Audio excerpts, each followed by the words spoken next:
Welcome to Fiction Audiobooks. If you enjoy the content, like and subscribing would be greatly appreciated. If you have any recommendations for novels, comment below.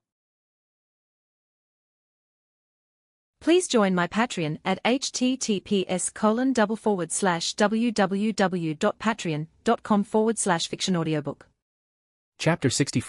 Chapter 64, Overwhelming Force, I.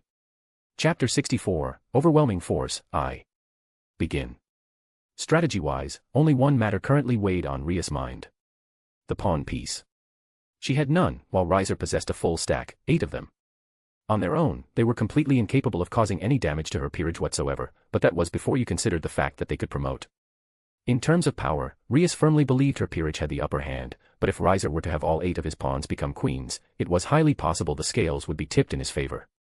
Even if her peerage were able to dispatch them all post-promotion, she still had to consider the toll doing so would take on her subordinates' stamina reserves. Stamina that needed to be saved for Riser himself, a man whose clan trait was nothing short of an inescapable attrition war. Disabling immortality itself was impossible for her, which left her with no other choice but to deplete every last ounce of Riser's demonic power reserves to the point where he could no longer fuel his regenerative flames. Either that, or she'd somehow have to deliver a blow that completely exceeds Riser's current regenerative capabilities. Regardless of which option she chose, conserving an immense amount of stamina was a must. Isaiah, Chiron. She addressed the two, reciprocating their looks of sheer determination tenfold. You two will be responsible for targeting Riser's pawn structure. The quicker you eliminate them, the better our setup will be for barraging the rooster himself. Having those pawns gave Riser options and adaptability. It allowed him to make his strategy more favored towards raw power, defense, or magical ability whenever he wanted to. Rias had studied Riser's past games. She knew he tended to use them as sacrifice plays that served no other purpose than to wear his opponent down, making it that much harder for them to force him into action and dwindle his demonic power reserves, a weakness which he had become significantly more attentive to after receiving his elder brother's instruction. She wouldn't let him enjoy that luxury. Before Riser even fully understood what she was doing, she'd evaporate his peerage's flexibility into nothingness. Understood. X2, the Knight Rook duo nodded in unison. Gasper, Aquino. Until all the pawns have been removed from the playing field, you'll play support for them. If anyone who isn't a pawn tries to interfere, stall them so they can ignore their advances and continue rushing down the pawns. Rias didn't plan on passively targeting the pawn structure. She wanted a full-on blitzkrieg. She wanted every last one of them gone within a minute or two of combat, ideally even less. As Alduin had countlessly repeated to her and her subordinates, hesitation was defeat. If she truly believed this would give her the best odds of victory, then there was no use in half-assing it. She'd give it a 101% effort. And if Riser decides to interfere midway? Aquino asked, her expression just as calculating as her king's. Then you switch all focus to him. Gasper's 2 seconds of time freeze should allow you to hit him with a powerful dose of holy lightning. While you're doing that, I'll come to support you personally. She pursed her lips, falling deeper into contemplation. It's unlikely Riser will deploy himself right out of the gate, so hopefully by the time he does show himself, Isaiah and Chiron will have done enough damage to his pawn structure that they'll be able to deal with the rest of his peerage on their own, assuming they don't flock to their master's side. What happens if we can't? Isaiah queried, his demeanor not one of lacking confidence, but pragmatic consideration. If you're eliminated before the 3 of us take out Riser, then Aquino will have to take over the responsibility of dealing with whatever remains to prevent them from interfering while myself and Gasper continue to battle him. She smiled knowingly. If Aquino can't deal with what's left, then she'll have to prepare herself for the scolding of a lifetime from our beloved mentor. Aquino shuddered, hesitant to even imagine what Alduin's reaction would be. All right, Rias glanced at the clock. We've spent enough time conversing, you all know your roles, get moving. Wasting no time on words, all 4 of them bolted out of the clubroom in preparation to begin their time-sensitive offensive. As for Rias herself, she already knew what her role was, beyond relaying orders to her subordinates. She and her power of destruction existed to account for any potential mishaps or setbacks during the match. Yes, she believed her in planning and all the training she and her peerage had done. But she couldn't let that blind her from the truth. As a collective body, they were vastly inexperienced in comparison to Riser's team. There was no guarantee they'd be able to execute their plan to perfection, which meant she needed to be prepared for any potential failures and step in when the time was appropriate. That was how any strategist worth their salt approached a problem. They accounted for both their strengths and weaknesses. /////. Until now, Riser had approached every raiding game he fought with a distinct certainty. A lingering confidence in the back of his mind that wouldn't dare to consider the possibility of defeat, unless Riser wished to entertain it of his own volition to appease houses with close ties to the Phoenix. This felt different. He didn't say it out loud, but when he faced his future bride and her peerage 10 days prior, there was something different about them. They didn't give him that same, flimsy expression of unease like usual. No. There was a firmness in them. A resolve kindling beneath their gazes, one that spoke to more than mere bratty resentment. Rias had changed, there was no denying that, and so had her peerage. Riser remembered what his father had told him about the running theory on the nature of Alduin's involvement. He was training them. Ordinarily, Riser wouldn't think much of it, turning his head and scoffing at the notion that a mere month of the lizard's tutoring was enough to completely flip the scales against him. Let alone even them. But then Ruvel got involved. His eldest brother. His role model. His idol. The gold standard of what a phoenix should, no, could be. The man Riser dreamed of being every hour, every minute, every second of each day. His father's belief that the training Alduin had allegedly provided Rias was strong enough for him to have his eldest son prepare Riser for his upcoming game, and Ruvel himself seemed to be in complete agreement with the Lord's judgment. Riser found it hard to understand that the entire basis of their concern was that there was a small chance that Alduin had inherited his father's talent for teaching. However, while he might question his father every now and then, he'd never deafen himself to Ruvel's words of wisdom. For the past 10 days, he had trained diligently and ensured that his peerage reciprocated his effort. He listened to every last word of advice regarding clan trait usage and strategy the men had to offer, and revised them time and time again, committing each and every syllable to heart. And now, the moment of truth had come. It was time for him to prove to his older brother, who was probably watching the game back at the Phoenix estate alongside his family, that his teachings had not been in vain. So what if he inherited a little bit of wit? He's still an ant in comparison to you. His eyes burned with determined ferocity. I'll make it clear to him, to father, and to you. Lord Riser, his queen, Ubeluna, called to him, attracting the full, undivided attention of his entire peerage. How should we proceed? Riser hummed, looking back on his brother's instruction. According to him, if Rias was self-aware enough about her own inexperience, her primary goal would be to eliminate the advantage Riser's experience gave him. Forcing the match's outcome to be totally reliant on the difference in raw power between the two peerages, leaving no room for Riser to rely on his usual tactics. The question was how she'd go about achieving such a thing. Riser pressed his index finger against his lower lip, looking over his peerage in contemplation. Wait a minute, his gaze focused on his pawns. If she's watched any of my previous matches, she'll know that using my pawns to grind down my opponents is one of my most commonly used strategies. Part of him refused to believe such foresight and preparation could come from Rias of all people, but that part of him was quickly drowned out by his brother's words of advice.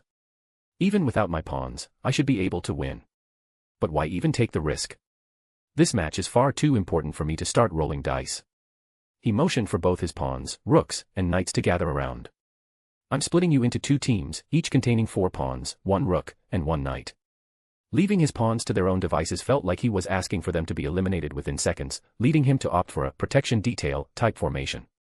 Isle and Nell, and I and Lee, Isabella, and Carlamine. Your team A. The called members all gathered to one side, nodding their understanding.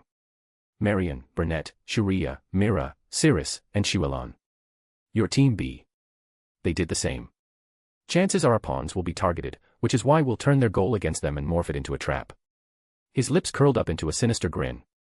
Rias probably expects me to send my pawns out on their own right out of the gate like I usually do, but this time you'll all be guarded. Experience aside, there were 2 more advantages Riser had over her. 1, sheer quantity. And 2, she didn't have any pawns. Meaning she couldn't promote at all during the match, and Riser had absolutely no reason whatsoever to bother trying to stop her peerage from setting foot on his territory, the new schoolhouse. Instead of having our pawns play as bait, this time, your goal will be to promote as soon as possible. He fell deeper into thought, continuing to reflect on Ruvel's advice. If by some ill stroke of luck our pawns look like they're about to be eliminated anyway, then I want you knights and rooks to sacrifice yourselves to ensure they're able to pass. Of course, this is assuming your sacrifice will actually result in a successfully promoted pawn. Understood, Lord Riser. X4, they replied with nothing other than immediate understanding. If that was what their master desired, then it would be done. Good, he turned to his bishops, his younger sister Ravel, and Maihi. You 2 will work together with Ubeluna as the rear guard. Your job is to support Team A and B's advancements. Since I trust you to organize yourselves accordingly, I won't micromanage your positioning, unless I find that you're doing something outrageously idiotic, obviously. Humph, I don't want to hear that word from your mouth of all people. Ravel huffed, turning her head dismissively. Riser simply rolled his eyes in return. Ubeluna, those 2 might be left vulnerable if they're disconnected from the rest. Can I trust you to guard them? Absolutely, Lord Riser. She bowed respectfully, reassuring her king. Very well then, he nodded approvingly. I want Team A to advance through the middle, where the school gymnasium is located, and Team B to flank around that. Understood. Yes, Lord Riser. X12. Then start moving. The first few minutes of this match will be the most crucial. We can't afford to give Rias any room to breathe. /////. And off they go, Roygun hummed, her chest pressed into my back and her legs coiled around my torso. It'll be interesting to see the types of strategies the younger generation like to employ. Her eyes flicked to the screen displaying Riser. I wonder if he'll fight like Ruvel. Have you fought his older brother yet? I asked her. Nope, but he's my next opponent. We'll be competing for the 5th spot in about a month. She tapped her chin thoughtfully. I know how Ruvel plays though. He likes to position himself on the front line most of the time. I've rarely ever seen him play passive. I doubt we'll see that from Riser. Oh. Why not? She pulled me in closer, her head looming over mine with intrigue written all over her face. Because he's confused, he doesn't know what to expect. My memory flashed to his arrival 10 days ago. When he saw Rias and her peerage, he tried to hide it, but he noticed the changes. I tapped my temple. He isn't the sharpest up here, but he's not enough of a dunce to ignore the changes in their demonic power and overall presence. Is that why he's using such a tight formation? Sirs X added. We all understood why Riser had organized his pawns around his rooks and knights the way he did. Most likely, I nodded affirmatively. The fact that he has pawns to promote and Rias doesn't is a huge advantage for him. I doubt he's interested in letting that advantage slip. Not that it matters, the true deciding factor in this matchup has nothing to do with numbers, it's about abilities. Every single member of Rias' peerage, herself included, is uniquely powerful, overwhelmingly so. Riser's peerage on the other hand. There's only himself and Ravel. Both of which possess the same clan trait, which Rias has been doing nothing but preparing for ever since we started training. I assume you and Rias discussed a counter-strategy beforehand, right? He continued, receiving nothing but a confused head tilt from me in return. No, we haven't discussed strategy once during the past month. He blinked. Pardon. I gave her plenty of opportunities to test her own strategies, but I haven't given her any direct advice on the subject. I yawned, stretching further into Roygun's clasp. Every choice she makes from this point onward is solely hers. I assume you had a good reason for not doing so. His confusion was palpable. Despite being in the presence of a Satan, I couldn't help but scoff. What good would my advice have done? I have no peerage of my own and have never participated in a raiding game, let alone watched one from afar. Any advice I could have given her on team tactics would have carried no substance. But you understand Riser, don't you? You understand his mindset. That knowledge could come in handy for Rias when she's making her own plans. You make it sound as if I'm some mystic seer, I exhaled disapprovingly. Yes, I understand the way Riser thinks to an extent. But people act differently from their usual selves under pressure, and right now Riser's under more pressure than ever. From the match, from his house, and his own pride. Telling Rias to plan her strategy based on my experience with Riser is just begging for a fatal accident to happen. Sirs X breathed a thoughtful hum, leaning back into the couch. All right then, allow me to rephrase my question.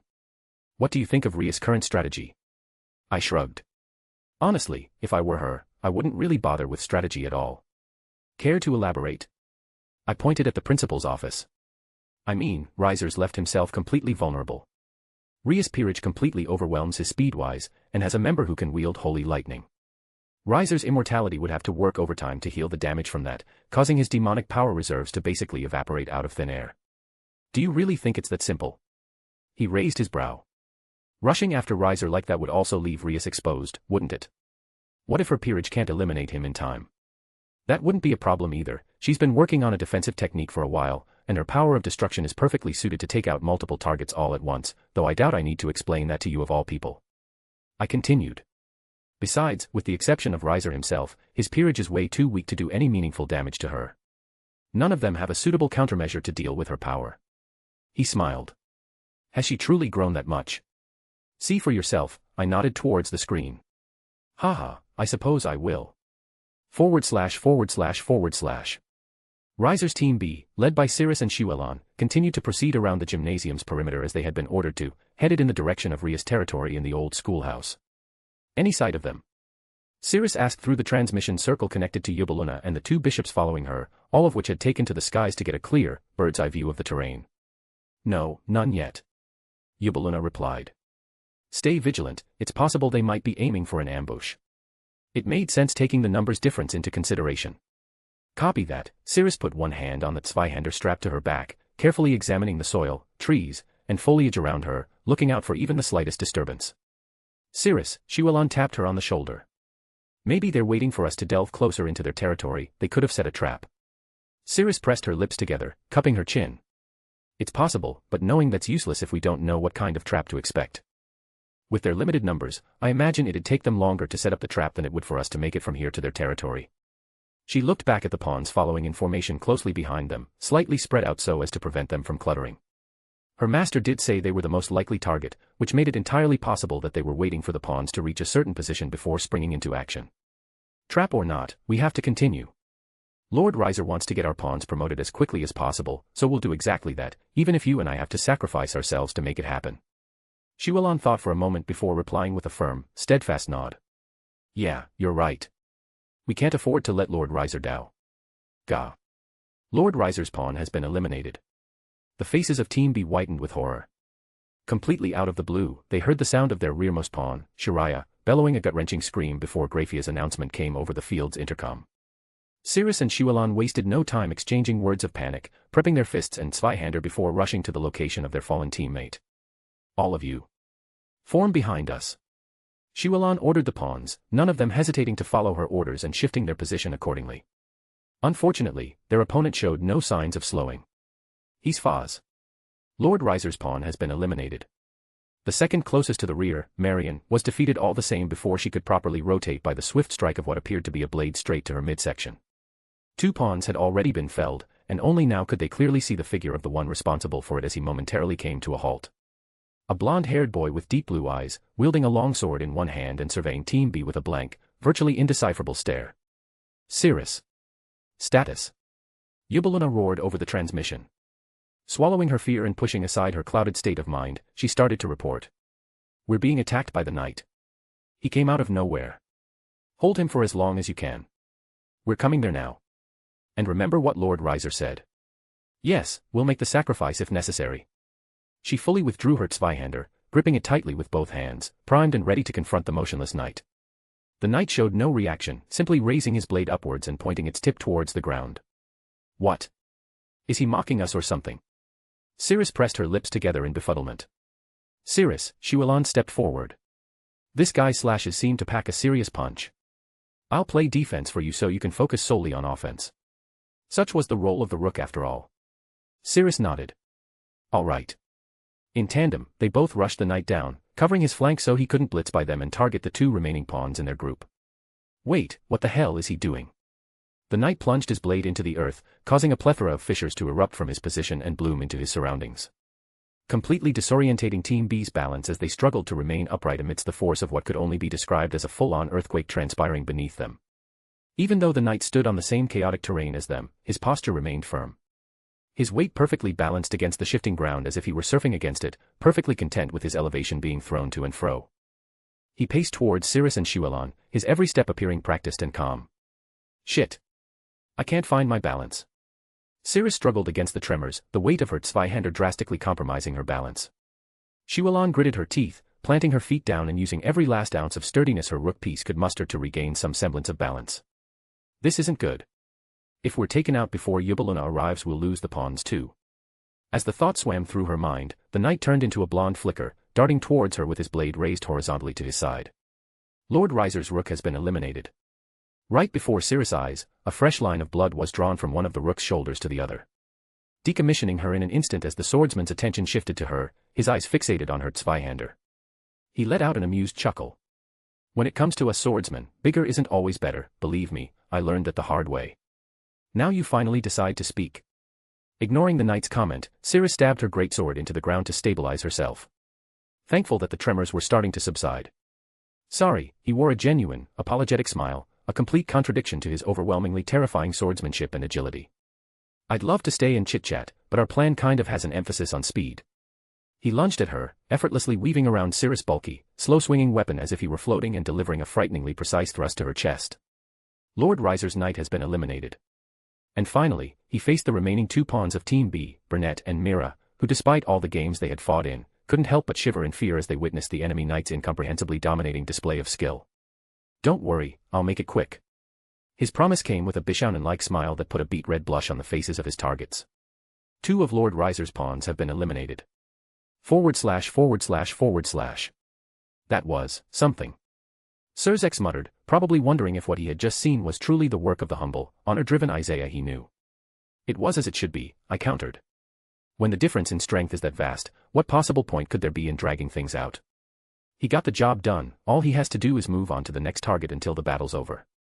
Other than the fight against Riser, and possibly Ravel, I honestly have absolutely no interest in this game besides seeing my lovely little students relish the opportunity to show what they're made of on the big screen.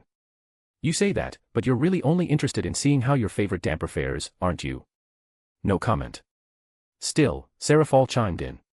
While I'm rooting for Rias 100% of the way, I was kind of expecting this battle to be a bit more even. It's kinda anticlimactic in a way. Sirzex nodded fiercely. I couldn't agree more.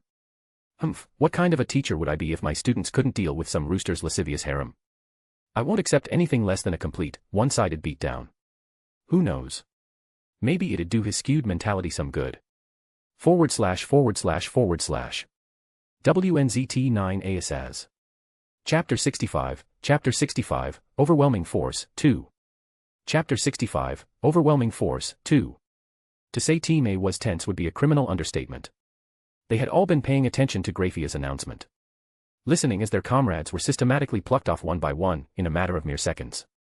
Hardly even giving them the chance to consider reinforcing the other team. And it had only taken one member of their opponent's peerage to unleash all that devastation. Literally cutting their master's plan in half and leaving only 4 of his pawns remained standing. The rook and knight of Team A, Isabella and Carloman, were at a loss. How were they supposed to proceed? Should they simply continue their promotion plan? Or take a defensive stance by holing up in the gymnasium and using it as a pseudo-fortress? This isn't good. Isabella bit her lower lip. Judging by how things sounded on the transmission, I don't think Team B even managed to inflict any damage on the enemy knight. She opened a transmission line to her queen. Yubaluna, have you encountered the knight yet? No, her voice bit back, evidently irritated. He's a slippery one, that's for sure. He was already long gone by the time I got here. I'm doing what I can to find his trail, but I'm not sure I'll have any luck. Could he be coming after us next? I see, any word on how Team A should proceed? We'd reach enemy territory within a minute, but if Team B's been hit, there's a good chance we're the next target. 4 queens wouldn't be quite as impactful as 8, but it was still a considerable power advantage they couldn't afford to let slip through their fingers. Especially not when they had just lost nearly half their peerage. Stay where you are and take up defensive positions. I already sent Ravel and Maihi towards you when the attack on Team B began, they'll be arriving any second now to help you sense your surroundings as you advance. In the meantime, I'm going to keep a lookout for the knight and the enemy queen. Understood, Isabella began examining the gymnasium's interior, eyeing out which positions would be most ideal for them to stand guard in. In total, the gym had 3 entrance points. The front door, back door, and emergency exit. As long as Team A was organized in a manner that kept every entrance within their field of view, it would be virtually impossible for anyone to catch them off guard. However, she still had to be careful with how she positioned the team. She couldn't afford to let any more pawns be eliminated. If she placed them too close to one of the entrances, chances were they'd be the first target of their opponent's ambush. And after what had happened to Team B, she wasn't so sure she and Carloman would be able to properly defend their pawns, even with the magical support of their bishops. Everyone. Isabella called out to the team. Spread out. We're waiting for Ravel and Maihi's arrival before we continue. They nodded their understanding, sprinting to position themselves. What's wrong? All except Carloman, whose attention had become fixated on the ground. Do you feel that? Isabella blinked. Feel what? It's faint, but I think the ground's trembling. Wait a minute, eventually, Isabella did pick up on the sensation her teammate had described, but it wasn't coming from the floor. It was coming from the roof. Boom. Team A looked up in horror, watching as the entirety of the gymnasium's roof mysteriously caved in on itself, breaking into slabs of steel set to fall directly on the heads of the team. Crushing them into a fine paste and wiping them all out in one fell swoop. Shit. The pawns. Isabella quickly realized how badly her plan to scatter the team had just backfired on her. Now that all the pawns were dispersed, she couldn't rush to their aid and guard them with her rook-enhanced body. Even if me and Carloman bolt to protect 1 pawn each, there's a high chance that both of us will be knocked out in turn. Only 2 pawns would remain of Team A. There was no time to pause and deliberate, she had to make a decision, now. Carloman. She yelled, grabbing the knight by the wrist and pulling her close, charging her body with demonic power and moving to shield Carloman from the oncoming rubble. If all 4 pawns could be protected and successfully promoted, she wouldn't mind being eliminated alongside Carloman, but clearly, that wasn't going to happen. As her master said, she needed to decide whether or not a sacrifice play was worth it, and in this case, it wasn't. Isabella clenched her teeth, wincing as a large slab crashed against her muscle-bound arm, splitting into hundreds of small pieces and rolled against the floor. Fuck. My forearm nearly just snapped in half. The impact left an agonizing, throbbing sensation behind for her to anguish in. But it was well worth it, she had successfully protected Carloman after all. Wait a minute, as the dust cleared, she looked from side to side, wondering why she had yet to hear Grafia announce the elimination of her teammates. They survived. How? To her immensely pleasant surprise, defensive barriers were covering the tops of all 4 pawns. Struggling, but managing to keep the debris from squishing them into oblivion, giving them enough time to move to safety before the formations collapsed. Mai. Ravel. Through the gaping crater in the gymnasium ceiling, Isabella could see the hovering figures of both bishops. Sorry, Isabella. If I had tried to guard you as well, my barrier would have been spread too thin to protect everyone. Mai offered the rook an apologetic smile. Isabella returned a dismissive wave. It's fine, you got the job done, that's all that matters. It was only natural that she counted on Isabella's defense to handle the blow. The entirety of our team's still in the game, which means the fight's still on. Isabella's confident grin quickly morphed into a scowl as she looked upon the third figure up above, standing on the ledge of the ruined roof, looking down on them. A petite-framed, white-haired girl. That's their rook. The Nekasha. Chiron's eyes were just as callous as Isaiah's were when he launched his assault on Team B. Slowly, her gaze moved over to both opposing bishops, expressing not even the slightest hint of surprise or irritation. As if she'd known they would interfere in time beforehand. Her posture shifted, startling the bishops as they flinched under the yokai's fighting intent. But her intent only lasted for an instant, diminishing as she focused on Ravel's figure. Pointless, she muttered before jumping down into the gymnasium, completely ignoring the bishops. She turned her back on us. Ravel frowned in confusion. How reckless. The young phoenix raised her arms into the air, spreading them wide and breathing life into a whirlwind of scorching, demonic hellfire. Using her family's wind manipulation to heighten the flame's ferocity just like Riser usually did. Even if you're their rook, aren't you being a little overconfident? She arched her arms backward, ready to hurl her flames and incinerate Chiron's exposed back at a moment's notice. Ravel knew for a fact that the Nekasha was aware of her flames, but still, Chiron seemed fully intent on pretending like the phoenix wasn't even there. Fine, have it your way. Before Chiron's feet could touch the ground, Ravel launched her hellfire at her with as much strength as she could physically muster. Letting them roar and blitz towards the rook with a level of intensity her teammates would usually expect from their master. Boom. The flames made contact, erupting into a gargantuan pillar of smoke that obscured both Ravel and Mai's airborne vision as well as that of Team A's on the ground. Lady Ravel, Mai looked at her widened eyes. You truly have grown. Embers floated around the atmosphere, radiating an intensity that'd make even a bona fide high-class devil think twice about confronting. However, despite Ravel's undeniably impressive show of strength, the tension among the peerage showed no signs of subsiding. There's no announcement, Ravel's frown deepened. How? How did she survive a point-blank attack like that? I know for a fact it connected, I felt it. Instead of foolishly waiting for the smoke to clear on its own, Ravel summoned a gust of wind, dispersing it elsewhere and restoring everyone's visibility. Oh, you've got to be kidding me. Ravel's jaw dropped as the smog vanished, revealing Chiron's unscathed figure, covered in a thick sheen of white tuki. Not even a little bit of damage. I don't like the smell, Chiron scowled, her nose twitching as she wiped the ash off her clothes. Don't do that again, please. //////. Ha ha ha ha ha. Atta, girl. I erupted in a burst of erratic laughter, watching the screen displaying the Academy's gymnasium with an ear-to-ear grin. Chiron's always come off as a shy one, who would have thought she had it in her to show off like that? Your humble teacher's impressed. Well done. All right. Now this is just plain ridiculous. Seraphal slammed her palms against the couch, her posture stiffening as she turned to me with an accusatory glare. You're doping them, aren't you?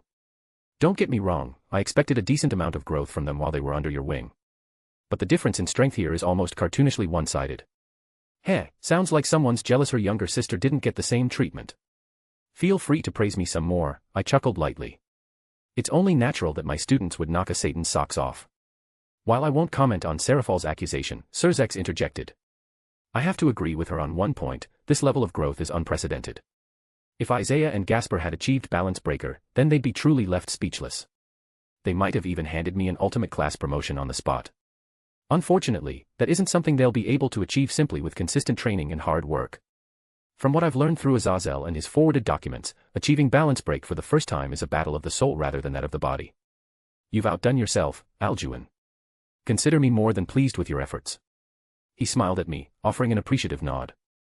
I think I just lowered the chances of him executing if he were to ever find out about the Martha incident by 10%. Not bad at all. I aim to please. Granted, I'm fairly certain Riser's peerage also underwent some changes. I'm not sure when it began, but the differences are there. Even if the vastly superior skills of my students make them hard to notice. He must have done some training of his own. I know Riser, the strategies he employed thus far don't align with his character. But who could have taught him? For Riser to accept another person's teaching, he'd have to lower himself and accept his own flaws. Which should be nothing short of an impossible feat. Wait a minute. Haha, there is someone, isn't there? Poor guy. No matter how skilled the artist, there's only so much they can do with substandard, incomplete material. This game is going to be pretty damn boring, isn't it? Roy Gunn yawned, resting her chin atop my head. It's a good thing we'll be doing something fun later, don't you think, darling? Her hand slipped through the collar of my kimono, sending an excited shiver down my spine. Sheesh, someone's impatient today. Not that I'm complaining. Save the flirting till after the game. Seraphal threw 2 perfectly aimed cushions at us. Good grief. .. Unconcerned with what the bishops hovering above her would do next, Chiron scanned her room for a first target, her detached gaze ultimately landing upon a pair of cat-eared twins. Ni Riser's reincarnated Nikomata. Of course she wants us first. Ni sighed, understandably hesitant to battle her fellow yokai after what she had just seen. Lee groaned. Surely Riser-sama doesn't expect us to be as strong as her, does he? One could hope. Chiron rushed the twins down without the slightest hint of concern. Well aware that there wasn't a single peerage member present that could even attempt to track her Tuki-enhanced speed. Lord Riser's pawn has been eliminated. With one perfectly aimed jab, she slugged Ni out of commission. Her attention instantaneously shifting to Lee. Wait a minute. We can talk about this as fellow yak. Lord Riser's pawn has been eliminated. And with an equally accurate high kick to the chin, Lee was dispatched all the same. Disgrace to Nikomata, Chiron huffed. The remaining members of Team A, Isabella, Carlomine, and the other, chainsaw-wielding twins of the peerage, Isle and Nell, had all huddled up together while Ravel and Maihi reinforced them with supportive barriers, doing what they could to boost their physical attributes as much as possible. Chiron remained indifferent to their efforts, shaking her head. No difference. She murmured before bolting at them. What a vicious little girl. Isabella lived up to her duty as the peerage's rook and stepped forward, making herself the first person to face Chiron head-on. Even with Ravel and Maihi supporting me, there's a good chance her blow will eliminate me anyway.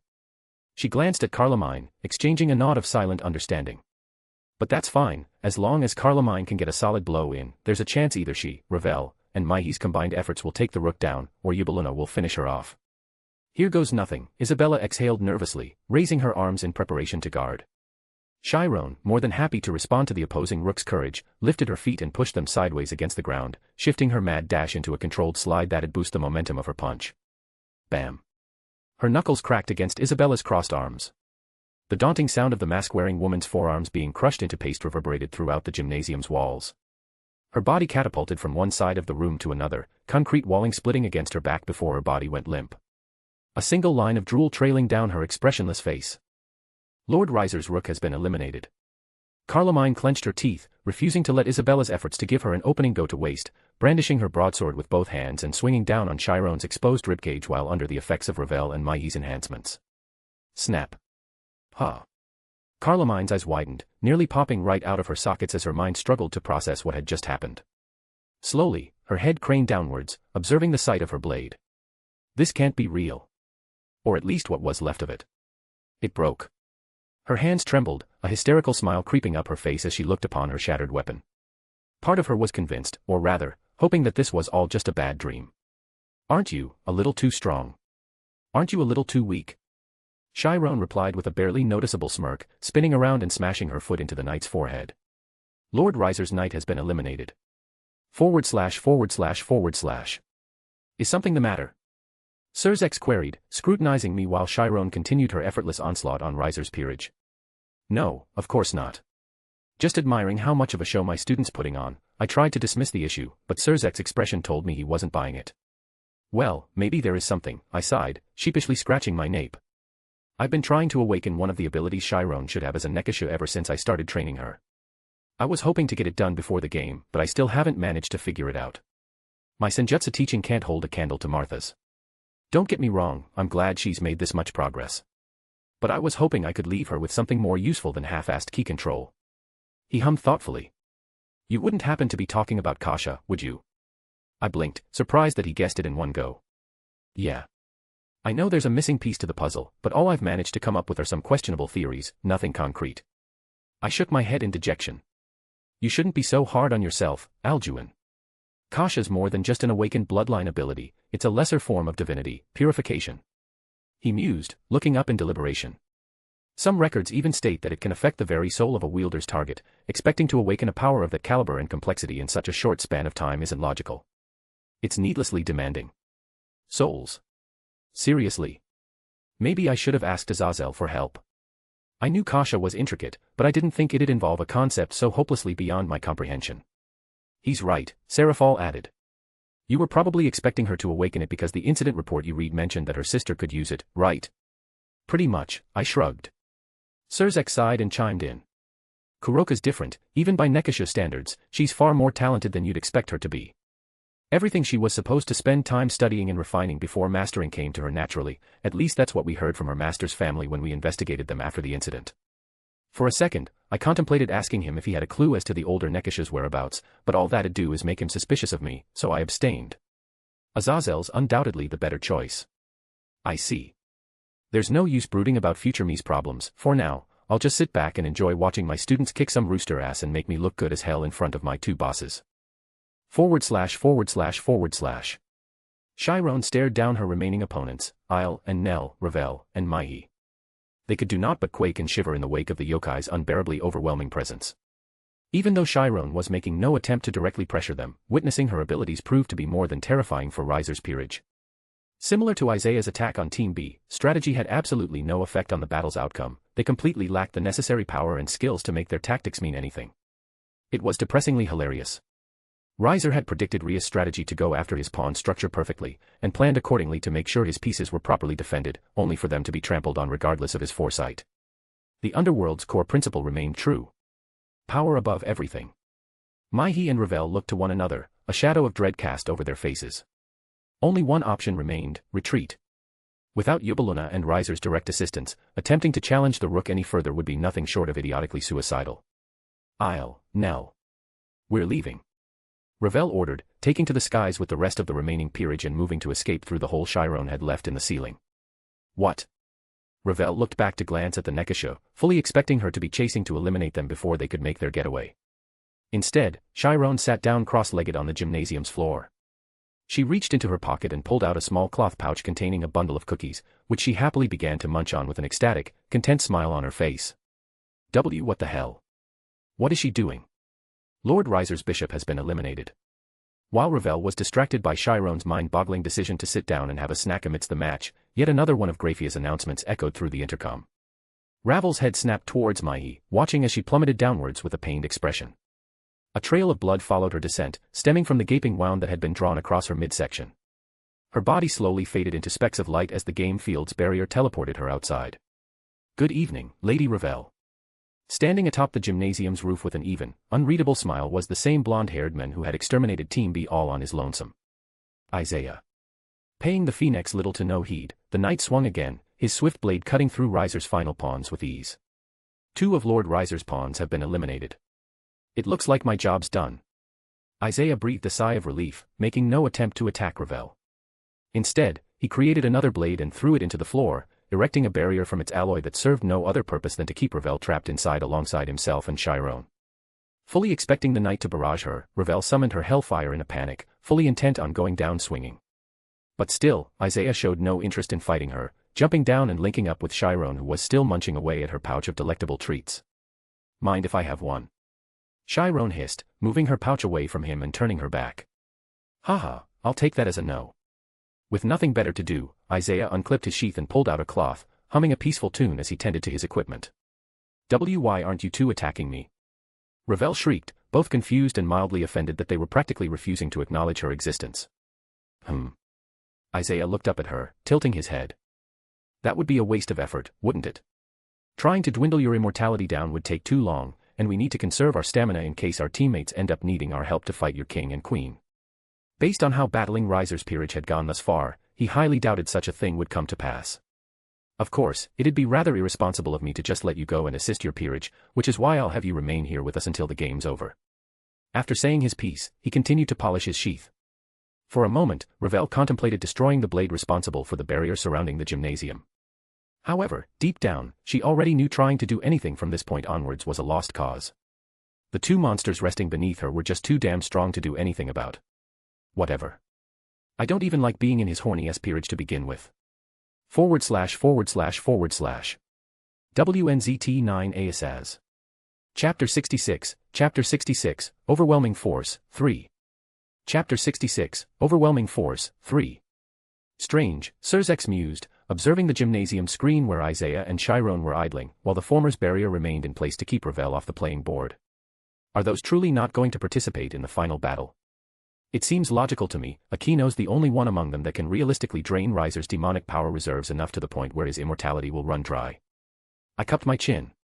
Isaiah obviously can't create a holy sword, nor anything that can directly counter Riser's clan trait. And Chiron's yet to awaken Kasha, so she won't have much of a use during that fight unless they want her to sit and tank some of Riser's blows. Honestly, having Chiron act as a meat shield's a pretty good tactic since it'll make it near impossible for Riser to retaliate against Aquino. However, Rias isn't really the type to employ such a strategy. Which is fine by me. I already committed to letting her develop her tactical mind however she pleases, and I plan on standing by that. Is Aquino really going to use it? I wouldn't dare question your teaching ability after seeing what I just saw, but I recall her being rather strong-minded towards her opinion of her father. No, you're right, her resentment towards her father's still there. And it's not going to leave until she and Barakiel have an opportunity to resolve it face to face. There's only so much I can do as an outsider. But I did manage to help her disassociate Barakiel from the holy lightning they both wield. She doesn't see it as an extension of him anymore, but rather a power that she alone can wield and decide the purpose of, like protecting her king's freedom, for example. That's a smart way to go about it. Surzex nodded his approval. Still, I'm surprised you managed to offer her that perspective within a mere month. Physical teaching aside, you seem to have quite the knack for emotional guidance. Well, I wouldn't give myself all the credit. I chuckled, rubbing my upper lip and definitely not letting the praise get to my head. If Aquino's loyalty to Rias and her juniors wasn't as strong as it is, I doubt she would have made any progress whatsoever. He smiled warmly. Indeed, I've always admired the kinship within her peerage. No argument here. It'd be nice to see you with one of yours someday, Alduin. Huge argument here, but I seriously don't have the energy to humor it right now, so I'm just going to roll my eyes and pretend like I didn't hear anything. It'd be pretty useful to have one though, don't you think? Oh, not you too. Am I wrong? Even with Thora's assistance, you constantly find yourself overworked and exhausted. Having subordinates of your own would make the workload far more manageable. I can handle myself just fine, thank you very much. Besides, even if I were to have subordinates, that doesn't necessarily mean I have to give them an evil peace. Maybe not, but I think it's a waste for you to let them gather dust. Especially when you have a mutated knight and bishop. You say that as if you don't already know why I'm reluctant to have one. I won't say your fear's unfounded, but I think you might be exaggerating how problematic it really is. As long as you're there, you'll be able to protect them from. The answer's still no. I stood my ground. There's a chance I'll change my mind sometime in the future, but now's not the time. Very well. His disappointment was palpable, but I chose not to pay it any heed. I can't even protect my student from her. How on earth am I supposed to protect an entire peerage from both her and him? I'm still just an ant who happened to get lucky through a chance encounter with two Satans. There aren't any words to describe how irresponsible of me it would be to start tying a bunch of strangers to me, and everything I entail. // Riser remained within his starting position, the principal's office. The Phoenix glanced at the clock while twirling a pen between his fingers, counting the minutes that had passed since Graphia's starting announcement came through the intercom. 3 minutes. It had hardly been 3 minutes into the game, and so far, 13 elimination announcements had occurred, and every single one of them had been regarding a member of his peerage. Excluding himself, only 2 members of his peerage remained. His queen, Yubaluna, and his bishop, Ravel, who was currently entrapped in Isaiah's sword barrier. Rias, on the other hand, had every member of her peerage still at play, all of which were virtually at full fighting strength. He had no words to explain what he was feeling, nor any idea what kind of expression he was supposed to wear at a time like this. Did he expect a challenge? Yes. He noticed Rias and her peerage had changed. He saw, clear as day, that their demonic power had undergone a substantial amount of growth. But a performance like this didn't even begin to orbit the expectations he had in mind for the match. As a matter of fact, it seemed like a stretch to even call this a match in the first place. It was too laughably one-sided, as if the difference between Riser and Rias a month prior had been completely flipped on its head. Yet to have uttered a word, Riser looked up and faced the ceiling. Aware that he was probably looking straight into one of the many cameras broadcasting the game to the spectators, his family included. What was he going to say to them? What words could he possibly offer to make sense of the situation? No, more importantly, what would they say to him? What would Ruvel say? It's not over till it's over. Riser closed his eyes and gripped the edge of the principal's desk, causing it to let out a pained creak. Isn't that right, brother? Win or lose, he was the son of House Phoenix. A man who carried the blood of the Underworld's top 10, and had received the teachings of the famed ranker. To give up before the game was over would be 1,000 times more embarrassing than losing, even in such a humiliating fashion. His bottomless pride simply wouldn't allow him to forfeit, regardless of the outcome. Lord Riser, his queen's voice came through the transmission. The terror and uncertainty in her voice were palpable. How should I proceed? Should I rescue Ravel? However, despite how things were going, she still resolved herself to put her faith in her king. As she had always done. Don't bother, Riser exhaled, running his fingers through his bangs. That damned knight will probably just create an explosion-absorbing sword if you try. Ravel's just going to have to sit this one out. He rolled his shoulders till they popped, opening up the window and putting one foot on its ledge. Return to me. They're going to try to end things now, so we'll meet them with the same determination. He expanded his blazing, signature phoenix wings and landed upon the new schoolhouse's rooftop. I wonder if you'll come to face me yourself, Rias. Or will you have your lapdogs take over both the opening and closing acts? /////. Like Riser, Rias had yet to take to the battlefield since the game began. She remained committed to her plan only to act if it was necessary. Clearly, that wasn't the case. Not even remotely. Her plan had worked perfectly, better than she could have ever expected it to. She was a little put off by the fact that Riser had foreseen her intent to go after his pawn structure. After all, she didn't think much of the man's intelligence. However, the Phoenix's preparations were quickly proven to be meaningless.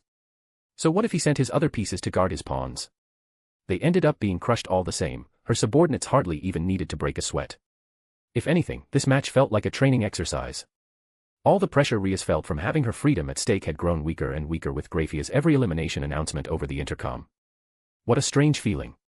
She pursed her lips, stepping up from the clubroom's office chair and peering out the window, her eyes tracing the luminescent, green light spanning across the dimensioned sky. I should be ecstatic that things are going this well, but right now, all I'm experiencing is disappointment. I wonder why that is. She drummed her fingers against the window's frame, crimson and black-stained currents swirling around her appendages as she fell further into contemplation. Is it because I wanted to test myself? To truly see how far we've come over the past month. A natural side effect of having power was wanting to test the limitations of said power, like a toddler with a big red button placed in front of them. The temptation was hopelessly difficult to resist. She wondered if Alduin ever felt this way, if the same itch at the back of her mind she was experiencing existed in his as well. I think a lot when he comes to mind, don't I? Rias chuckled to herself. It wasn't a romantic feeling, rather one of deep-rooted intrigue. Alduin had been an isolated figure for so long and had only just become an open, tangible presence. She and her peerage had spent an entire month with him, and only now were they starting to realize how little they actually knew about their teacher, despite the considerable amount of information he had on them. Funnily enough, the one and only time Rias had learned anything tangible from him took place after the complete disaster that was her inquiry into House Salos. A product of her curiosity to understand more about Alduin's maternal clan trait. And even then, it was a stretch to say that she really learned anything when her only takeaway from their conversation in the greenhouse was that he had an awfully strange relationship with his mother, leaving her with more questions rather than answers. He's the same age as us, heir to his house just like me and Sona are. Yet, it's like he's completely alienated from the rest of us. Serorg's also got his complexities, but even he doesn't feel nearly as detached as him. She recalled him mentioning the importance of having a path during their training sessions. She liked to think she had a fairly good idea of what her path entailed: freedom, autonomy, the right to choose. A position in the underworld that didn't involve being a mere trophy noblewoman, but rather one that actually meant something. She knew Sona pretty much wanted the same thing, with the addition of her ambitious dream to provide the education that was being gatekept by nobles to low-class devils who were being denied that privilege. Serorg has his vague, yet profound goal to create an underworld where any devil could make their dream come true, regardless of their background. A goal that sounded unbelievably naive, but coming from a man of Sarorg's integrity and strength of character, actually seemed feasible. Then there was Alduin. Rias didn't have the faintest clue as to what that man's path could be. It clearly had something to do with why her older brother and Serafal had conscripted him in the first place, but just knowing that alone wasn't enough. Their combined power could grant practically any wish a resident of the Underworld would desire, there's no telling which one Alduin had coveted from them. Rias, her queen's transmission interrupted her off-topic brooding. Riser stationed himself atop the new schoolhouse alongside his queen, he doesn't seem interested in going on the offensive. How shall we proceed? Logically speaking, Aquino and Gasper could probably handle the king and queen duo by themselves. Riser and Yubaluna would be helpless to defend against the combination of their holy lightning and time-stopping powers. Even if her queen and bishop somehow ended up struggling, with Isaiah and Chiron's speed, they'd be able to rush to the aid of their teammates within a few breaths. Rias could let the game end without lifting a finger, allowing its conclusion to commence from the comfort of her own clubroom. But I wouldn't be much of a king if I didn't show myself to the enemy at least once, would I? The game was unofficial, but her older brother and sister-in-law were watching, and most importantly, so was her father back home. The root cause of the match happening in the first place. A man who believed he could decide who she spent her future with all on his own. This was her chance to show him she was more than just his sheltered heiress, but a true high-class devil, in both name and strength. Stay there, I'm coming. /////. It's admirable, I suppose. Alduin muttered under his breath, flicking his eyebrows as he watched the game's conclusion draw near. Are you saying that in regards to Rias, or Riser? Sirzex queried. Riser. What Rias is doing is necessary, no matter how talented her peerage is, she'll be the one facing the majority of outside scrutiny as their king. A crew is only as efficient as their captain makes them. True, peerage-carried kings rarely get far in the court of public opinion, which is pretty much the entire foundation of the raiding games. He agreed, his eyes drifting towards the screen displaying the new schoolhouse. So, what's with the backhanded compliment for our young phoenix over here? Alduin breathed a resigned exhale. I can admire his courage, I just think it's pointless since he isn't going to learn anything from this, regardless of the outcome. Why's that? Because he's still the same Riser I've always known, and I've yet to see any signs of that changing. He shook his head in disapproval. He's always eager to please his family as much as possible, which is fine to a certain degree, but not when he can't bring himself to rebel. I doubt he even thought about opposing his father's will when this marriage decision was made for him. Rebel, you say? Sirzex chuckled knowingly, exchanging a wry look with Serafal. Why does that remind me of a certain someone? A rebellious phase is natural at my age, isn't it? Alduin returned a chuckle of his own. The match we are watching right here and now is Rias' rebellion against her father's wishes. Sona's rejection of an intellectually inferior spouse is a form of rebellion. Sarorg's desire to keep pushing despite his house's opinion of him is a form of rebellion. And of course, the fact that I'm here against my father's wishes is a form of rebellion. Sirzex pursed his lips with intrigue, fairly certain he understood what Alduin was trying to say. You don't think Riser can grow unless he learns to rebel? To rebel is to face the raging currents of your superior's disapproval, Alduin continued, his tone energetic. With each step you take against their force, the stronger your legs become.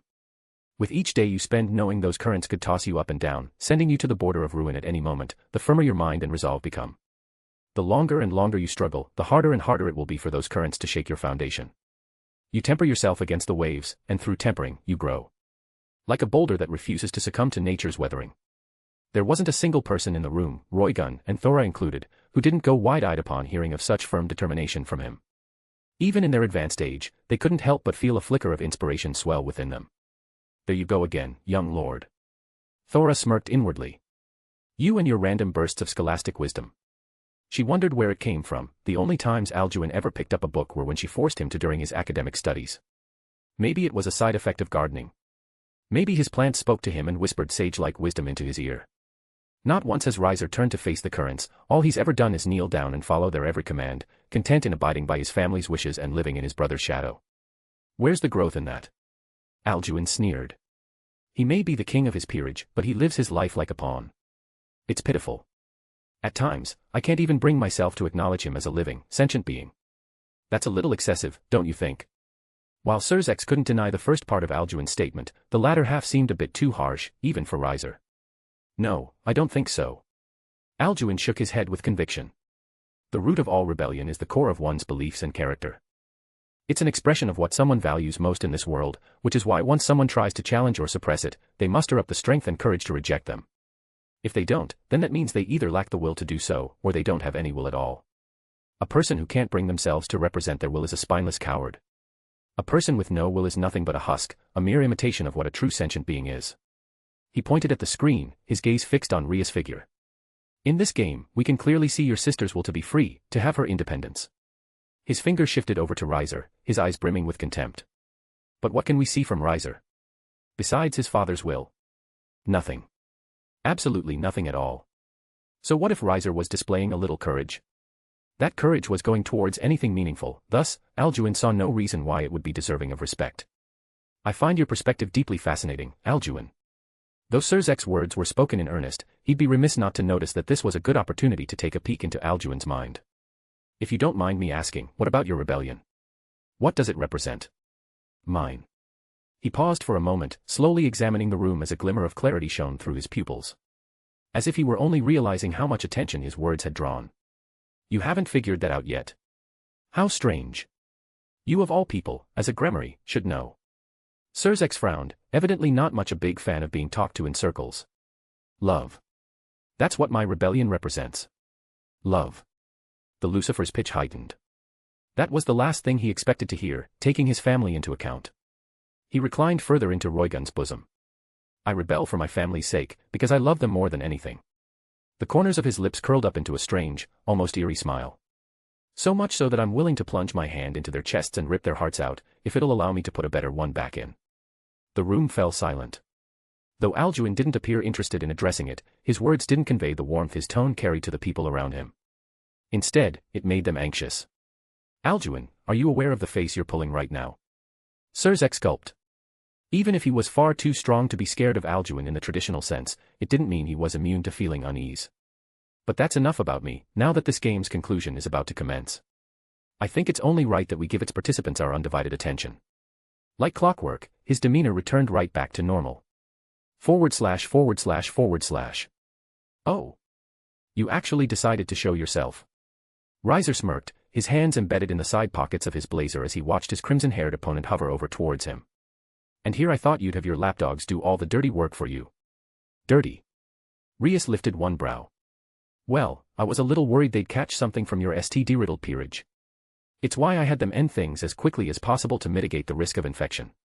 She landed atop the highest point of the rooftop, looking down on Riser and Yubeluna with a cocky grin. The queen's face reddened in fury. You ungrateful bitch. Watch how you speak about Lord. Yubeluna, Riser hushed her, his attention fixed on Rias. Did you come here just to gloat? Or have you mustered up the courage to fight me one-on-one? The Phoenix did his utmost to hide the undertone of hope in his voice, but Rias was well aware his words were spoken with the wishful thought that this game was somehow still winnable for him. Not really, she hummed, enjoying the sight of Riser's deflated expression. My queen and bishop are going to eliminate you in a second, but before that, I wanted to give you a chance to see how your personal power matched up to mine. You know, so we don't leave this game with any what-ifs. To both Riser and Yubeluna's immense confusion, Rias took a stance, spreading her arms wide. I'm giving you one chance to throw your absolute strongest attack at me, my peerage won't intervene, I promise. Her smile widened. Who knows? If it's good enough, maybe my arrogance will hand you a lucky last-minute victory on a silver platter. Yubeluna scoffed. If you're going to set up a trap, you could at least try to be discreet. She waved her off, uninterested in humoring the opposing king's offer. Rias chuckled dryly. Even if this is a trap, so what? You're screwed either way. You might as well humor me before I send you back to grovel at mommy and daddy's feet for a new bride. Momentarily, Riser shot Rias a blank, scrutinizing stare before letting out an amused exhale. Somehow not enraged by her comments like she expected him to be. He's definitely your teacher all right. For a second there I thought he had straight up possessed you. His expression turned solemn, and for a second, he almost seemed reminiscent. I hate to admit it, but he's trained you in your peerage well. It looks like my father's concerns weren't so baseless after all. You knew. Of course I knew, when I saw you and your peerage standing next to him 10 days ago and sensed the changes in your demonic power, it wasn't all that difficult to put two and two together. He shrugged. Oh, Rias awkwardly scratched her cheek. Yeah, I guess that was kind of a dead giveaway. She cleared her throat, recomposing herself. Anyway, you should hurry and make up your mind. Are you going to accept my offer or not? My strongest attack, huh? Riser tapped his foot, pondering his decision. All right then, if that's what you want, just don't come crying to me later if this ends up being your downfall. I wouldn't dream of it, Rias smiled with glee, stretching in preparation. Good, Riser motioned for his queen to step back. He raised both hands up in the air, demonic power coursed through his veins with every last ounce of strength Riser's body was capable of mustering. His muscles bulged to their absolute limit, almost to the point where it looked like they were going to rip right out of his skin. Rias could even hear the sound of his attire's fabric tearing. The temperature around his figure began to soar, bright orange fiery particles forming into existence out of thin air. All of which looked determined to burn the very air itself, and incinerate anything that dared to occupy its space. Hellfire whisked out of his hands, whirling above his head and rapidly expanding, meandering together as if they were trying to form a shape of some kind, earning an intrigued head tilt from the one who volunteered to place themselves on the receiving end of their wrath. How flashy, she muttered. Atop the phoenix, the shape of a phoenix was born. Not one of flesh and blood, but one of pure fire. Riser grinned. I'm only just getting started. With the power of his clan's wind manipulation, he began to fan the phoenix's flames, creating an oxygenating effect that caused its expansion to quicken threefold, its fire burning hotter and faster with each passing second. So it would seem, Rias blew an impressed whistle. The phoenix had grown to the point where she could no longer see the green, luminescent lights covering the dimension sky as long as she was looking in Riser's direction. Rias wiped the back of her hand against her cheek, taking note of the sweat that had started to build up on her skin. Sheesh, Akino's ice manipulation would certainly come in handy right about now. She sighed. Guess I'll have to go through my skincare routine after this, can't afford to be looking all dry and cracked up. More and more, the phoenix continued to bolster, only showing signs of slowing once it had eclipsed the width of the entire schoolhouse its caster was standing on. Remember, you asked for this. Riser beamed, ecstatic to have a chance to display his full power. No need to remind me, Rias returned the sentiment. Both mildly nervous and deeply excited to properly test how much she had grown in the past month. Come on then, show me what you got. Riser arched his arm backward, and with a single, thunderous flap of the phoenix's wings, he allowed the blazing beast to surge forward. Hellfire dripped from its body and incinerated the structure beneath it as it dashed towards its target. In terms of brute force, it wouldn't be a stretch to classify it as an ultimate class attack, even if it just barely scraped the surface of that realm's power. If Rias truly wanted to test herself against him, there wouldn't be a better opportunity than this. Boom. Once the phoenix's beak connected with Rias' figure, an eruption nothing short of behemothic occurred.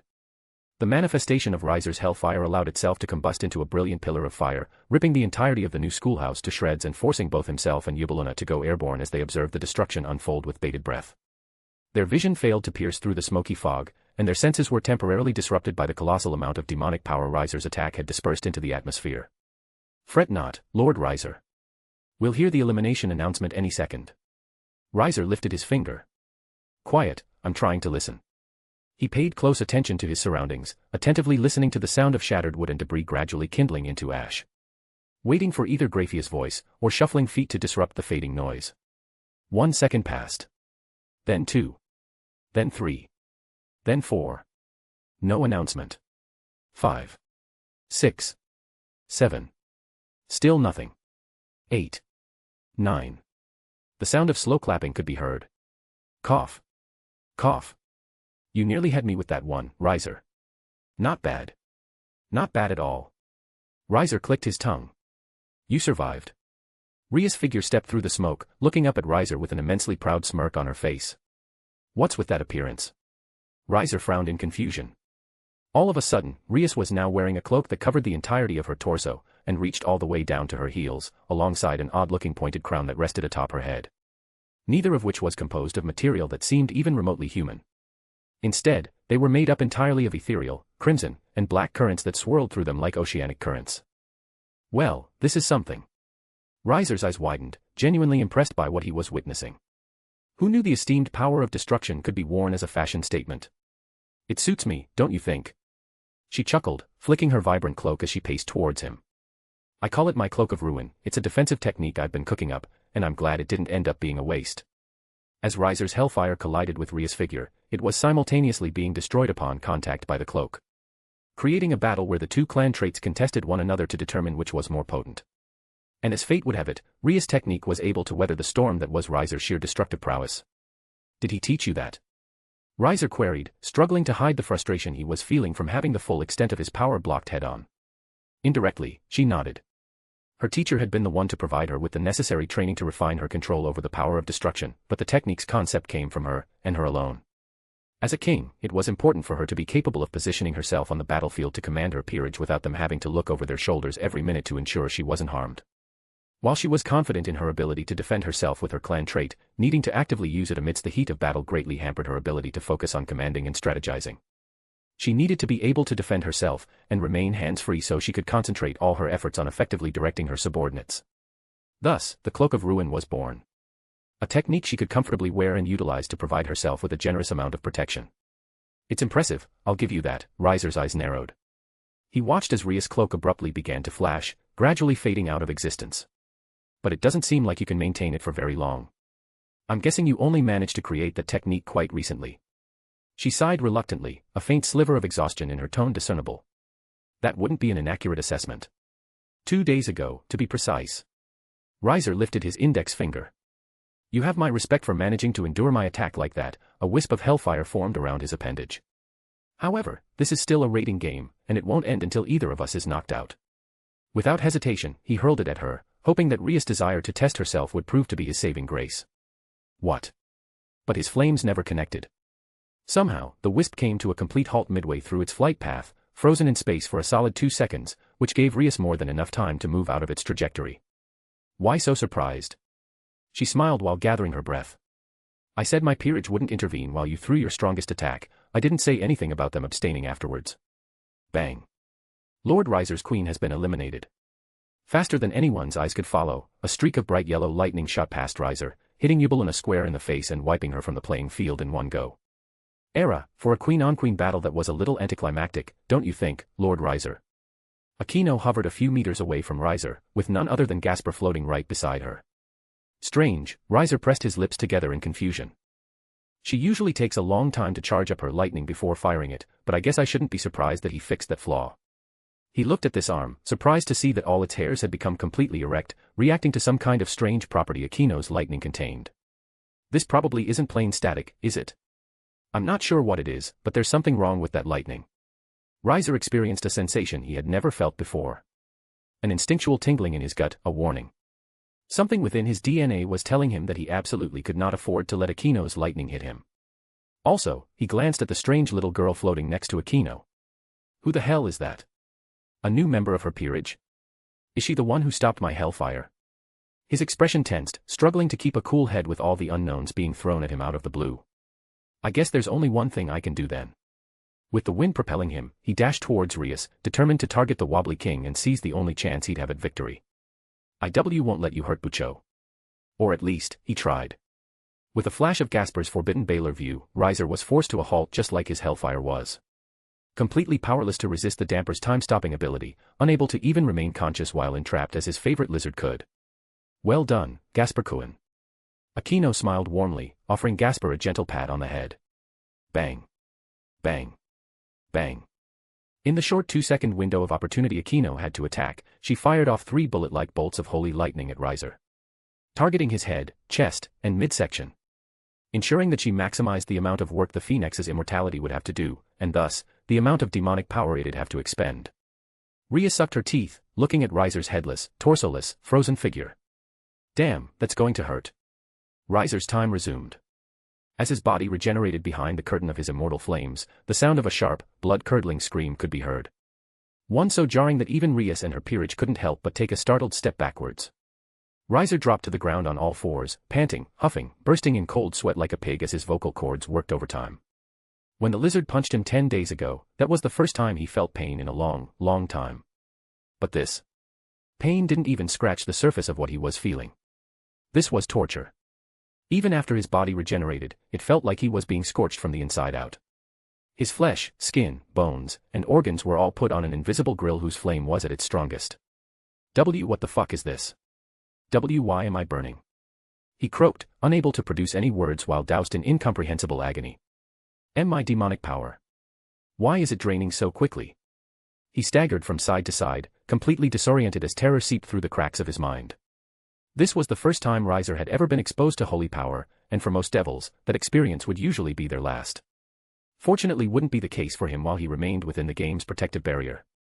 Aquino, Rias called to her queen, a tinge of pity palpable in her voice. Let's end this quickly. She raised her hand, allowing her power of destruction to flare to life. Understood, Aquino returned a stiff nod. Damn you.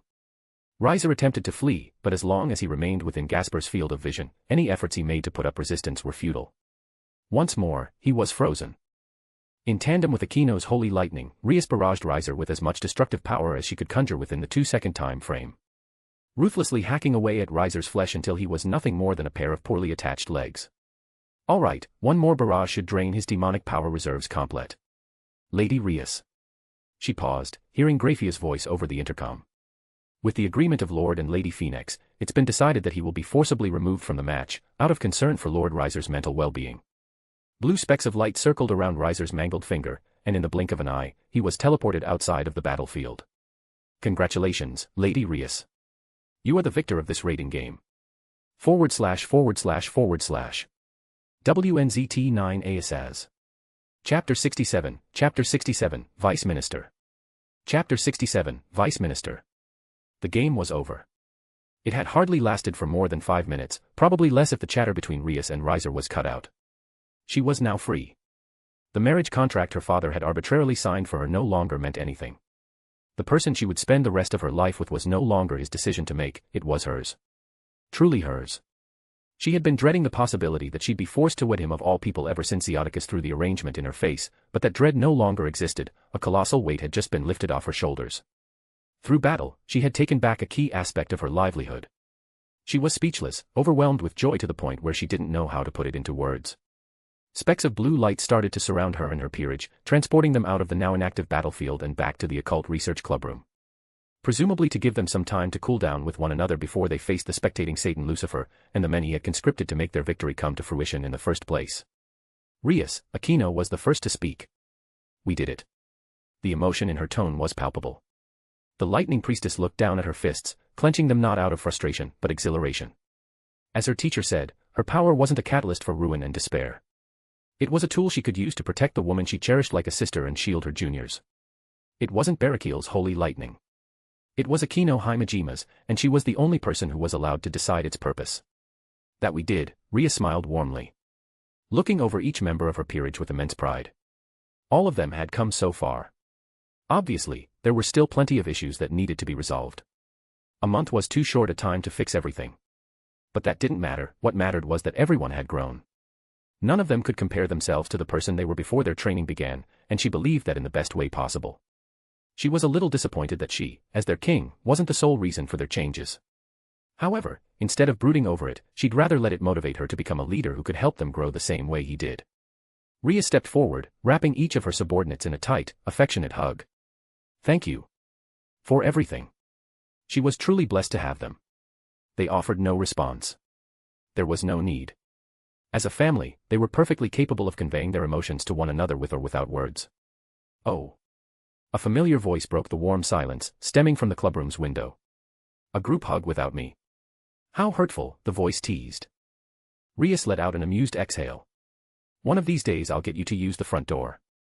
Sure you will, Alduin teased, vaulting through the window like usual. His eyes drifted over each of his students, his expression emanating just as much pride as their king. So, how are my little champions feeling after the big win? I bet it felt nice to smash that pesky Firebird's face in, didn't it? He would know, he was the Underworld's leading expert in kicking Riser's ass. Yes. Aquino smiled excitedly. It was quite pleasing to watch him writhe around in indescribable agony. She pressed her palm against her cheek, reminiscing over the sight of Riser's limbless body. Ah, I almost forgot this one's a major S. Everyone shared the same thought. Hey, with any luck, maybe your holy lightning shocked his brain's faulty wiring straight, Alduin smirked. One can only hope, Rias sighed. Gradually, the Gremry's expression lost its humor, softening as she walked up towards Alduin. The latter shifted with confusion as she wordlessly wrapped him in a tight hug. Thank you, Alduin-sensei, she whispered in a warm tone. He exhaled calmly, returning the embrace.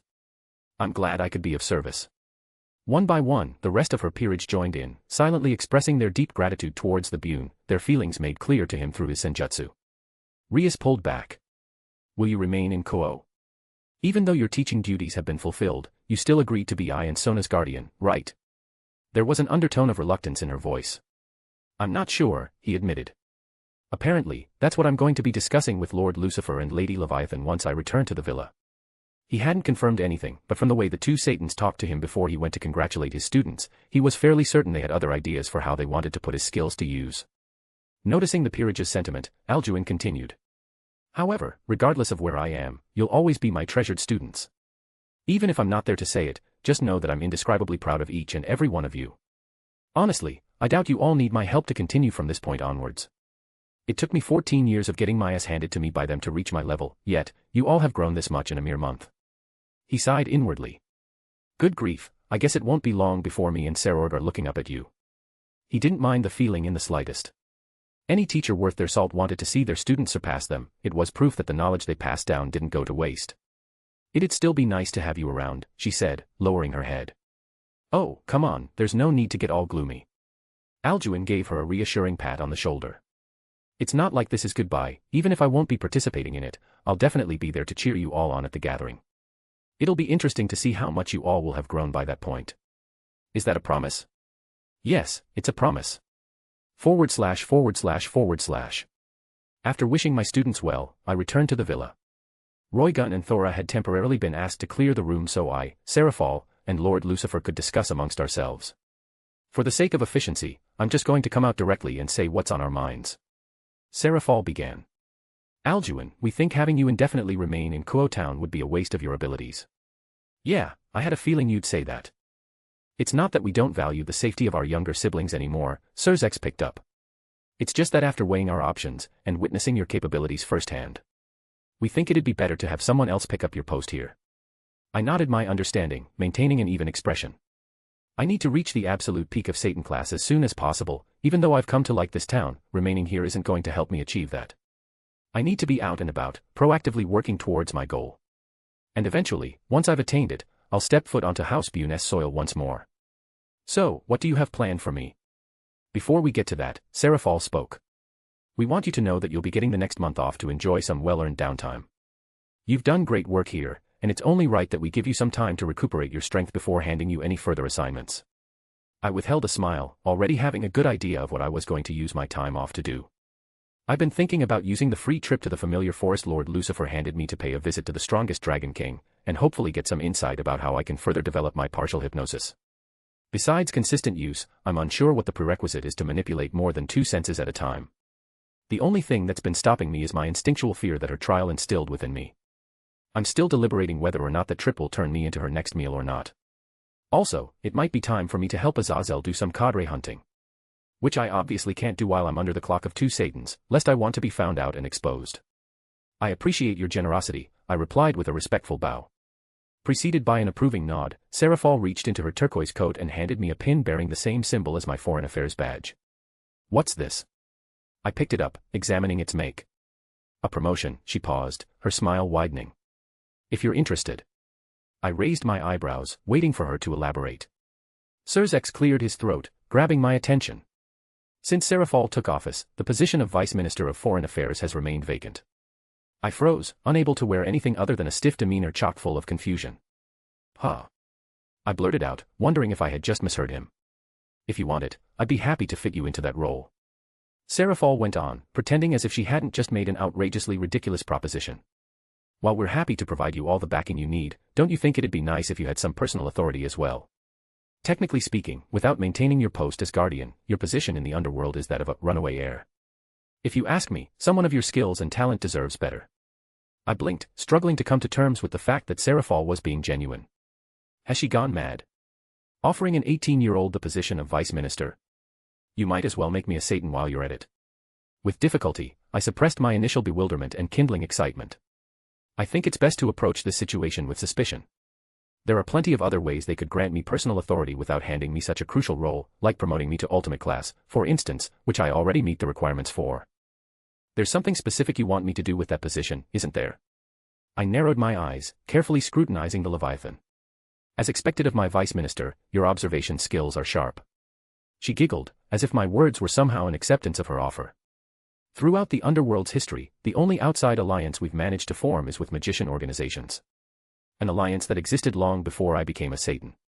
You wish to change that? Yes, don't you think it's a little embarrassing that my department hasn't managed to form any alliances since it was founded? She sighed. We've done a good job of keeping track of foreign threats and whatnot, but that's not the department's main purpose. It's supposed to be a medium to open communications with factions other than just Gregorian Heaven. I hummed inquisitively, taking a moment to mull over her words. She makes a good point. With the government's current pro-peace policy, it makes sense why she'd want to seek out more potential allies. Though I doubt lackluster communication skills are why she hasn't managed to do so. From an outside perspective, the Underworld's just too damn frightening. As long as Lord Beelzebub and Lord Lucifer exist, it's going to be pretty difficult to make others think of us as a friendly or even neutral entity. Not that I blame them, I would be scared shitless too if I encountered a faction with people that could make entire pantheons quake in their presence.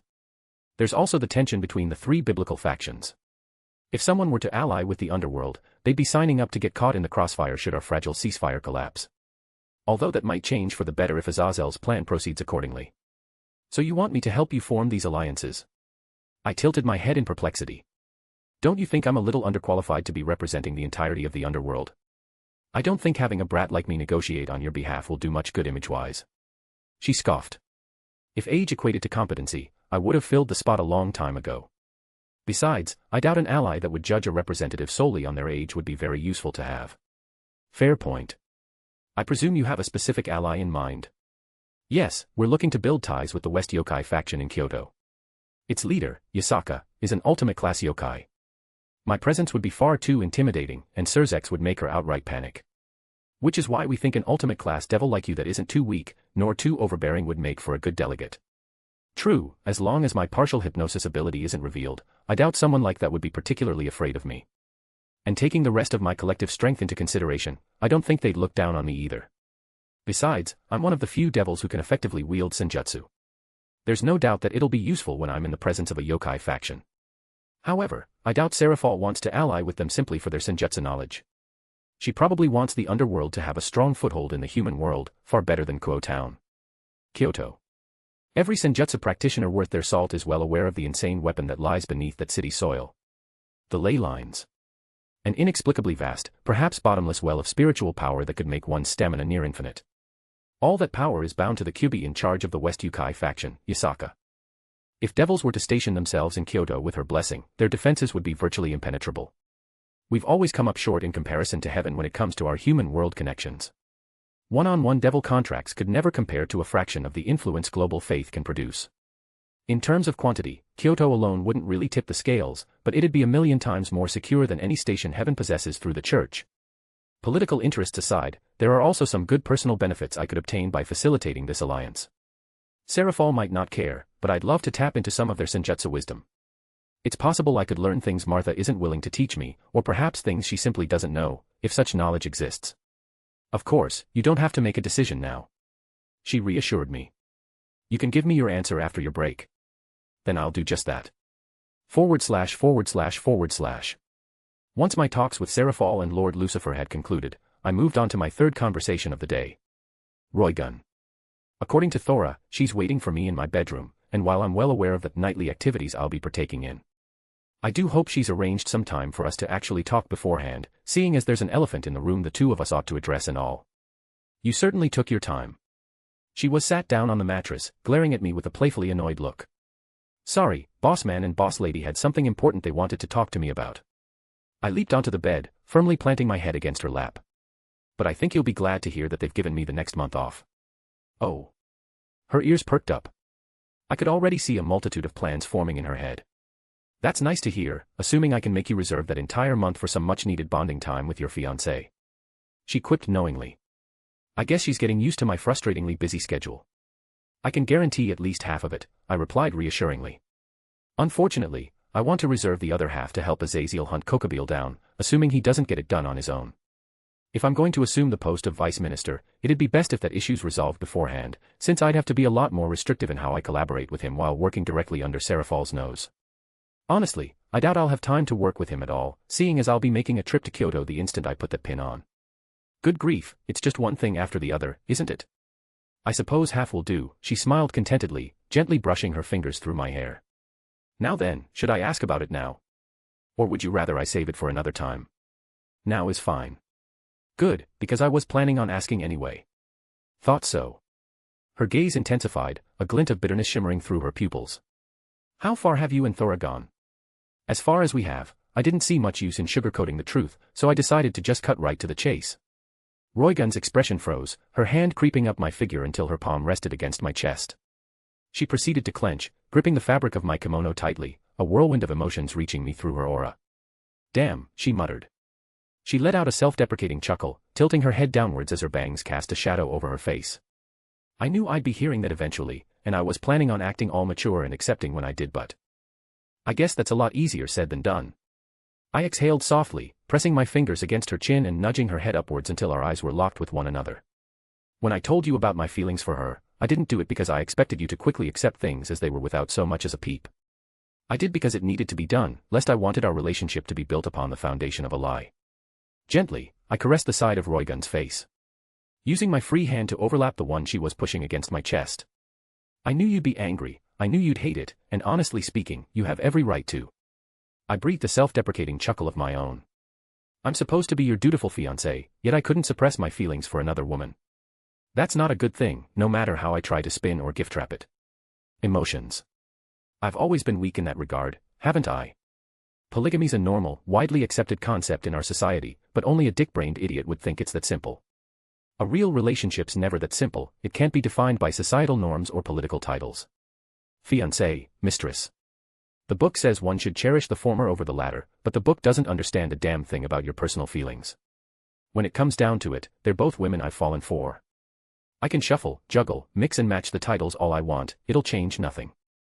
I never planned for things to be this way, but that only makes my relationships with them all the more important, because it confirms that these feelings of mine truly stem from my heart." "That's not true," she rasped.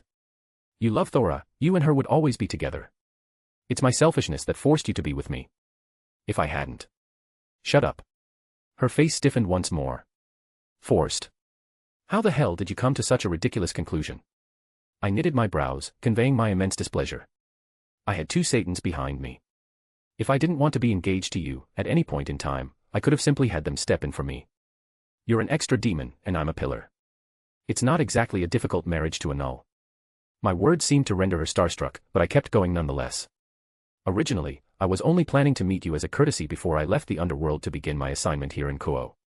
I had already rehearsed countless ways to respectfully refute you, yet the words never left my mouth.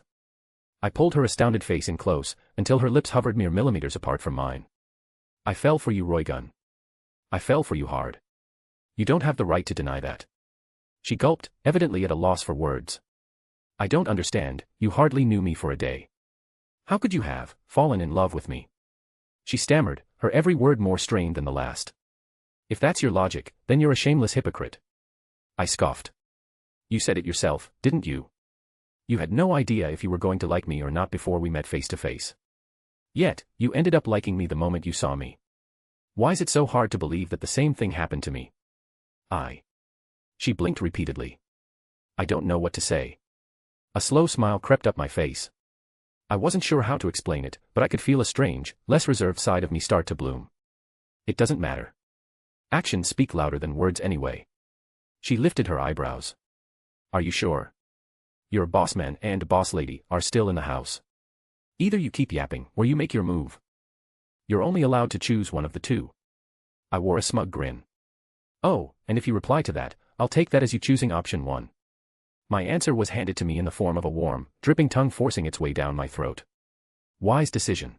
/ WNZT9ASAS. Chapter 68, Motherly Scolding. Chapter 68, Motherly Scolding. The following day, I returned to the Underworld. As I promised, I'd be spending the next 2 weeks at the Belphegor estate with Roygun and Thora in tow. I'd be lying if I said the notion of the old men greeting me with a surprise visit didn't frighten me, even if I had Surzek's and Seraphal's protection. However, this is extra demon territory, so I think the odds of that happening are pretty slim. Eventually, the estate will be moved into the government's territory, but Roygun's still searching for a suitable location with Surzek's. And once the matter's decided, it'll still take some time for all the construction work to be done. "Darling, is something wrong?"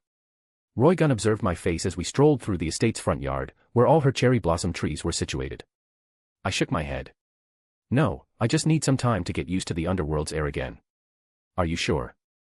Thora shared her sentiment. "Young lord, you look a little pale." "Yeah, I'm good." I smiled reassuringly. Honestly, I'm feeling a little moonsick. The human world's moon always gave me this inexplicable, deeply comforting sense of ease. I still don't fully understand it, but now that I'm back in the underworld, I can feel something within me longing to bask in its light again. Obviously, it's related to that child of the moon thing my dragon keeps mentioning, but refuses to elaborate on whenever I ask him to. Which is pretty damn infuriating. If you're not going to spill the beans, why even bring it up at all? We continued our stroll, my eyes habitually examining each of the trees planted around the estate's walkway as I took note of their condition. It looks like you've hired some new gardeners, I said in an approving tone. Compared to the last time I was here, the condition of her trees had drastically improved. I mean, it wasn't terrible before, but based on the coloration of the petals and salubrity of the key coursing through their roots, the difference is clear as day. Actually, I don't think it'd be a stretch to say they're in peak condition. They're almost as healthy as some of the plants in Martha's garden.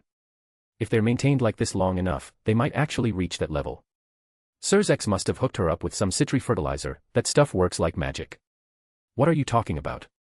I haven't changed my staff. She narrowed her eyes, looking closely at the trees. Huh. They didn't look that vibrant yesterday. Strange. I blinked, reciprocating her confusion. She didn't change anything. How can that be? //////. Roygun scratched her cheek, exchanging a glance with Thora as they watched the botany-loving Buné walk up to one of the trees. They shrugged, deciding to follow him and possibly figure out the reason behind the miraculous transformation of Roygun's treasured cherry blossoms.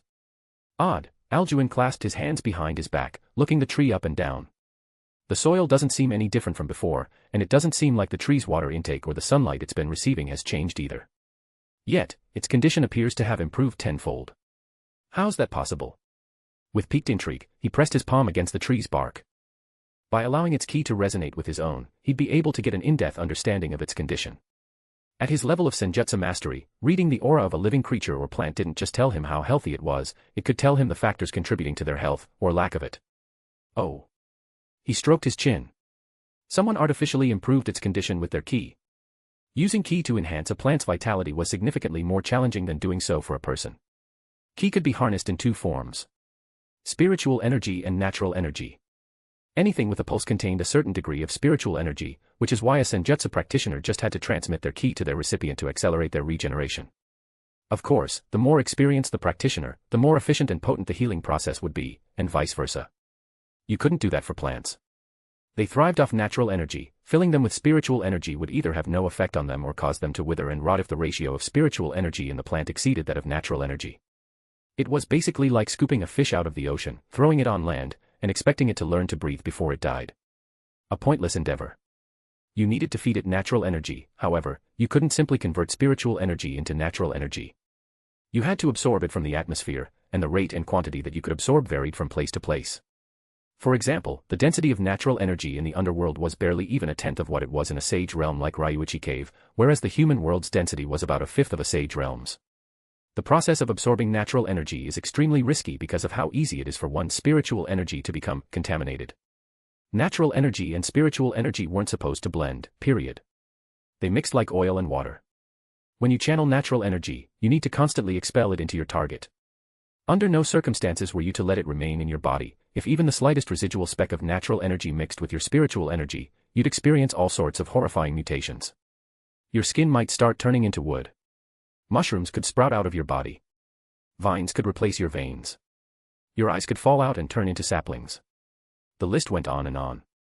Unless you were somehow able to control and eliminate the contamination in time, you were guaranteed to experience a harrowing, grotesque death. Typically, the best way to deal with it was to cut off the body part where the initial contamination had begun.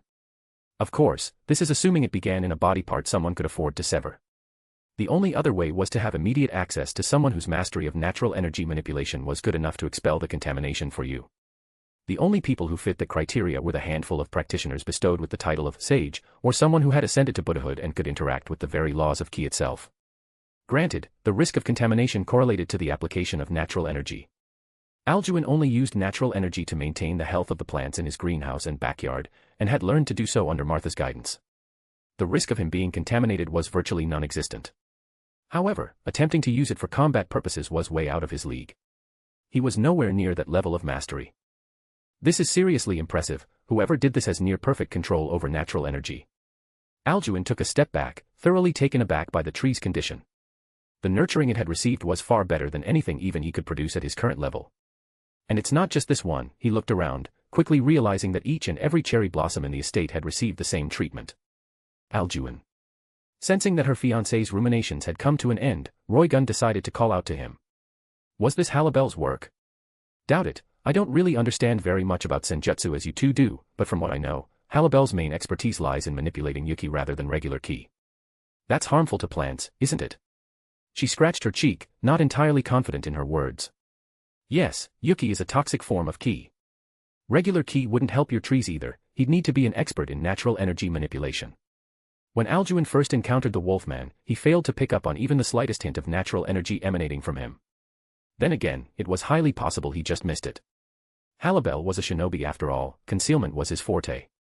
How bizarre, I can tell the density of the underworld's natural energy hasn't changed. So why would something like this occur out of the blue?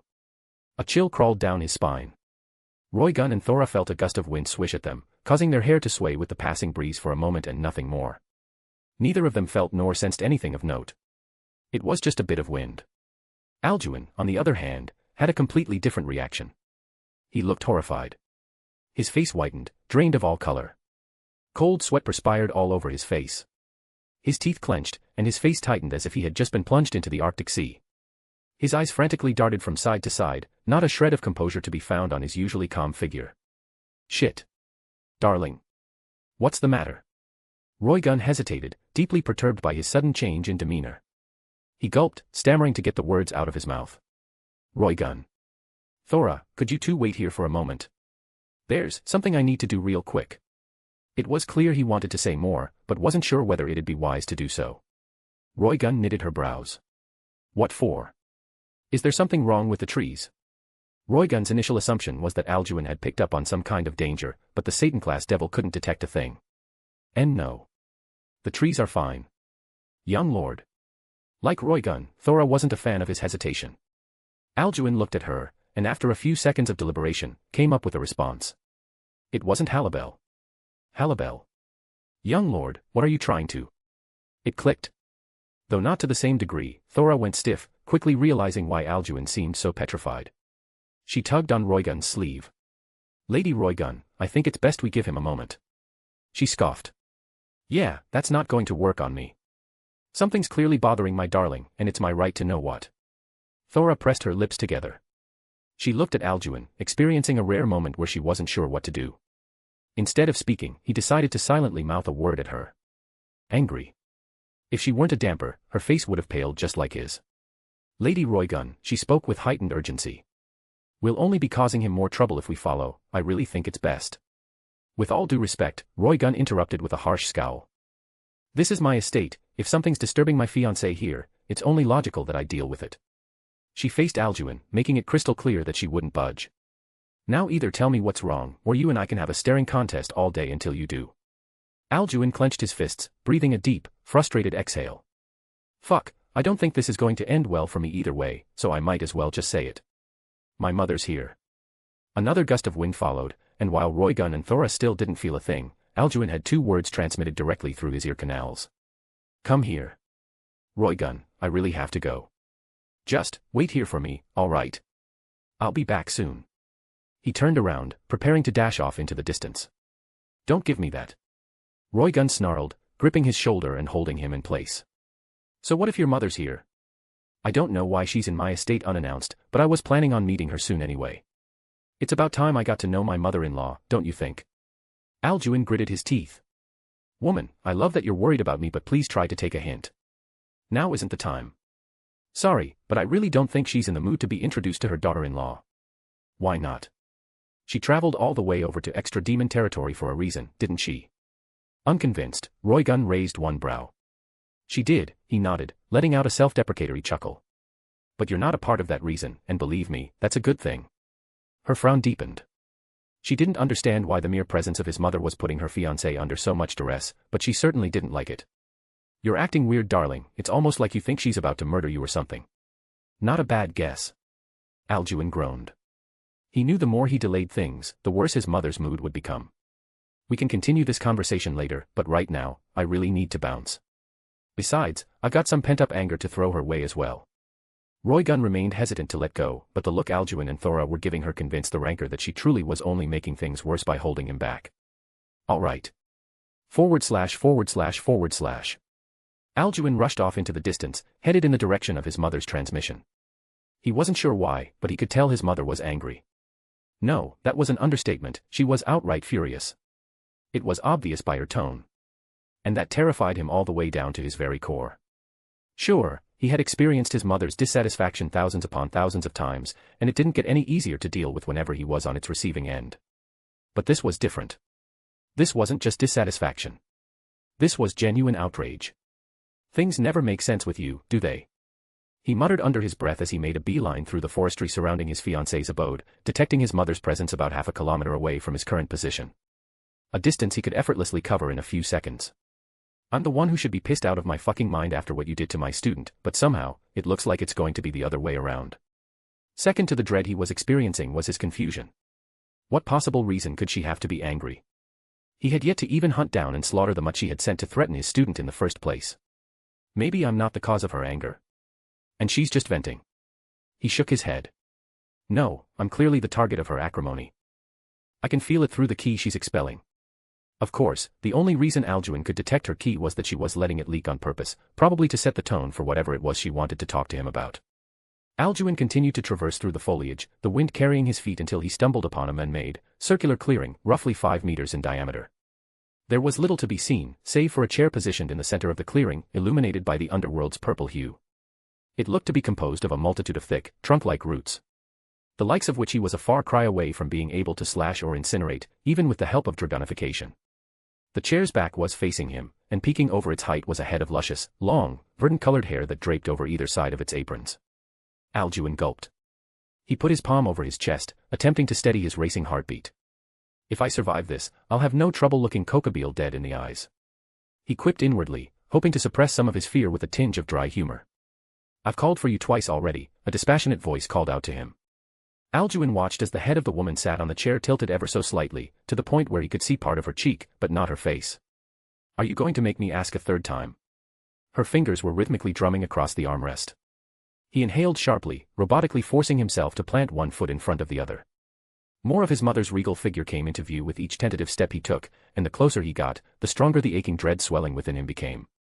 If he failed to keep his resolve firm, even for a moment, he felt like he'd collapse right then and there.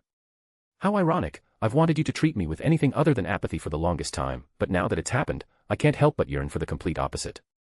He stood only inches away from her, but no matter how he tried, he couldn't bring himself to look her in the eyes. As a matter of fact, he couldn't bring himself to do anything other than stand there stiffly, like a statue. I fail to see what's so interesting about the ground. Her drumming came to a halt. Look at me, the coldness of her voice intensified, the pressure her presence was exuding on Alduin not lessening even a little. He clenched his teeth. Get it together, Alduin. Do you want to face your fiancée after this looking like a whipped puppy? Slowly but surely, he brought his head up.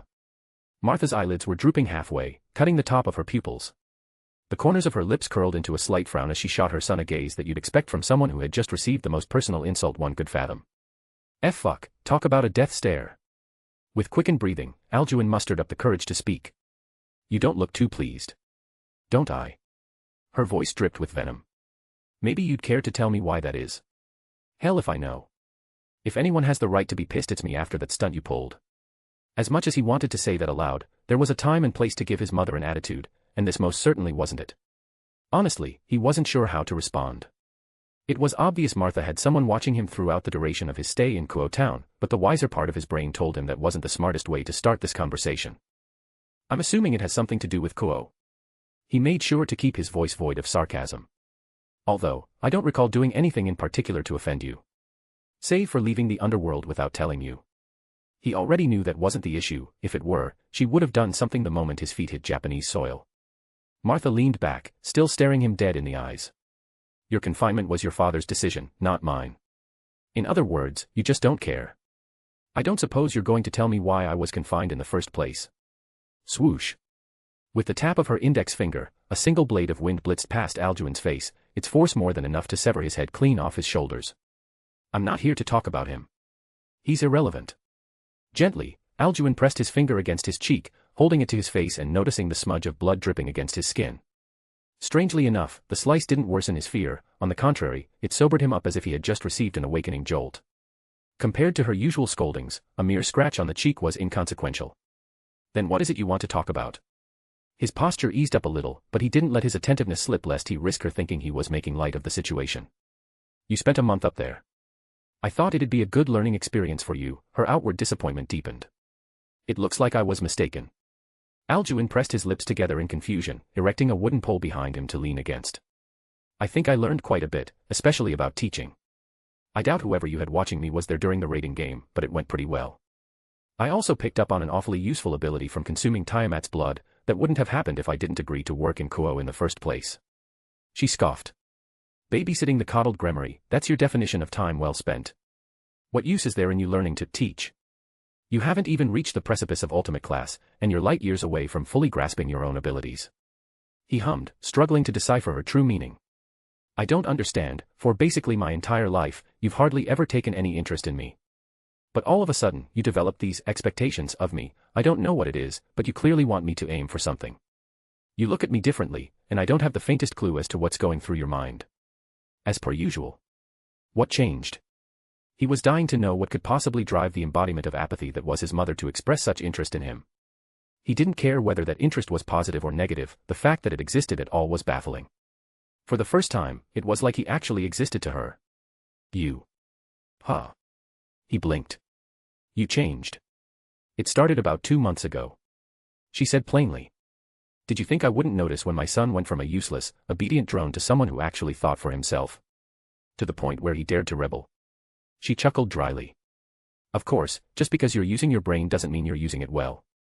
But I thought the fact that you were attempting to use it all was worth my attention. Honestly, I'd even go as far as to say I was impressed by you. For you to rip the deeply ingrained loyalty Thora felt towards your father out of her heart. His gaze sharpened at the mention of Thora. I didn't rip anything out of her. Thora hasn't lost her loyalty. But she knows that father's not the same person she swore her loyalty to. Slap. She leaned forward, her palm striking his cheek with her nails.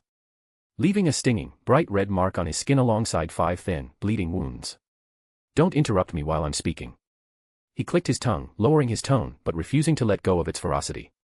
I don't know why you keep insisting she's some kind of convenient chess piece to me, but you're wrong. I haven't, nor will I ever play those kinds of games with people close to me. Surprisingly, his words didn't seem to bother her in the slightest. Instead, the corners of her lips slowly crept up into a faint smile. Liar, she laughed in his face, looking at him as if he were the single most naive creature in the known universe. You have no choice but to play them. You wouldn't have been able to resist your father's will unless you did.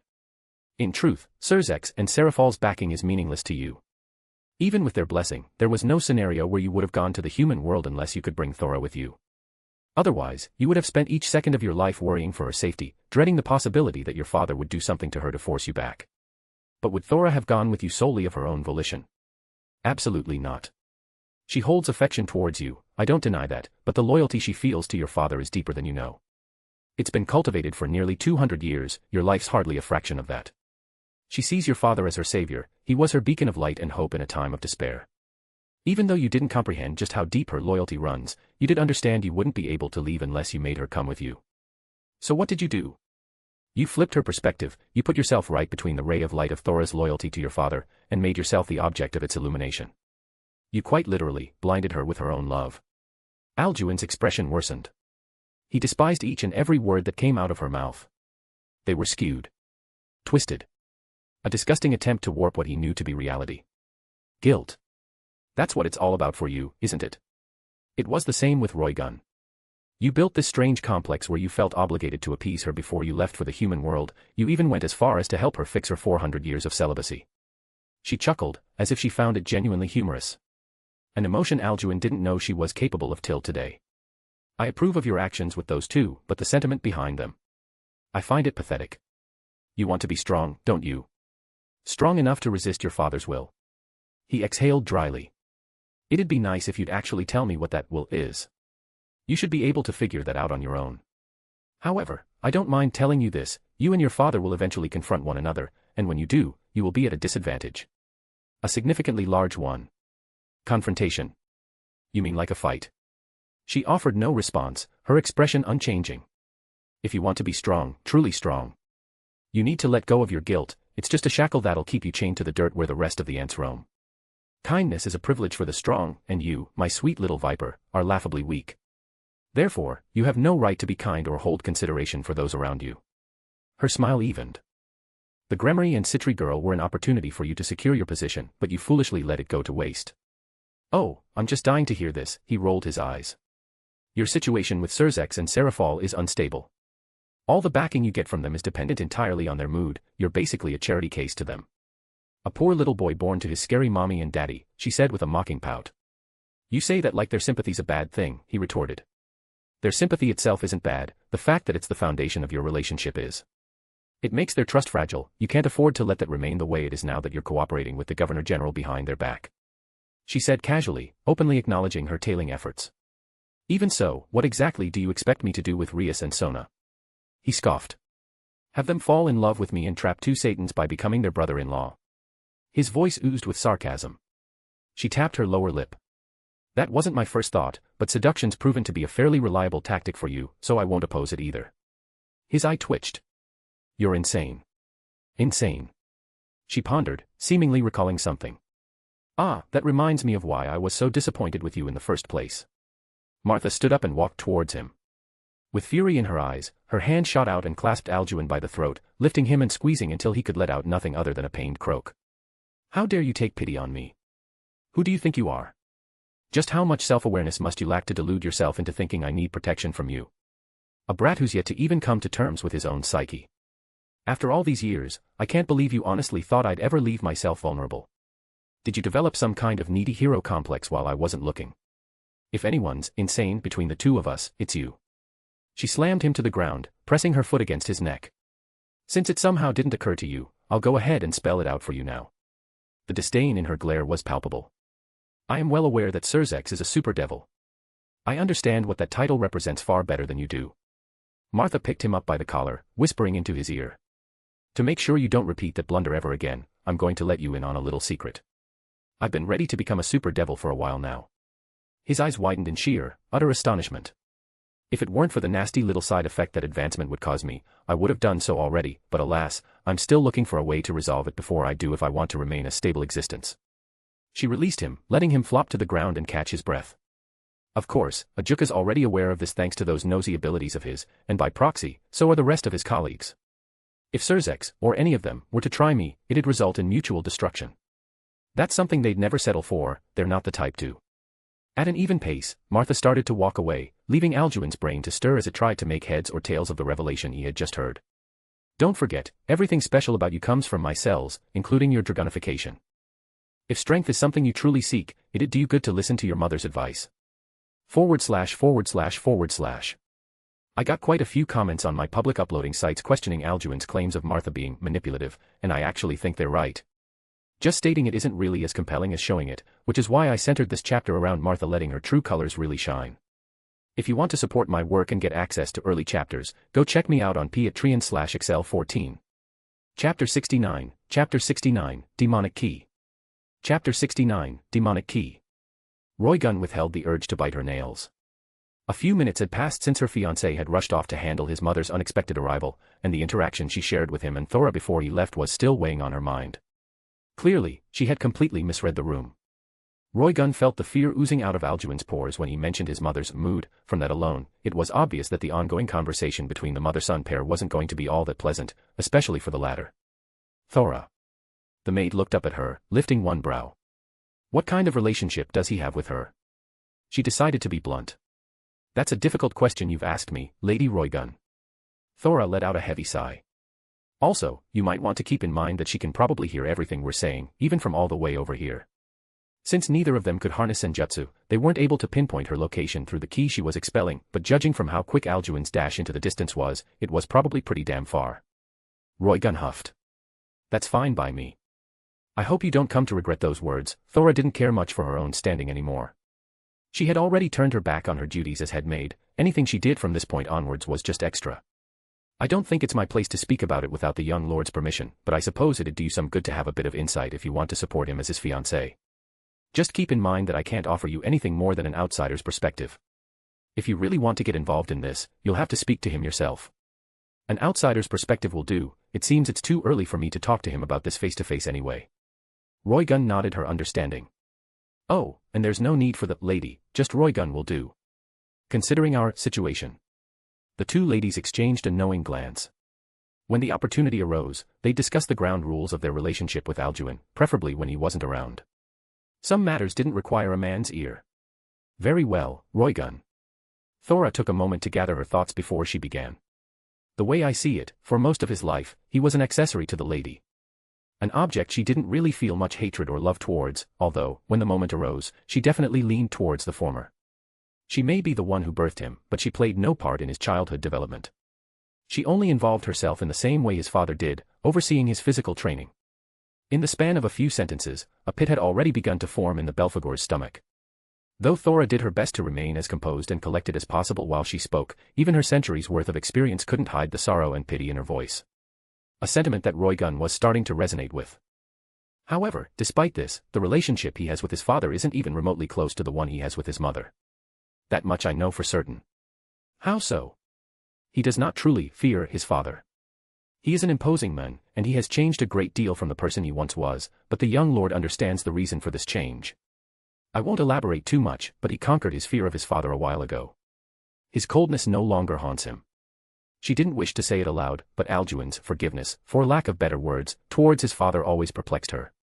The reason for Sebastian's change was clear, it was why people like Thora and Seraphol, who knew the old him, pitted the men more than they resented him. However, Alduin did not know the old him. So how could he forgive him? He had never seen the light Sebastian's presence had once emanated, it was completely illogical for him to feel even in the slightest inkling of compassion for his father. Yet, he did. He also felt compassion towards his mother, so much so that he'd willingly stick his neck out to keep her safe from a demise of her own doing. To Thora, that made Alduin sometimes seem even more incomprehensible than his mother. Sometimes, she wished that part of him would vanish. She wished he'd act more his age and openly express his rightful outrage to his parents, who barely appeared to acknowledge him as their son. She wished he wouldn't put himself in harm's way just because he felt responsible for making up for the mistakes of people 1,000 years older than him. And at the same time, she wished it wouldn't. She wished his unfathomable love wouldn't wilt away, lest his fears of losing himself come to fruition. She wished she wouldn't have to wake up one day and no longer recognize the back of the men she looked after, served, and loved more than anyone.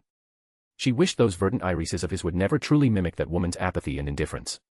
To her, the current Alduin was someone she could always confide in, no matter how much trouble he managed to get himself in. If that Alduin were to disappear, she wasn't sure what she'd have left. It was like his psyche was in a constant state of war between the best parts of his father and the worst parts of his mother. An excruciating mental deadlock that he'd never win, because his blood was woven from both sides. They would clash, again, and again, and again, but never reach the negotiating table. There could be no armistice. Alduin was still too weak, too young, and too inexperienced to mediate his own peace. If such a thing were even possible. She couldn't begin to comprehend how tiring it was for him, and more importantly, how long he could keep it up. I was the one in charge of most of the parental obligations, she took a deep breath. Or at least the ones I was allowed to handle. The young lord's livelihood, his social life in particular, wasn't given as much thought as it should have been. Naturally, Roygun knew what Thora was referring to. His urban myth status. If you don't mind my asking, why exactly was his social life so restrictive? His father wanted it that way, the rule to remain in the manor was made by him, and since his mother showed little interest in opposing or rejecting that rule, it remained in place. As for the reason, I have no clue. It wasn't any of my business to pry as a mere attendant of the house. She looked down, exhaling an expression of shame. Then again, that might just be an excuse I tell myself to alleviate my own guilt. Thora kept her thoughts to herself, having already shared the train of thought with Alduin some time ago. I know that he wanted to limit the connections Alduin made as much as possible. The less he knew about the underworld he lived in, the less he'd yearn to explore what it had to offer, or something along those lines.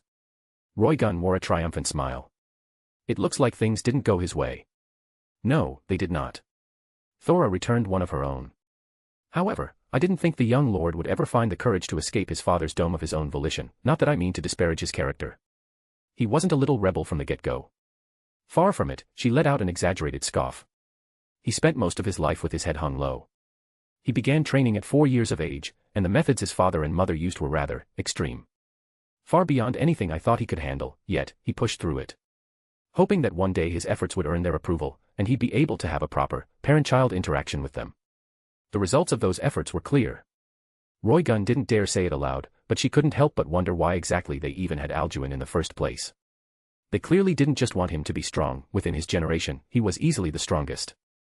The only person who could contest that was Serord Bale, the person who was publicly acknowledged as his generation's finest. So why? Why had Sebastian Buné and Martha Salos gotten together? What was their goal with Alduin? Assuming they shared the same objective. Does he still want it? Their acknowledgement? I'm not sure. Recently, it seems to me that the young lord has started to realize that a future in which the three of them are a happy family may never come to pass. She also wanted to comment on how poor the relationship between Sebastian and Martha was, but knew better than to address Martha's personal life when she was around. For now, it was best to keep the conversation centered around Alduin. However, that realization alone hasn't dulled the love he holds for them. Even if he's just supporting them from afar, without them ever knowing, he'll be content with that. In a way, that could be seen as a more rational approach to a very irrational form of love. Physically, he may have distanced himself from them, but mentally, I doubt he'll ever leave their side. Roygun pressed her lips together. It was clear that Alduin had a rather peculiar upbringing, but this was the last thing she expected to hear, and to make matters worse, she had a strong feeling that this was only scratching the surface. This was merely an interpretation of Alduin's life after all. Hearing her fiancé's perspective from his own mouth would be an entirely different experience. That sounds sad. Thora offered no response, replying with a simple, curt nod. So what changed? What made him decide to leave? I can't say for certain. I'm not sure what happened, but a little over 2 months ago, something inside him changed. Something urged him to break his life status quo, and while the reason for that eludes me, I don't care much for it. I'm just glad that he finally decided to break out of his cage. And that he decided to take her with him. He was probably just fed up. I doubt it's that cut and dry. Thora shook her head in resignation. Even Alduin himself didn't understand the full scope of his emotions. Roygun fell silent, taking a moment to ponder over everything the maid had just told her. Unsurprisingly, she found herself left with more questions than answers, but it was nice to actually know what needed to be questioned for a change. Thank you for telling me this. There's no need to thank me, I simply want the best for him. Leaving you in the dark about your fiancé's state of mind seemed counterproductive to that goal. Of course, now that I've spoken, I expect you to do everything in your power to support him to the best of your abilities. Thora shot Roygun a heavy side eye, making it perfectly clear that what she had just told her wasn't to be taken lightly. That goes without saying, the Belphegor replied without hesitation. Minutes pass, and eventually, the two ladies spot Alduin's encroaching figure in the distance. Their faces lit up upon seeing that he was unharmed, until they got a closer look at him. You're hurt. Roygun rushed towards him, gently cupping the sides of his face. Huh. He blurted out in confusion, rubbing the part of his cheek she was staring at. The wounds his mother's nails had opened were still open, blood slowly trickling down from the 5 horizontal slits she had drawn across his face. Strange. I could have sworn I healed that. The cut created by her wind blade's been fixed, but for some reason this one reopened. He rubbed his blood between his fingers, furrowing his brow upon noticing its strange, thick consistency. As if it had been coagulated somehow. What happened? Did she do this to you? It was just a light slap, nothing major. Alduin activated his Dryadic blessing once more, cupping his cheek and sealing the wound again. But it made no difference. After a few seconds, the cut simply opened again. His blood remained just as disturbingly vicious as before. What's going on? What did she do to me? Light slap my ass. You've got weird veins coursing through your skin. Veins. He tilted his head. Alduin reached into his pocket, pulling out his phone and opening its mirrored camera to see his own reflection. Shockingly enough, ominous, thick black veins were creeping around the 5 wounds, spreading outwards and slowly occupying more and more of his face. Oh boy. With immense concern written all over her face, Thora walked up to him and dabbed her fingers against his wounds, attempting to use her blood manipulation to identify the issue. Young lord, what is this? A parting gift, apparently, he chuckled dryly, attempting to mask his nervousness. More like a parting curse. In his usual, shinobi-like fashion, Halibel popped up out of the blue, taking a drag from his kizaru. Though he seemed like his usual, laid-back self, Alduin could tell something was awry with the wolfman's demeanor. He was afraid, deeply so. It's about time you showed yourself. Roygun narrowed her eyes at her knight. I could have used a heads-up about our surprise visitor. Halibel grumbled, scratching his chin. Believe me, warning you was my first instinct once I noticed the condition of your trees magically improve. But my mother warned you to stay put, Alduin continued, his voice filled with understanding. He knew better than anyone how terrifying her warnings could be, especially so for a creature so heavily attuned to senjutsu like Halibel. Just a sliver of malicious ki from her could have him trembling on all fours as if he had 1,000 swords pressed against his throat. Yeah. Something like that. He took another, much longer drag from his pipe in a desperate attempt to collect himself. That woman's quite something, fiancé Kuan. I've heard stories about her strength like everyone else, but witnessing it, even a fraction of it firsthand, is something else entirely. Alduin smiled reassuringly. You don't need to explain yourself, you did the right thing by listening to her. The wolfman would have died if he hadn't. Now then, you mentioned something about demonic ki. Ki, yuki, natural energy. Alduin was well educated on all three, but this was the first time he had ever heard of demonic ki. Man, how do I even begin to explain it? Halibel scratched his head. If yuki is considered a toxic form of ki, then demonic ki basically falls into the same category, except for the fact that it's 1,000,000, no, 1,000,000,000,000 times more corruptive. How so? Let me put it like this, manipulating yuki is like learning how to effectively wield poison. Of course, the most important thing to keep in mind when doing so is to never let yourself get afflicted by your own poison. Safety first and all. But demonic ki. That's the complete opposite. One would have to happily ingest not only their own poison, but the poison of those around them. Hatred. Resentment. Loathing. Heartbreak. Suffering. Despair. Hopelessness. Agony. The list of negative emotions goes on, each of them becoming a core ingredient of the poison one consumes. A senjutsu practitioner will greedily devour negativity until their life force is filled with it up to the very brim, and ordinarily, the contamination of their life force will cause it to burn away in the most excruciating manner one could imagine, killing them in the most merciless way possible. I sense a but coming. But those with the unfathomable talent and mental endurance to resist the contamination will obtain the right to wield that negativity as their own. An ultimate, dominating corruptive force that only a handful of powers can contend with, even those that possess a certain degree of divinity. However, the challenge doesn't end there. Initial control of demonic ki is just the beginning. The stronger one's demonic ki becomes, the harder it is to resist its corruptive force. That is the nature of demonic ki. An immensely high risk, in exchange for an immensely powerful reward. Although, I'm pretty sure the number of practitioners has declined drastically with the passage of time. Who would have thought your mother was one of them as well? Alduin's eyes widened, as if he had grasped something. Demonic ki, the way it functions, it isn't all that dissimilar from dragonification.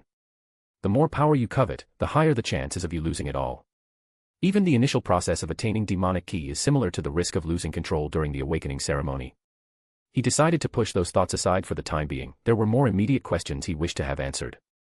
Halibel, when I was talking with her earlier, she said that she's been able to advance to the level of a super devil for a while now, but wasn't doing so because that advancement wouldn't be stable. Halibel, Roygun, and Thora all felt their breathing quicken at the mention of that realm. The realm that contained the overwhelming, incomprehensible might of the current Beelzebub and Lucifer. Alduin's mother claimed to be capable of reaching that realm whenever she pleased, and while Roygun heavily doubted that fact, Thora and Halibel's reactions were vastly different. I see. I think I understand what your mother meant. The wolfman held up one finger. When it comes to senjutsu, there are two paths to ascension. One is the righteous path that leads to Buddhahood, the most famous example being Sun Wukong, the victorious fighting Buddha. He held up another. The other is the demonic path, which leads to one becoming an Asura, or Shura, as those in my hometown call it. As you can probably imagine, this path involves the elevation of demonic ki rather than normal ki. I'm fairly certain this is the state your mother's attempting to attain. Asura. Alduin pondered. If that's truly what you're trying to become, then I guess I finally understand what your motivation is, at least part of it. It didn't take a whole lot of thinking to figure out what Sebastian wanted. But for all this time, Alduin couldn't even hazard a guess as to what his mother wanted out of life. Why she did the things she did was a complete mystery to him. However, if Halibel's assumption was true, then maybe it was possible for Alduin to clear a portion of the smog clouding Martha's inner thoughts from him. If the gap between ultimate class and Satan class is like Mount Everest, then the gap between Satan class and superclass might as well be the entire Andes mountain range. He chuckled inwardly. I guess even you lack the confidence to make that jump. Martha was looking for a method to either nullify or at least mitigate the risk that came with her ascension. That much was clear. Beyond that, all Alduin could do was speculate. Who cares about that? Roygun interrupted. He's got demonic ki coursing through his veins. Hurry up and do something about it. Halibel shook his head with reluctance. Sorry, but this is way above my skill set. I might be able to do something about ultimate class demonic ki, but what fiancé Kuin's been afflicted with is much too complex for me. If I try to mess with it, I'll probably only make things worse. He turned to Alduin. Honestly, I don't have a damn clue as to how you're standing right now. Having demonic ki directly enter your bloodstream might as well be one of the most excruciating sensations imaginable. Your life force should have started experiencing contamination by now, at least the early stages of it. Well, I do feel a slight sting. Alduin let out a thoughtful hum. But beyond that, it's honestly not too bad. Definitely nowhere near the level of intensity Halibel just described. Interesting, he smirked. Interesting. Roygun grabbed her fiancé by the shoulders, violently shaking him back and forth. There's nothing interesting about this. We need to hurry up and find a way to fix this. What kind of mother injects her son with demonic ki in the first place? Mine, evidently. He chuckled. I doubt she did it to kill me. She has a plethora of easier methods to choose from if she wanted to. There's something specific she expects me to do with this demonic ki. Somehow, he wasn't expressing even the slightest hint of nervousness. Now, if you'll excuse me, I'm going to go meditate in order to find out what that something is. How's meditation going to fix anything? No clue, but I won't know until I try now, will I? Fortunately for him, there was someone inside Alduin's mind he could consult who knew his body better than he did. / Hopefully, this chapter sheds some light on what I meant by Martha being ready to advance to superclass, as well as some of her motivations. Although if you're really observant, you can probably deduce even more than what I've divulged about her in this chapter by piecing things together. If you want to support my work and get access to early chapters, go check me out on Patreon/Excel14. Chapter 70, Her Mindscape. Chapter 70, Her Mindscape. I found a quiet place within Roygun's cherry-laden front yard and sat down cross-legged, making myself comfortable against the lush grass enhanced by Martha's ki. I closed my eyes and took a deep breath, focusing until I could hear the metaphorical switch in my head flip. It's about time you reached out to me of your own volition. I opened them to the sight of my familiar, leafy world, graced with the presence of the heaven-piercing tree that towered over everything beneath its branches and leaves. Ah, it sounds like someone felt lonely. I teased. Like me, my dragon had a cluster of black veins infecting the right side of his face. The spread was gradual, but noticeable enough. I guess it does look unpleasant, but I can hardly feel a thing. And judging from my dragon's lack of urgency, my hunch about this not being anything life-threatening appears to have been right after all. He simply rolled his eyes with a stark lack of amusement. So, I continued, walking right up to him. Any ideas? If by ideas, you're referring to a way to expel your mother's demonic ki, then you should already know that I have nothing to offer you, he sighed. What you know, I know. What you don't, I don't either. That may be true, but you're able to interpret things differently than me. I leaned against the tree, shooting him a knowing smile. We both heard Halibel's explanation. Surely you've managed to whip up something in that bashful little noggin of yours. He let out another sigh, only deeper, and shook his head. Even if I came up with a hypothetical solution, there's no way you'd be able to execute it. You're a mere ultimate class devil, your mother already has 1 foot in superclass. How could someone like you possibly resist her ki? Let alone a form of it you've never conjured nor studied. Get your head out of the clouds. I exhaled, wearing a slight frown. Is there really nothing we can do? It's clear this demonic ki isn't an immediate threat, and even though it's spreading fairly slowly, that doesn't change the fact that it is spreading. Eventually, I won't be able to treat this as a mere object of curiosity. It'll become a disease 1,000,000 times more dangerous than Yuki, as Halibel so eloquently put it. How dense can you be? He face-bombed. You've already established that the purpose of her injecting you with demonic ki wasn't to kill you, so rather than thinking about how to get rid of it, shouldn't you be pondering over what said purpose is? I pressed my lips together. I presumed getting rid of it was the test in and of itself. Isn't this punishment for offending her with the whole Rias debacle? Limiting the spread of the demonic ki gives me a chance to look for a cure before it inevitably puts me 6 feet under, allowing me to save myself rather than ending me outright. Or, he said with emphasis. She wants you to find a way to learn how to use demonic ki for yourself. Didn't Halibel say the number of demonic ki practitioners experienced a drastic decline? If you're ever going to have an opportunity to experience demonic ki, it'd be through her. I let out an inquisitive hum, not entirely convinced by his explanation. But why? My senjutsu proficiency hasn't really undergone any drastic improvements. If she wanted demonic ki to be part of the curriculum, wouldn't she have done so earlier? Martha rarely, if ever, does anything just for the hell of it. Her motives are always frustratingly hard to grasp, but they exist nonetheless. He scoffed. I wonder, why would the woman looking to become a super devil through the path of demonic apotheosis want her flesh and blood to wield demonic ki? A real mystery, don't you think?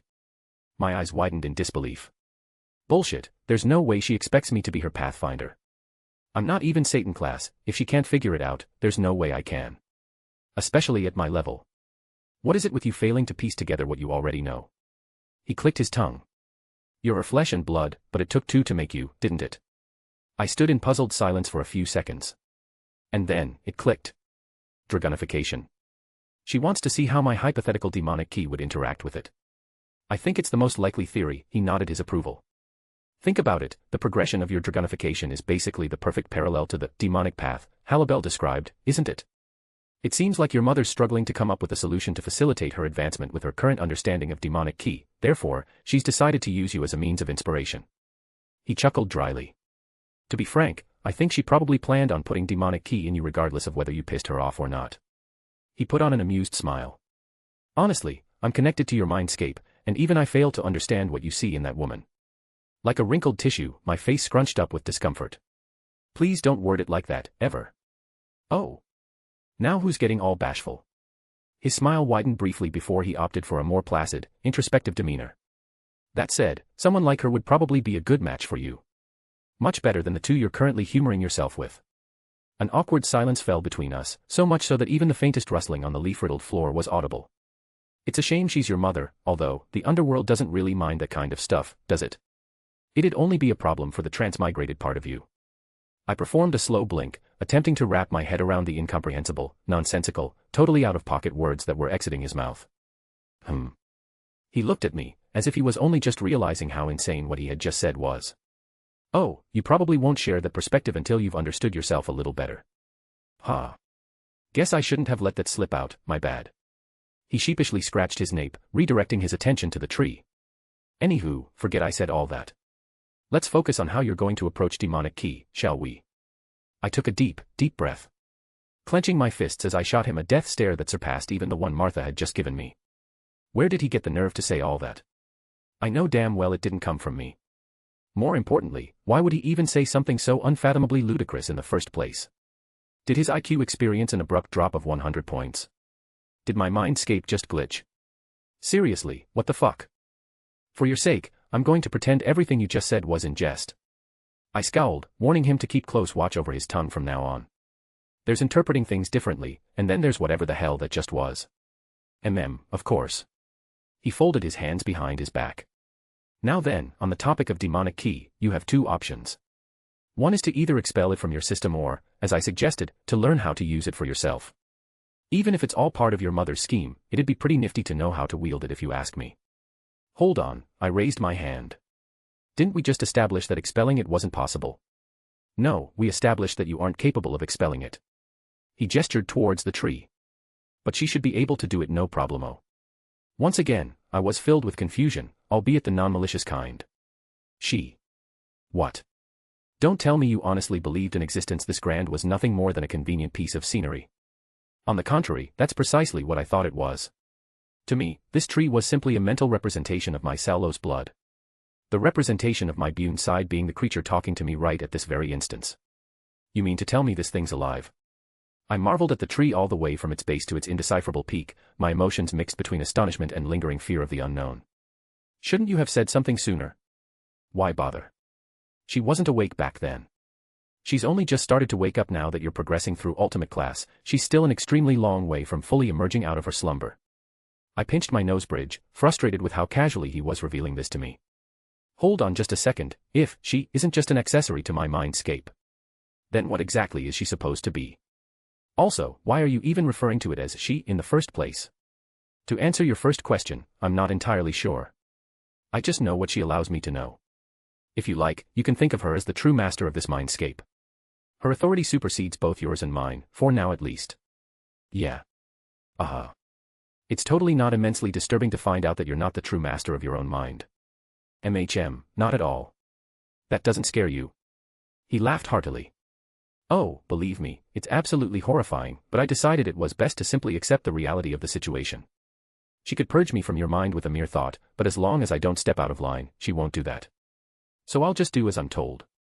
He tried to act casual about it, but I noticed the slight shakes and twitches in his appendages. Don't worry though, I'm the only one she has under martial surveillance. Her feelings towards you are the complete opposite. At that moment, I felt a light bulb of inspiration light up in my head. Does this have anything to do with that, child of the moon, stuff you love to blab about? His silence was answer enough. It seems she's the reason he's not allowed to tell me anything. If she dictates what he can and can't say, then maybe I ought to take his description with a grain of salt. There's a good chance she's using him as a medium to skew my thoughts. For all I know, she could just be some unwelcome parasite. Thwack. Out of the blue, a root lifted from the ground and smacked me across the back of my head. Buddy, if I can read your thoughts. Then so can she. He said with an undertone of second-hand embarrassment. Right, I probably should have thought about that. As for your second question, she simply told me to refer to her that way. I see, I paused. Why does she only talk to you? How come I haven't heard anything?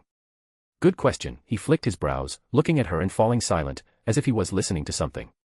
It seems you're too weak to hear her voice yet, and until she's recovered more of her strength, she won't be able to regulate it for you. Seriously.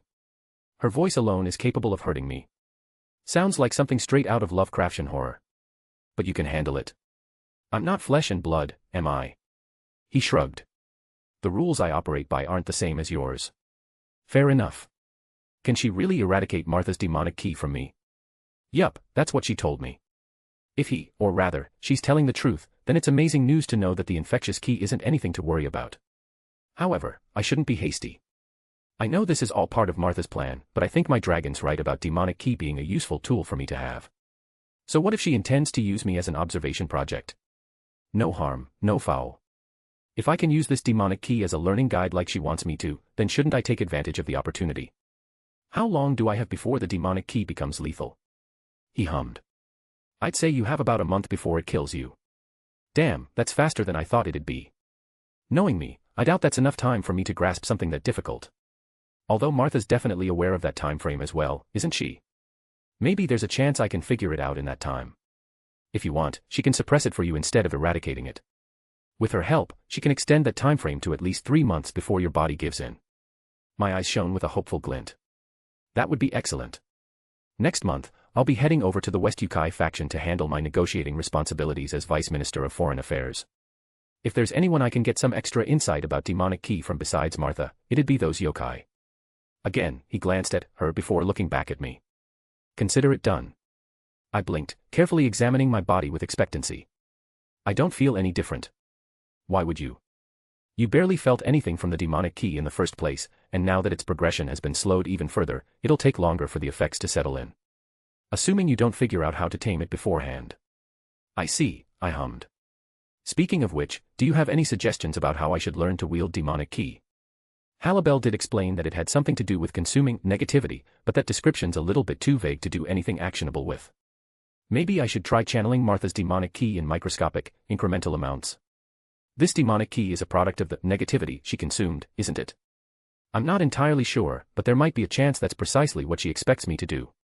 For starters, I'd advise against doing what you're thinking of doing. Your mother's demonic key is way too much for you to handle right now.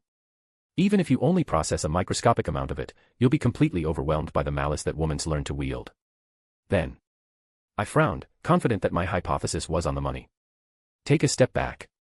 Instead of recklessly letting it merge with your life force, admire it from a distance, and study its essence. He smiled. Her meditation lessons weren't for nothing, were they? I can do that. Why not? When you circulate your ki through meditation, you transform your vision to a state where you're able to see the flow of your own meridians, and once you're able to perceive them, you're able to allow your ki to move in an even more controlled manner than usual. Naturally, the downside was that you couldn't do anything else while immersed in such a deep state of introspection. You'd need 2 brains to make that possible. You're doing the same here, the only difference is we're eliminating moving the ki out of the equation. All you have to do is focus on your perception. I replied with a slow, analytical nod. That possibility seems a lot more likely than the one I came up with regarding Martha's intentions. Thanks. He waved me off. Anytime. I turned to her, and without saying anything, performed a respectful bow. I truly don't know if she's on my side or not, but that won't change the fact that she's here, nor the fact that she just helped me out. Even if she ends up becoming my adversary, I think it's only right that I express my gratitude. No point biting the hand that feeds me until I know whose arm it's attached to. //////. Once Alduin had departed from his mindscape, only his dragon and her remained. His dragon sighed, looking up at the heaven-piercing tree in all her majesty. Are you sure about this? Don't you think it's a little early for our beloved hatchling to spread his wings? True, I can't really do anything with the infuriating bag of bones still wondering where I've gone. He tapped his lower lip. Maybe it's for the best that we help him advance as quickly as possible, even if we have to rush a few things here and there. Yeah, by the time he's strong enough, we should be able to fill in any missing gaps in his foundation. Oh, that little slip earlier. He chuckled. Yeah, that was my bad. His expression turned coy. But let's not pretend like you aren't of the same opinion. /////. I explained what was going on to Roygun and Thora, telling them about everything except her. There's no use in instilling them with needless anxiety when even I don't know whether or not she's an existence to fear, let alone know what she's even supposed to be. I simply explained that I had found a way to increase the amount of time I have to figure out how to deal with the demonic key. A flimsy explanation that I'm able to get away with, thanks to me being the only Senjutsu practitioner here. Honestly, I think the main reason they're worried is that these veins are still crawling all over the side of my face. I could hide it from them if I wanted with partial hypnosis, but since that ability's extremely taxing on my stamina, it's just not feasible nor practical. Maybe I should invest in some makeup. After talking with them, I returned to the spot of tranquility I had picked out and assumed the lotus position. I closed my eyes, focusing on my breathing until it maintained an even, calm rhythm and gradually emptied my mind, tossing aside all my concerns save for those regarding demonic key. Remember, look but don't touch. My vision began to shift from pitch blackness to a series of vein-shaped pathways, each of which were positioned like an anatomic diagram, chock full of the abundant life force that stemmed from my devil physiology, draconic energy, and mastery of Senjutsu. These ethereal vessels were my meridians. Now then, where did that dear mother of mine place her demonic key? I honed my focus, strengthening my desire to see the corruptive key rather than that of my own. My vision shifted once more, turning away from my meridians and showing me a space that felt completely foreign to me, despite it existing within my own being. The space felt cold. Terribly cold. The complete opposite of the warmth the key stored in my meridians produced. Even in my deep state of meditation, I could feel my body begin to violently quake and shiver. Not good. If this keeps up, I won't be able to focus. While entranced, I channeled fire through my body to warm myself up. A feat that required hardly any concentration thanks to my draconic constitution. Is that it? From the distance, I picked up on a sound that seemed reminiscent of howling, but once the noise became more defined, I quickly realized that wasn't the case. Why? It sounded more like screaming. Pain screaming that grew louder and louder with each passing second, to the point where I felt like my eardrums were on the brink of rupturing. But I remained firm, holding onto my concentration with desperate determination. I came here with an objective, and I won't stop until I see it through. Why us? I couldn't even begin to decipher how many voices were conjoined in harmonious agony, but once I got close enough, I could tell that their screams weren't directed at me. I wasn't the object of the rage, anguish, and resentment they were regurgitating. You. It was hard to make out, but a shape was slowly coming into view. No. Perhaps it'd be inaccurate to refer to it as a shape, it was more like a writhing mass woven from thousands upon thousands of thick black strands. Instinctually, I realized this was what was attracting the ire of the countless deafening voices. It was also the source of the toe-biting cold I was feeling. You took it.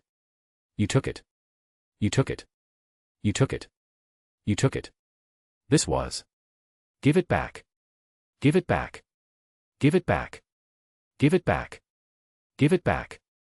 Martha's demonic key.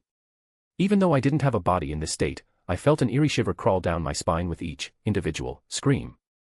I didn't know why, but I was more afraid of the voices than I was of the black mass, even though they didn't seem to bear me any ill will, let alone notice my presence. Unworthy.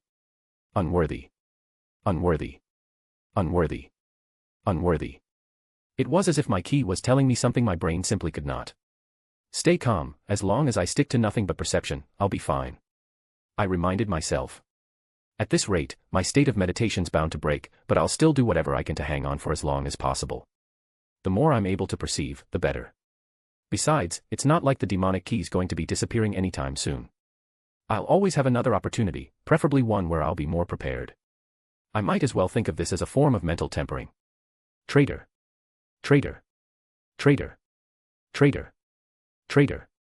Around the black mass, gray, semi-translucent hands started to pop out of the dark nothingness, numbering in the tens of thousands within a matter of seconds. They clawed at the writhing mass with fervor, doing everything in their power to try to break through its exterior, but it was to no avail. They hardly even seemed capable of scratching its thread-like composition. Thief.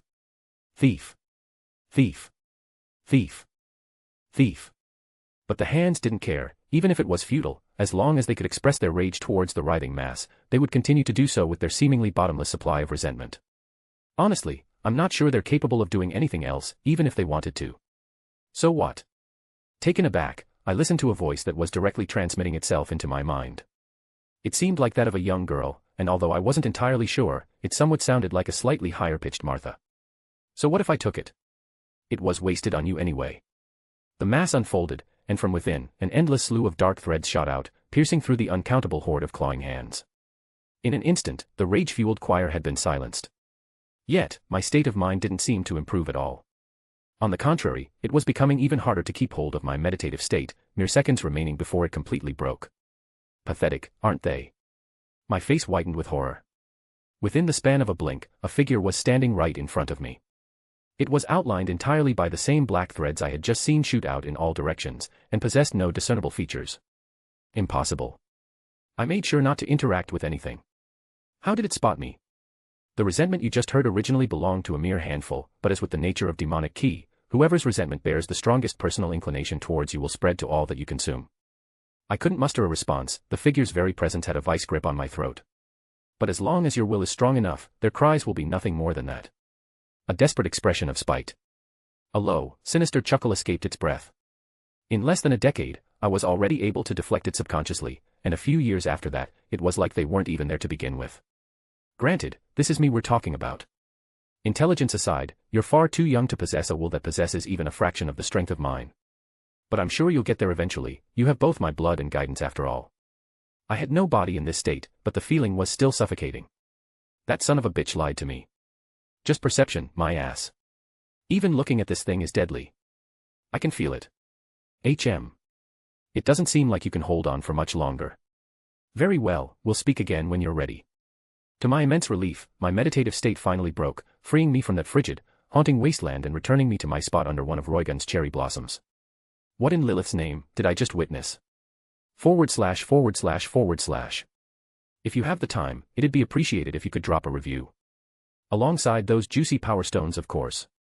If you want to support my work and get access to early chapters, go check me out on Patreon/Excel14. Chapter 71, Ancestral Grandpa. Chapter 71, Ancestral Grandpa. The instant I felt my composure return, I delved into my mindscape without hesitation, my fists clenched and my face warped into a livid scowl as I stared my dragon down. You lied, I declared in a venomous tone. First, you make that nonsensical suggestion about Martha, and now this. Even if you're a part of me, I have half a mind to ragdoll you across this leafy landscape like a crash test dummy. How so? He tilted his head, daring to feign ignorance. Don't give me that shit. You said that as long as I stuck to perception I wouldn't be in danger, he finished, slowly nodding to himself. Yes, I'm well aware of what I said, and I fail to see why you think that statement's been proven false. You're still here, aren't you? Perfectly safe and sound. He sat down on the floor, looking upon me with unmistakable boredom as he rested his cheek against his knuckles. You just experienced a little fright, that's all. How is your failure to maintain your composure my fault? Huh. He sighed, shaking his head in disappointment. It seems you need me to spell things out for you, again. What you saw was the intent infused into the demonic key your mother implanted inside you. Intent. Is that what those black threads were? It spoke to you, didn't it?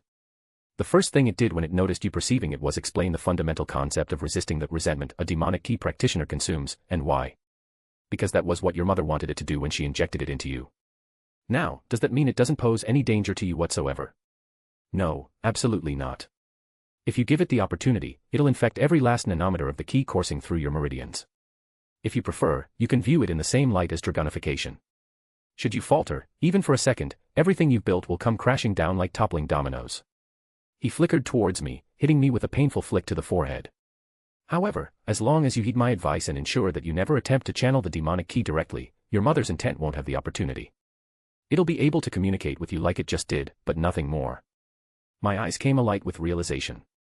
Those screams I heard, that was the resentment Martha's consumed. He let out an amused exhale. Yes, though I imagine that's only a tiny portion of it, relative to the amount of demonic key she imbued into you. An ominous shiver crawled down my spine. Tiny.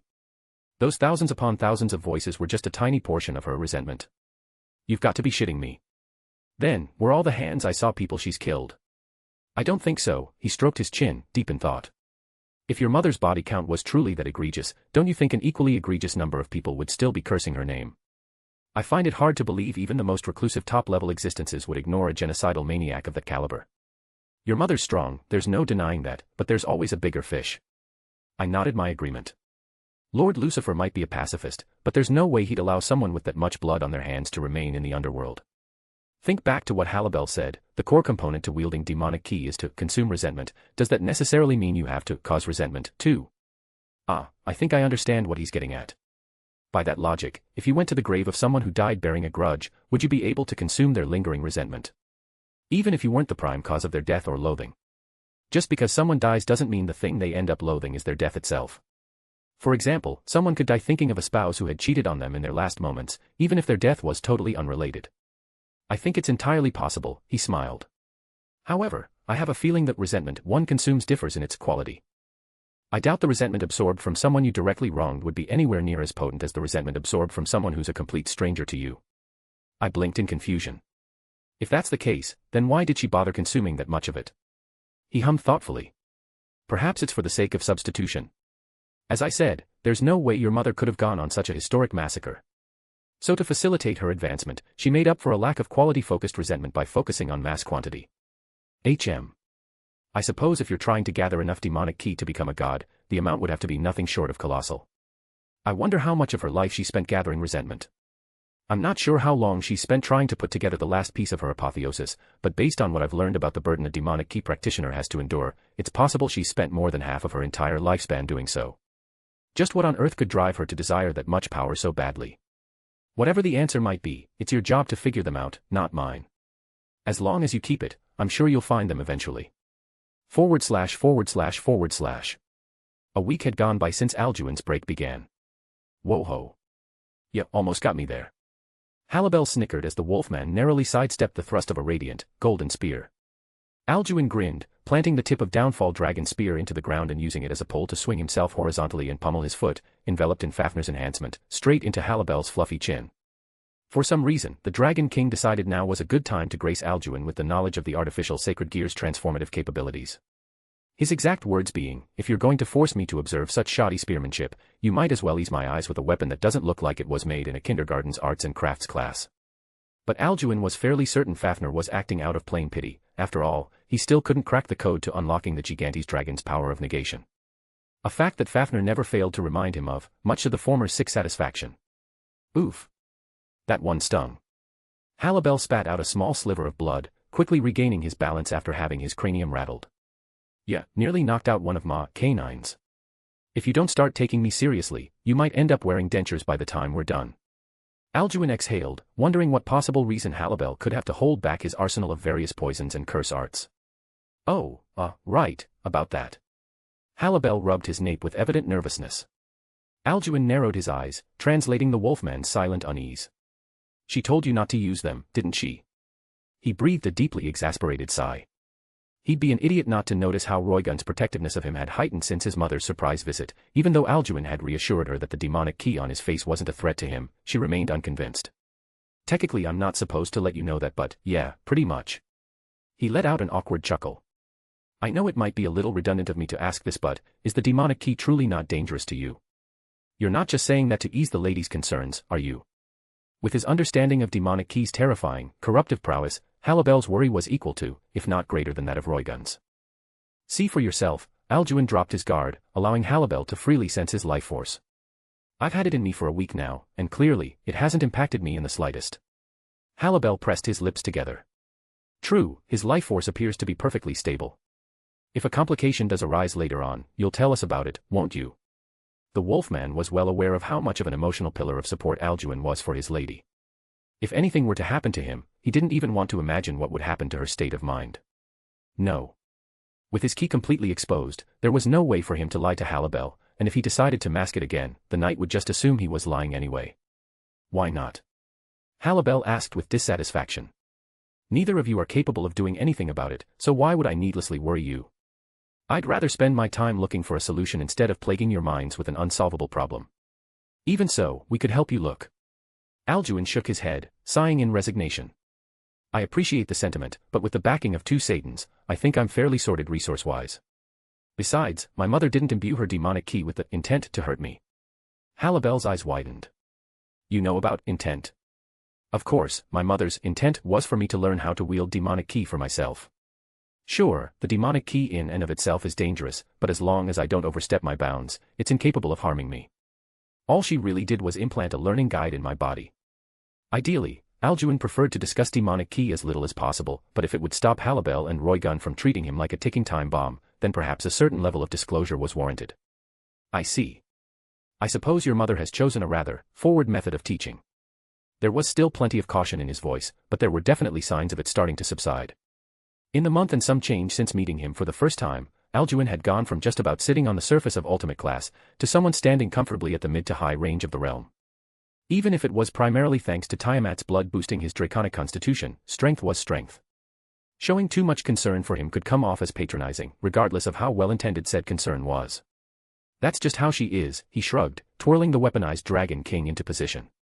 Now then, are you going to put a little elbow grease into it, or am I going to have to keep pushing you until you do? Alduin wasn't at the absolute peak of ultimate class like Halibel, but like the Wolfman, he too possessed a wide arsenal of troublesome abilities.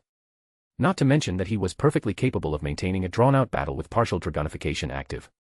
Nah, I know better than that. For Halibel to use anything other than his best against him would be naught but a waste of time. Wordlessly, the knight brandished a kunai and cut off a handful of fur, tying it around the weapon's handle.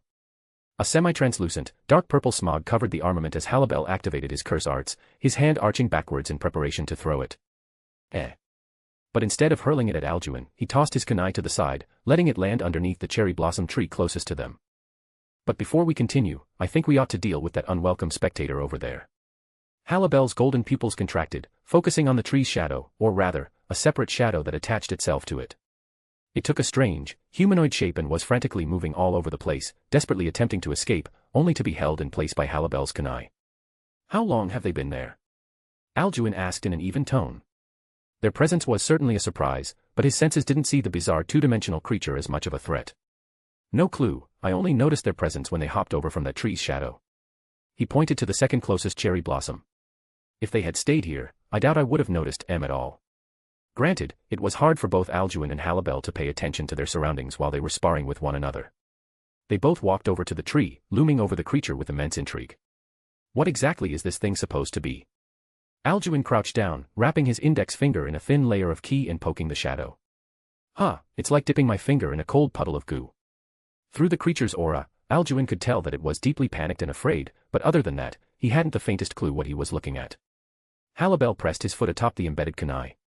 Oi, whatever you are, you better start talking before I toss another curse at you, and trust me, the next is going to do a lot more than just hold you down. He breathed a sinister chuckle, flaring his canines. The shadow's erratic movements came to a quick halt, all the panic in its aura quickly being swallowed by unparalleled dread. Slowly, the shadow started to recede as a dark, murky liquid lifted upwards from its position, coming together to form a three-dimensional, faceless humanoid figure. It made no sound, simply staring at the kunai nailed through its foot. I think it wants you to let it go, Alduin inferred. Yeah, I got that. Halibel stomped the ground, kicking the kunai upwards and sheathing it back into his kimono. No funny business, all right. Intruding on the lady's territory and spying on her fiancé ain't something I can just overlook. Hey, we don't know whether or not he was spying on me. Once the kunai was removed, a mouth formed on the shadowy figure's face. I am sorry for spying on you, Lord Alduin. Please accept my deepest apologies. The creature got on all fours and prostrated himself before Alduin, planting his forehead against the grass. You were saying? Halibel grinned. Good grief. Alduin face-bombed before crouching down and leveling with the creature. 3 questions. 1. Who are you? 2. What are you? And 3. Why were you spying on me? The creature stood up straight, firmly planting both arms at either side like a soldier called to attention. My name is Alvis. A shade sent by His Majesty to notify you of his invitation. His Majesty? Alduin tilted his head. Alvis' eyes shimmered with pride. Yes. I serve as the humble attendant of His Majesty, Lord Zay. Swiftly, Alduin's hand shot out and covered Alvis' mouth, his eyes darkening as he predicted the shade's next words. Halibel, he lowered his tone. Could you give us a moment alone?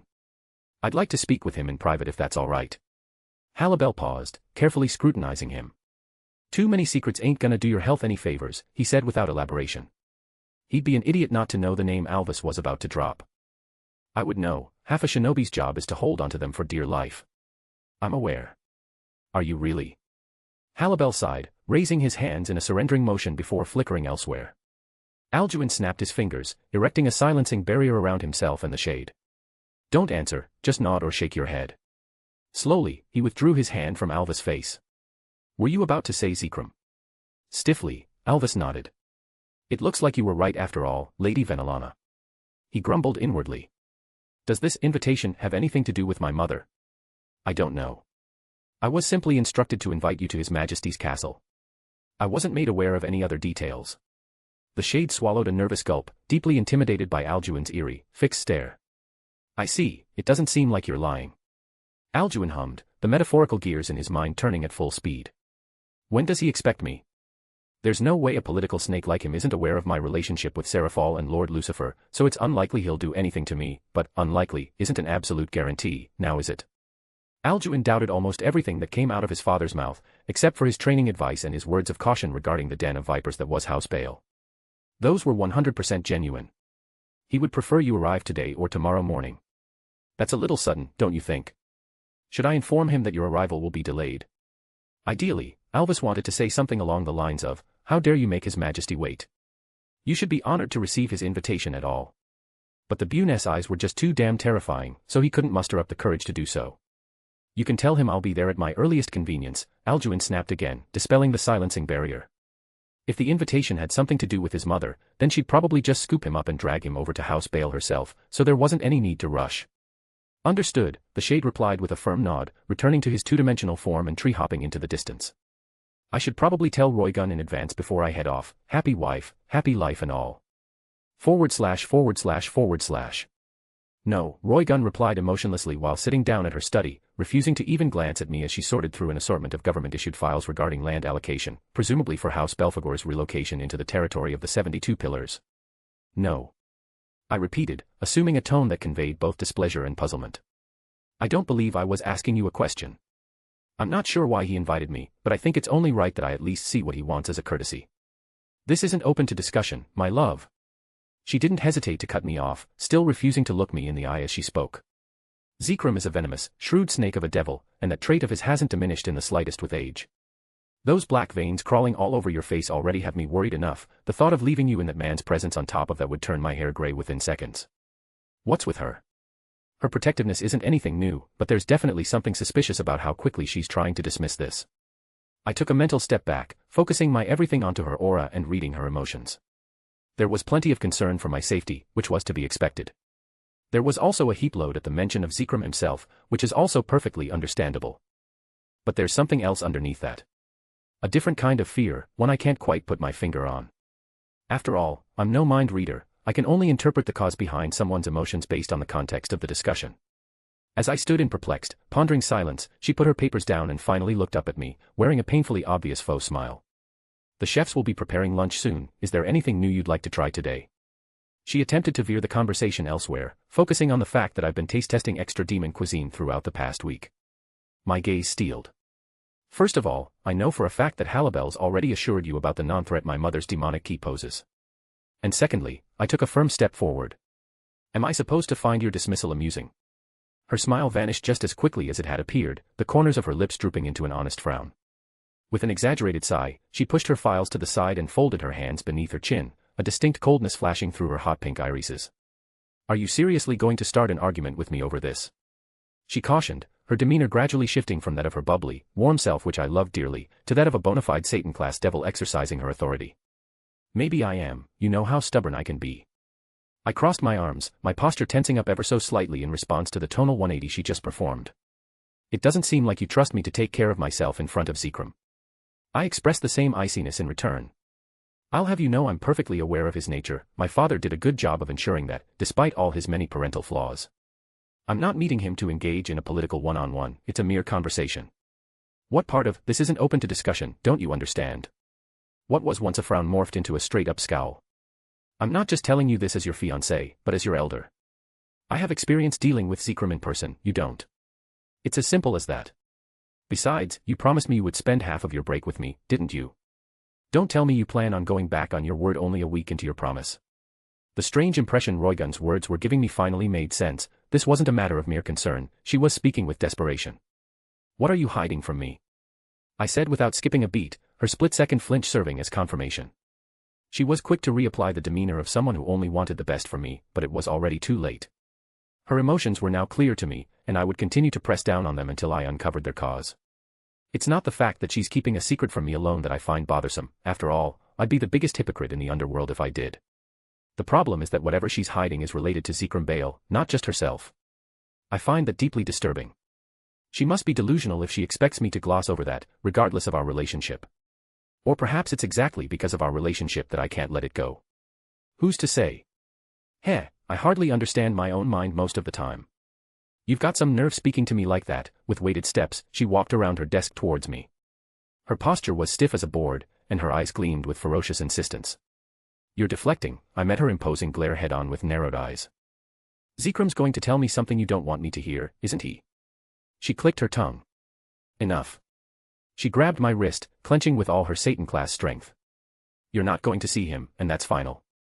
If Serafal or Surzex were here, they'd tell you the exact same thing. So what? They're not here. It's just you and me, and you aren't telling me the truth. Unflinching, I continued to press her.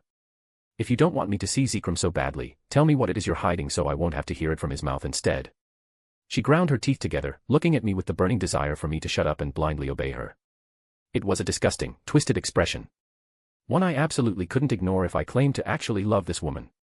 Alduin, her voice weighed down on my shoulders like a boulder, her desperation swallowing every trace of warmth. Don't make me force you.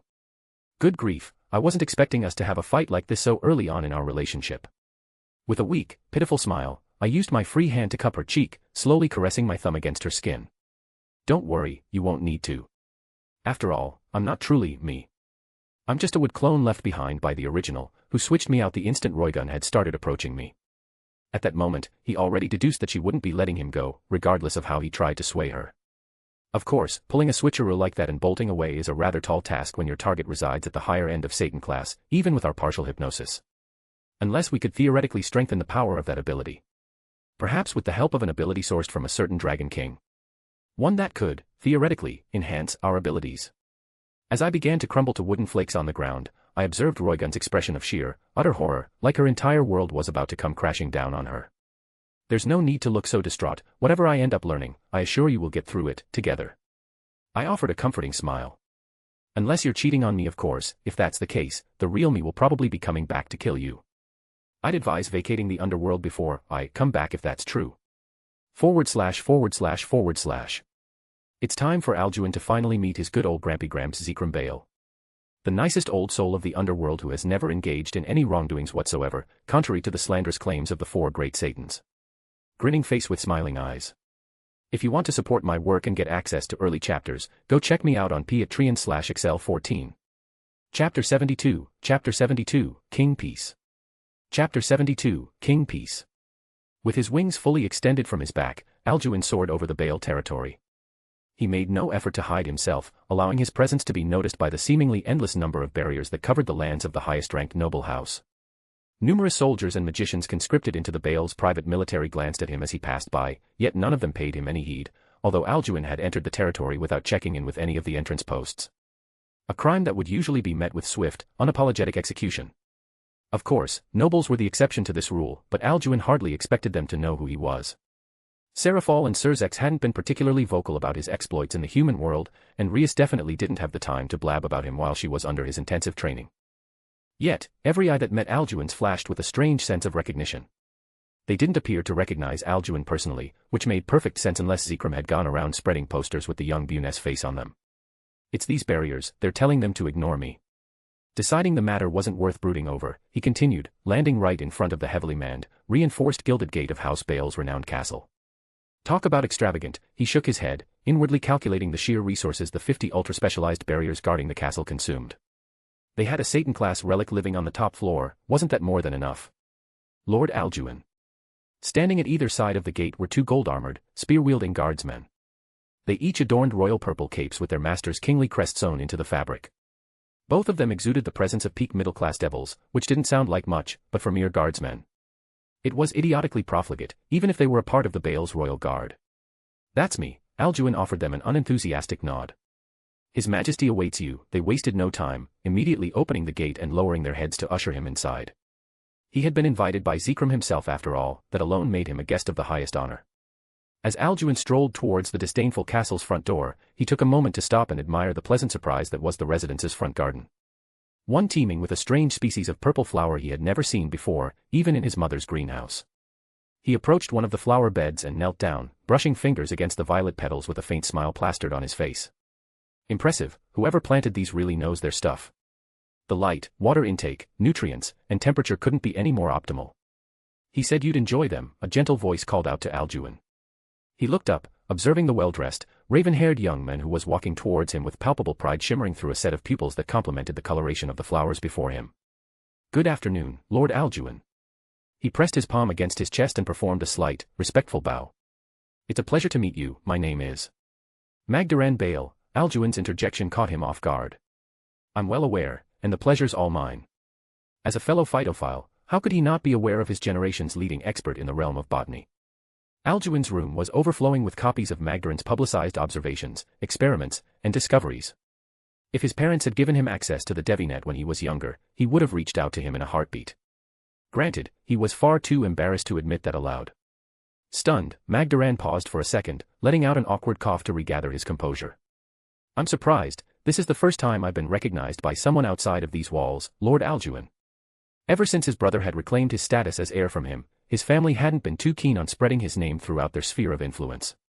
Alduin chuckled.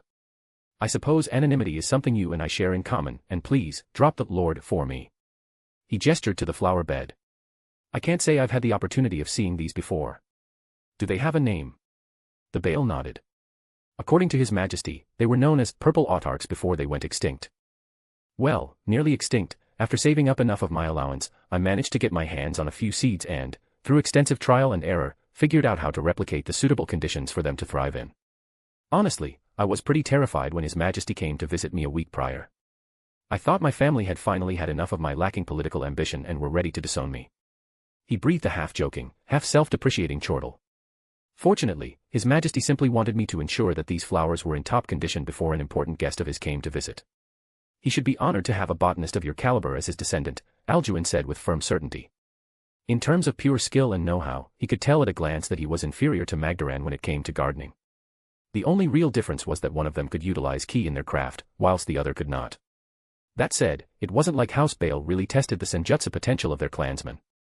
If the opportunity ever arose, Alduin would love to offer Magdaran his guidance. He could only imagine the wonders a genius like him would produce if given the chance. Alduin's words rendered the second son speechless, save for his brother. Not once had Magdaran's passion for plant life been praised. Even if they were, it was usually the product of his family's servants offering him empty platitudes. For a moment, he believed Alduin was handing him the same thing with a hollow smile on his face. But his instincts were quick to correct him. They could tell that the men standing in front of him truly appreciated the blood, sweat, and tears he had put into cultivating these flowers. Even Zikram Baal himself had told him so. Alduin gave Magdaran a reassuring pat on the shoulder. "Lucifer knows the underworld has more than enough muscle-brained idiots like myself and your brother. It's about time we cultivated a treasure of our race like you. Someone capable of truly appreciating our homeland's beauty." He breathed a regretful sigh. "Honestly, I'd rather stay here and learn whatever I can from you, but as you know, I've got a meeting to attend to." He waved over his shoulder, walking off towards the castle's front entrance. "Until we next meet, Magdaran." By the time the botanist had fully regathered his thoughts, Alduin was already too far to call out to without yelling. A treasure of our race, those words lingered in his mind like an echo. Deep down, he was glad Alduin wasn't looking at him anymore.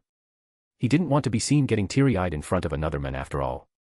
/////. My lord, before Alduin's knuckles could knock against the steel-plated door, it was opened up wide by one of the residence's attending maids.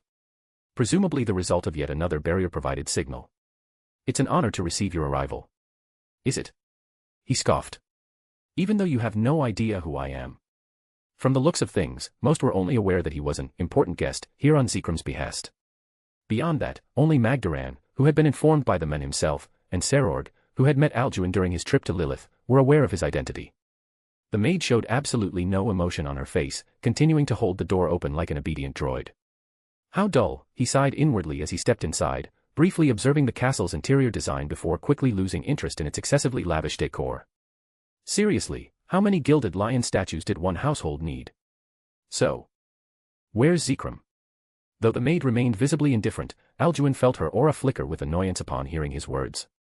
He couldn't help but snicker, wondering what curses the maid was silently spewing at him for addressing the castle's master with such disregard. His Majesty awaits you on the uppermost floor, she gestured to an upwards leading spiral staircase. If you would please follow me, my lord. Step by step, she led him up towards the top floor, entering levels she'd otherwise be barred from had she not received Zikram's explicit permission. As they walked, Alduin focused his enhanced vision on the windows present on each floor. Outside the castle, he detected a familiar presence surging with excitement and adrenaline, as if they were engaged in some kind of battle. It looks like you're working hard, Serorg. And it wasn't just him, there was another, a presence that carried the same blood as him. His condition's still fluctuating, but it's a lot more stable than when I last saw him. Good. We're here, the maid stopped, stepping aside as they arrived at their destination. Alduin found himself looking down a long, elegant hallway with a single oak door positioned at its farthest end. The maid bowed once more before departing, leaving him to his own devices.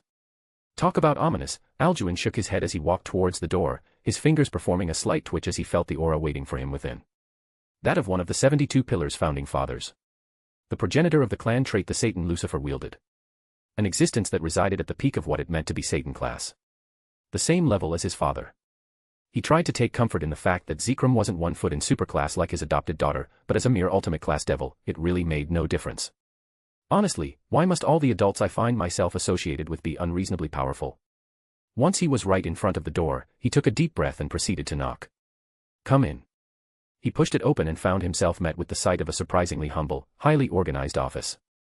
A complete contradiction to all the eye-hurting effusive design he had seen up till now. Although, magically speaking, the space was the complete opposite. Alduin could feel the signatures from every single barrier covering not only the castle, but the entirety of Bale City feeding into the room, granting its owner the ability to command them with naught but a mere thought. Seated behind the desk was a middle-aged man adopting a straight, commanding posture. Posture that carried dignity, elegance, and experience in immense volume. His hair was the same shade of black as Serorg and Magdarin's and slicked back in a corporate-like fashion. His attire was befitting of no one less than a true nobleman. He wore a custom-tailored purple and gold suit, layered with countless, intricately woven defensive formations that could effortlessly protect him from even an ultimate-class attack spell. His violet eyes, though seemingly peaceful to the naked eye, gave Alduin a strong sense of absolute authoritarianism. The kind you'd expect from a fabled monarch. This was Zikram Bale. Before Alduin could say anything, he let out a deep, disappointed sigh. I'm not impressed. With the snap of his fingers, half of his honored guest's torso crumbled to dust, turning to specks of ash and drifting down onto Zikram's office floor. Instead of blood, flesh, and bone, all Alduin's mangled body revealed was chipped bark and timber.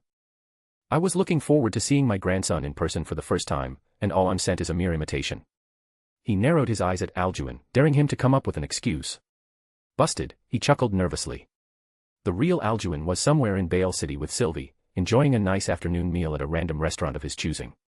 Unlike the real thing, the demonic key crawling on Alduin's face wasn't visible on his clone. He had to fake it with partial hypnosis when he fled from Roygun. Can you blame me?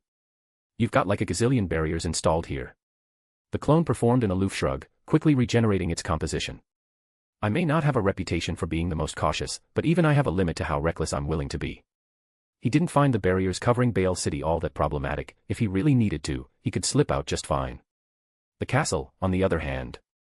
The 50 or so barriers protecting it were way above his weight class, attempting to challenge them would be plain suicide. Zikram shook his head in frustration. This is all your father's fault. Damn that blasted fool and his childish paranoia, treating me like I have a bounty on his head at every turn. Alduin hummed. His words of caution regarding you sounded like they came from a place of honesty, at least to me. His gaze hardened. Then again, he's not the only reason I'm hesitant to come within 1,000 feet of you. Oh. Zikram lifted his brow. My wife had a disturbingly strong reaction to you when I brought up your invitation, Alduin's eyes narrowing with contempt. Honestly, my concern for her is the only reason I even bothered coming here in the first place instead of just straight-up ghosting you. Wife. Unfortunately, the Bale showed absolutely no interest in the latter half of Alduin's statement. That woman is not your wife, nor will she be. She's a fiancée your father arbitrarily picked for you to further his desire of fulfilling his naive ambition. As a clone, Alduin had absolutely no reason to swallow his emotions before Zikram. Who are you to decide who she is or isn't to me? And what exactly do you mean by naive ambition? Strangely enough, Zikram's displeasure didn't deepen. Rather, a slow, satisfied smile crept up his face, as if Alduin's words amused him. He leaned forward, his shoulders stiffening with the determination of a monolith. I'm the glue that keeps noble society intact. I've been that person since Lucifer and Lilith first conceived me. Since their children ruled after their demise. Since their children's children ruled, and even when their descendants tried to lead the underworld into ruin, it was I who course-corrected our people from their fate. There isn't a single marriage within the 72 pillars that's occurred without my blessing, and why? Because I know what's best for our bloodlines. I know how to keep them from vanishing into mere fairy tales better than anyone. You can ask Seraphal and Surzex if you want, they might be reluctant to admit it, but they know it's true. That said, I have nothing against our people mingling with one another here and there. Contrary to what most believe, I'm not as much of a die-hard traditionalist as people think I am. Unlike my unfortunately block-headed descendant. Zikram breathed a despondent sigh, truly lamenting how overly reliant the current Lord Baal was on him. Control was nice, but there was a fine line between that and plain babysitting. If Roygun Belphegor wishes to become a part of the 72 pillars, that's perfectly fine with me.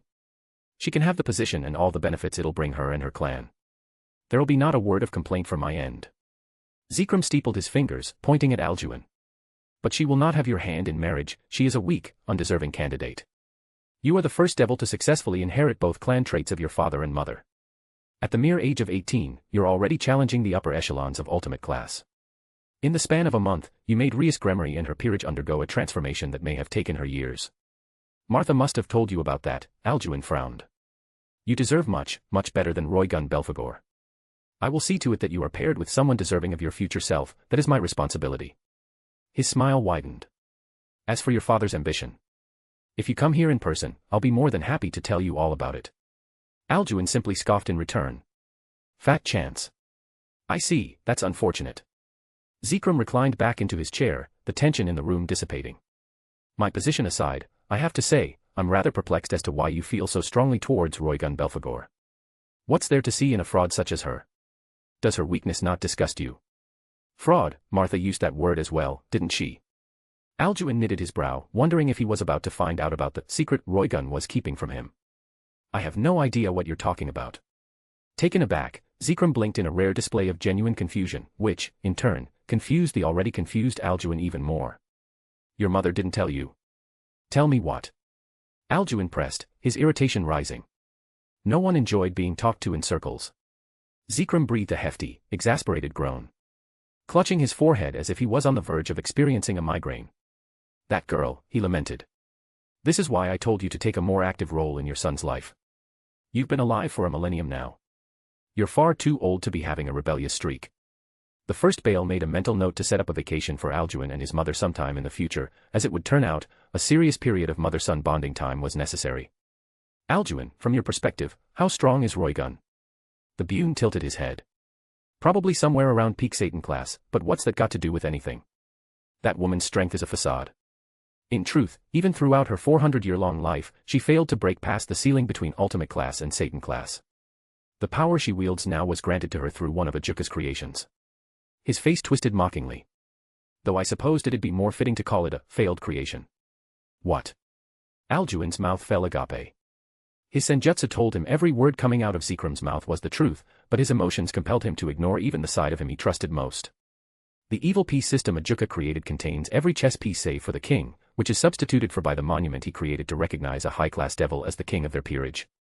He took a brief, yet meaningful pause. However, Ajuka's original concept did in fact contain a king piece before he scrapped the concept. King piece. Alduin wasn't sure, but he had a feeling he was about to hear something that ordinarily wouldn't reach the ears of most devils. And in the back of his mind, there was a certainty that each and every syllable that Zikram threw at him from this point onwards would be dedicated to the sole purpose of separating him from Roygun. Regardless of whether he made use of the truth or falsehoods. Like the other pieces, the king piece enhanced the strength of its wielder. Only to a far, far greater degree. In an instant, a high-class devil could wield ultimate-class strength, and in rare cases like Roygun Belphegor, an ultimate-class devil's power could skyrocket to that of Satan class. Zikram stood up, facing the window behind him with his hands folded behind his back. Of course, such a boon doesn't come without its flaws. If the user's existing strength is already too overwhelming, the piece would overload and end up destroying itself, taking the user down with it. It's for that very reason Ajuka decided to cease the king piece's production early, alongside the fact that widespread knowledge of its existence would be catastrophic for the underworld stability. Innate greed, Alduin needed no elaboration. Indeed, Zikram hummed his approval. Since you understand that, I presume I don't need to explain to you how important it is you keep this information to yourself. Alduin simply breathed a sigh of resignation in return, which was enough of an answer for Zikram. Even if he disapproved on a moral level, he understood the rationality behind leaving such information in the dark. Why on earth would Lord Beelzebub create such a thing? I mean, he did stop production early, but how did Roygun end up getting her hands on? Originally, the Baal continued, cutting off Alduin's train of thought. Ajuka created 9 king pieces, 6 of them were seized by my Great King faction, and the other 3 remain with him. Immediately, Alduin understood. Ajuka wasn't responsible for handing Roygun such a dangerous weapon, it was the archaic man standing right before him. You took them from Lord Beelzebub. Took. Zikram scoffed in amusement. Please, if Ajuka truly wished to hold onto them, we would have been powerless to do anything about it. It'd be more accurate to say he didn't care what happened to the pieces at the time, he lost all interest in their existence after he deemed them a failure. His pupils shone with the know-how of a grizzled businessman. I, on the other hand, saw the pieces as a rather fruitful investment opportunity. I saw no reason to let them go to waste when there were a handful of willing candidates who could help us make use of them. Like Roygun Belphegor, for example. Alduin's scrutinizing glare intensified. He talked about them in the past tense, don't tell me he's already given out all 6 king pieces. For what purpose? You put strings on her. Zikram shook his head. I made a transaction. She wanted power and status, and I wanted to expand my influence. Therefore, a deal was made between us. That's all there is to it. One party obtained a king piece, the other was able to solidify their control over the money printing machine that is the rating game's top 10 positions. Even if there are strings on her, she was the one who agreed to have them attached to her. With both palms planted against his desk, Zikram leaned forward. Alduin. She took the king piece because she didn't have the confidence, talent, or skill to elevate herself any further. Is that the kind of woman you want? Is that the kind of blood you want running through your children's veins? Silence befell Alduin. Evidently, Zikram had given him much to ponder over, and the Baal was more than happy to give him all the time in the world, so long as he found the youngster's answer satisfactory. However, as he looked upon Alduin, he felt that something was amiss with the Buné's expression.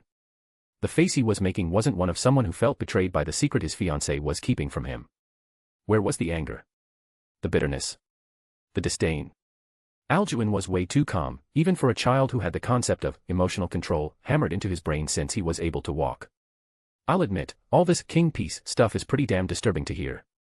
However, I'm not sure why you think knowing about it would make me despise her. He hummed, staring at Zikram with pure intrigue. So what if she's relying on external power? I'm a Buné for fuck's sake. All the power we wield is stolen. He scoffed, truly finding Zikram's attempt to ruin Alduin's image of Roygun laughable. He knew that the woman was deeply flawed from the start, and it didn't bother him one bit. He was far, far from perfect anyway. Now that top 10 business on the other hand. That I do find rather concerning. His gaze sharpened with an analytical glint. Don't tell me all 6 of the king pieces you have are inside active top rankers. Initially, I was inclined to let you in on everything about the king piece. Zikram pressed his thumb against his forehead. However, after hearing what you just said, I'm not so sure I'm in a sharing mood anymore. So that's a yes, Alduin clicked his tongue.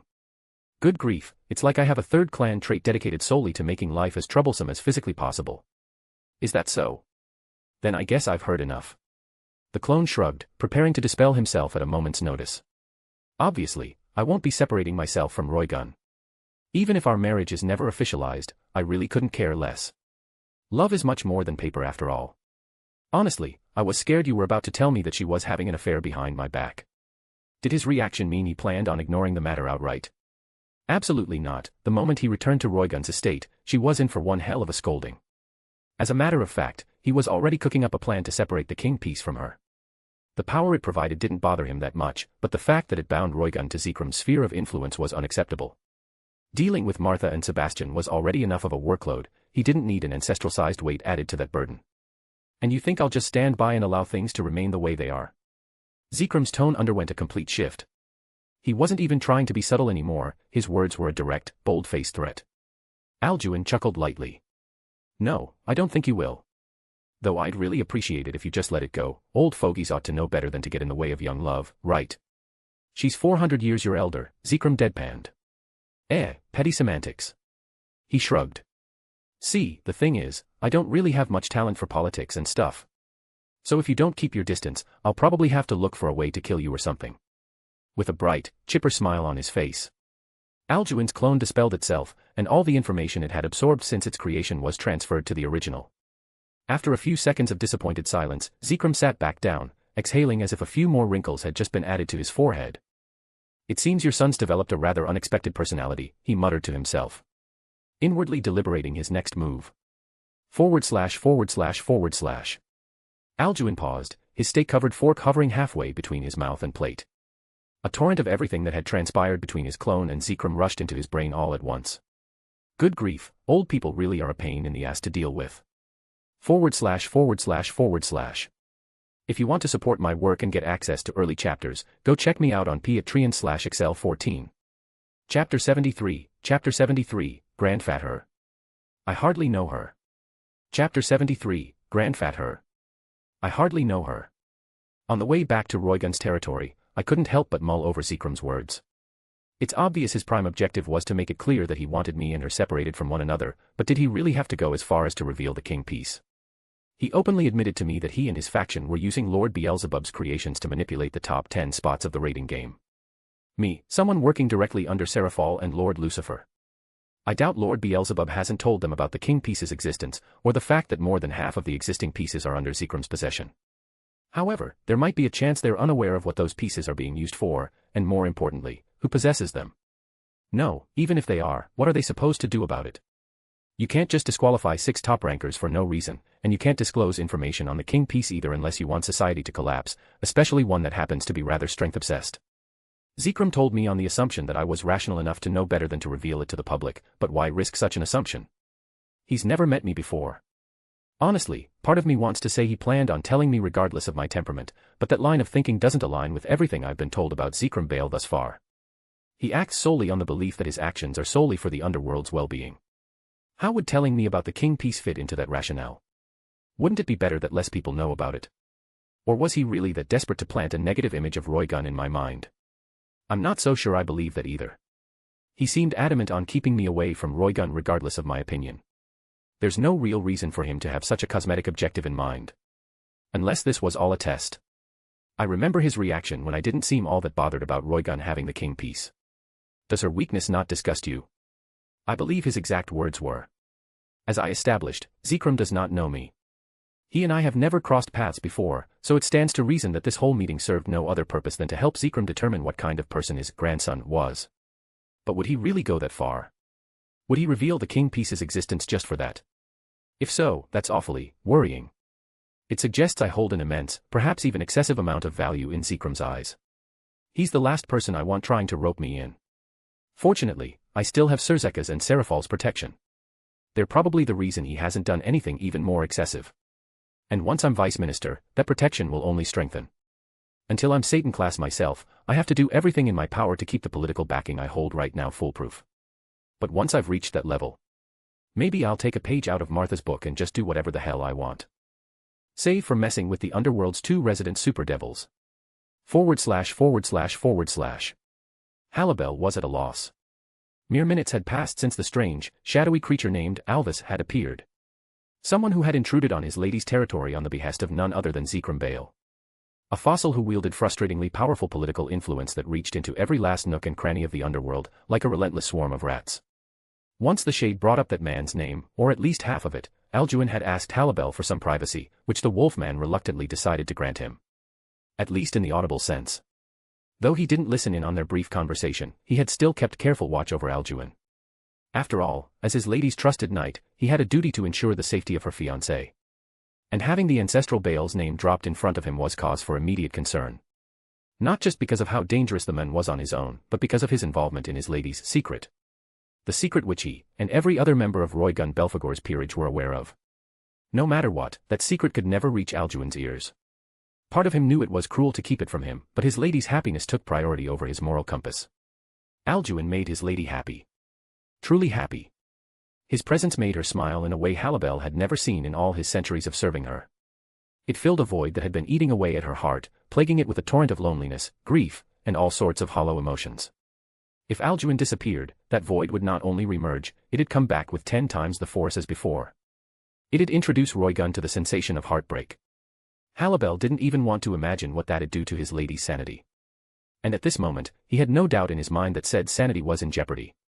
Once Alduin's conversation with the Shade had concluded, he entered Roygun's study, a place that had to be careful about peeping on, thanks to the latter's presence. Just because he was supposed to keep a watch on Alduin didn't mean he was allowed to intrude on his lady's alone time with him.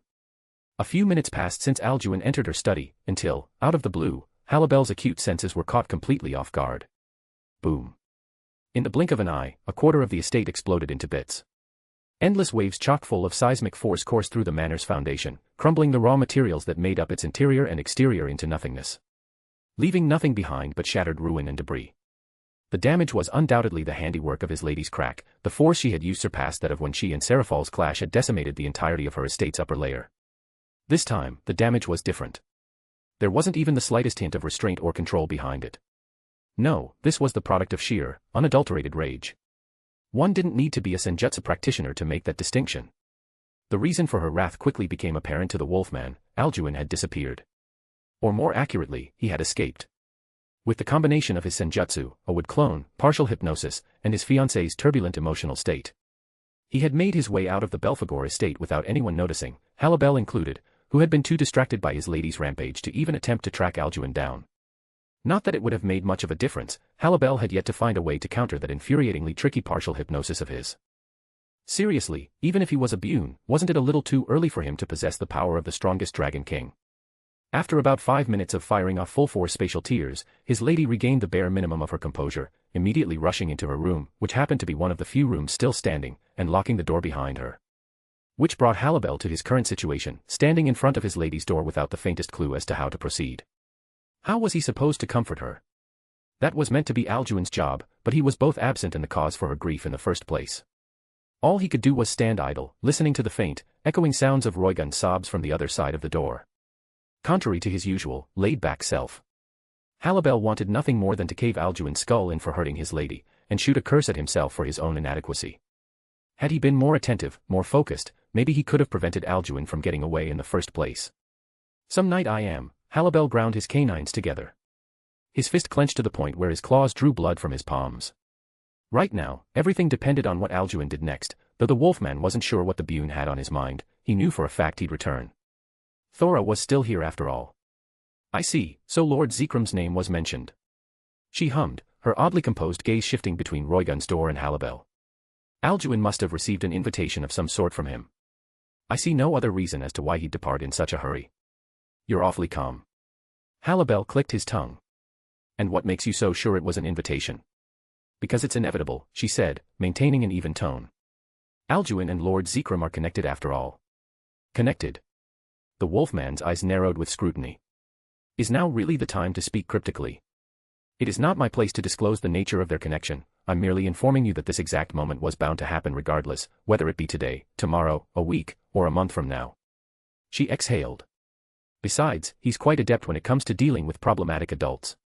He can handle himself just fine, even if he's standing before a man of Lord Zikram's reputation. That's not the... Halabel quickly restrained himself. A shinobi like him couldn't afford to slip up and spew words his lady didn't want anyone hearing. Of course, judging by Roygun's reaction, Thora already knew something was off. If she were solely concerned about Zikram harming Alduin in some way, wouldn't she have already rushed off to Bale City to bring him back? Why throw a fit? It's not like there was anything physically stopping her from chasing after him. Honestly, she fully expected Roygun to do so, taking the woman's debatably unhealthy possessive nature into consideration. Yet, here she was, whimpering to herself in the confines of her room as if Alduin's meeting with Zikram was the decisive end to her relationship with him. She must have been hiding something from him, Thora concluded. But what could be serious enough to make Alduin want to part ways with her? Or at the very least, make her think he'd do such a thing? Knowing Alduin better than anyone, the only thing that came to Thora's mind was the scarce possibility that Roygun had cheated on him. If that was the case, Alduin would probably be flying over here any second now in full Dragonification to snuff the Belphegor's life out himself. However, no matter how hard Thora tried, she just couldn't imagine Roygun doing such a thing. That woman was simply far too obsessed with Alduin to have an affair. Lord Halibel, though her thoughts were all over the place, she kept her tone poised as ever. It seems you have a better idea of what's responsible for your lady's current emotional state. Would you mind cluing me in? Halibel's shinobi-honed ability to mask his emotions was usually ironclad, seen through only by someone of Alduin's senjutsu prowess or higher. But the stress Roygun's current mental state was putting on him made it exceedingly difficult for him to keep a poker face. The wolfman breathed a deep exhale. There was no use in trying to deny it. Like it isn't your place to disclose your master's connection, it isn't my place to disclose my master's secret either. I see, she nodded, conveying little emotion. Then I suppose there's nothing for either of us to do. What happened next was for Alduin and Roygun to solve on their own. Their concern as servants was warranted, but physically speaking, any involvement on their end would just be excessive meddling. /////. As Alduin neared his fiancée's estate, his senses were overwhelmed by the presence of dense, scattered demonic power polluting the territory's area. The signature of which undoubtedly belonged to the woman in question. You foolish girl, he sighed inwardly. I thought you were beginning to understand me, but clearly, your impression of me couldn't be any more skewed. In all fairness, Alduin knew he wasn't exactly the easiest person around to understand. As if his very nature was to completely derail the expectations others had of him, sometimes in either the best or worst ways possible. Man, she really went on a rampage, didn't she? He blew an impressed whistle as he looked over the estate, or at least, the third of its exterior that remained standing, barely. The only reason the whole thing hadn't collapsed was that halfway through Roygun's tear, she focused her attention on the courtyard, the residence of vibrant cherry blossom trees Alduin had helped her nurture, and his mother had perfected simply because she found their lacking care offensive. Alduin put on a deep, disapproving frown. Unlike the manor itself, he found no amusement in the destruction of the cherry blossoms. Every plant he nurtured, whether he had done so for a few weeks or a few years, was special to him. They were like his children in a way, ones he all cared for dearly. I'm sorry. Maybe if I had handled the situation with more delicacy, this wouldn't have happened. He breathed a deep exhale and continued onwards, his senses picking up on Roygun's presence inside her room. It was time to face the music. Alduin. Or not. The moment his feet touched the estate's wobbly floorboard, Halibel popped up right behind him, his aura radiating nothing but sheer anxiety and trepidation. You look tense, Alduin quipped. And rather surprised to see me. Don't tell me you thought I had left for an indefinite milk run. The wolfman opened his mouth, but no words came out. He wanted nothing more than to hurl an onslaught of curses at Alduin for disturbing his lady like this, perhaps even nail him with a few curses here and there. But more importantly, he wanted to know what Alduin planned to do now. What had Zikram told him? Was Alduin now aware of the secret his lady wished to keep 1,000,000 miles away from him? Was he here to break up with her? Or was reconciliation still on the table? You can relax, Wolfie. I know what I'm doing. Alduin gave the knight a reassuring pat on the shoulder and gripped the doorknob of Roygun's room. Now, if you'll excuse us, Mommy and Daddy need some alone time. I'd prefer it if we didn't have anyone eavesdropping. Alduin shut the door behind him, the sound of the latch clicking earning a twitch out of the mellow, disheveled woman sitting on the bedside. Her back was turned to him, and her eyes lingered on the closed blinds blocking her window, rendering the room darker than necessary. Aren't you going to say anything to me? Alduin tilted his head, noticing a pungent, rose-tinted scent emanating from 3 empty bottles sprawled across a nightstand. Roygun remained silent, but not reactionless.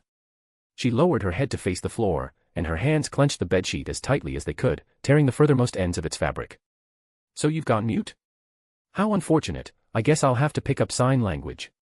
Alduin started to approach her, walking around the bed so she couldn't keep her face hidden from him any longer. Get out, Roygun's voice was worryingly hoarse, as if she had gone without water for weeks on end. Oh. So you can speak. He smiled, completely ignoring her and continuing onwards. That's relieving. I thought you were planning on handing me the silent treatment for a second there. He chuckled lightly. Don't make me repeat myself. Her voice sounded more venomous than it did authoritative. I don't want to look at your face right now. Why not? Are you that mad at me for leaving to talk to Zikram against your will?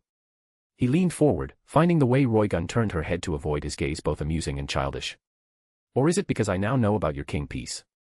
Like she had just been electrocuted, Roygun's body snapped stiff. The raging emotions her aura had been emanating since Alduin's departure intensified tenfold, clogging up his senses as he found himself overwhelmed by the onslaught of information they were processing.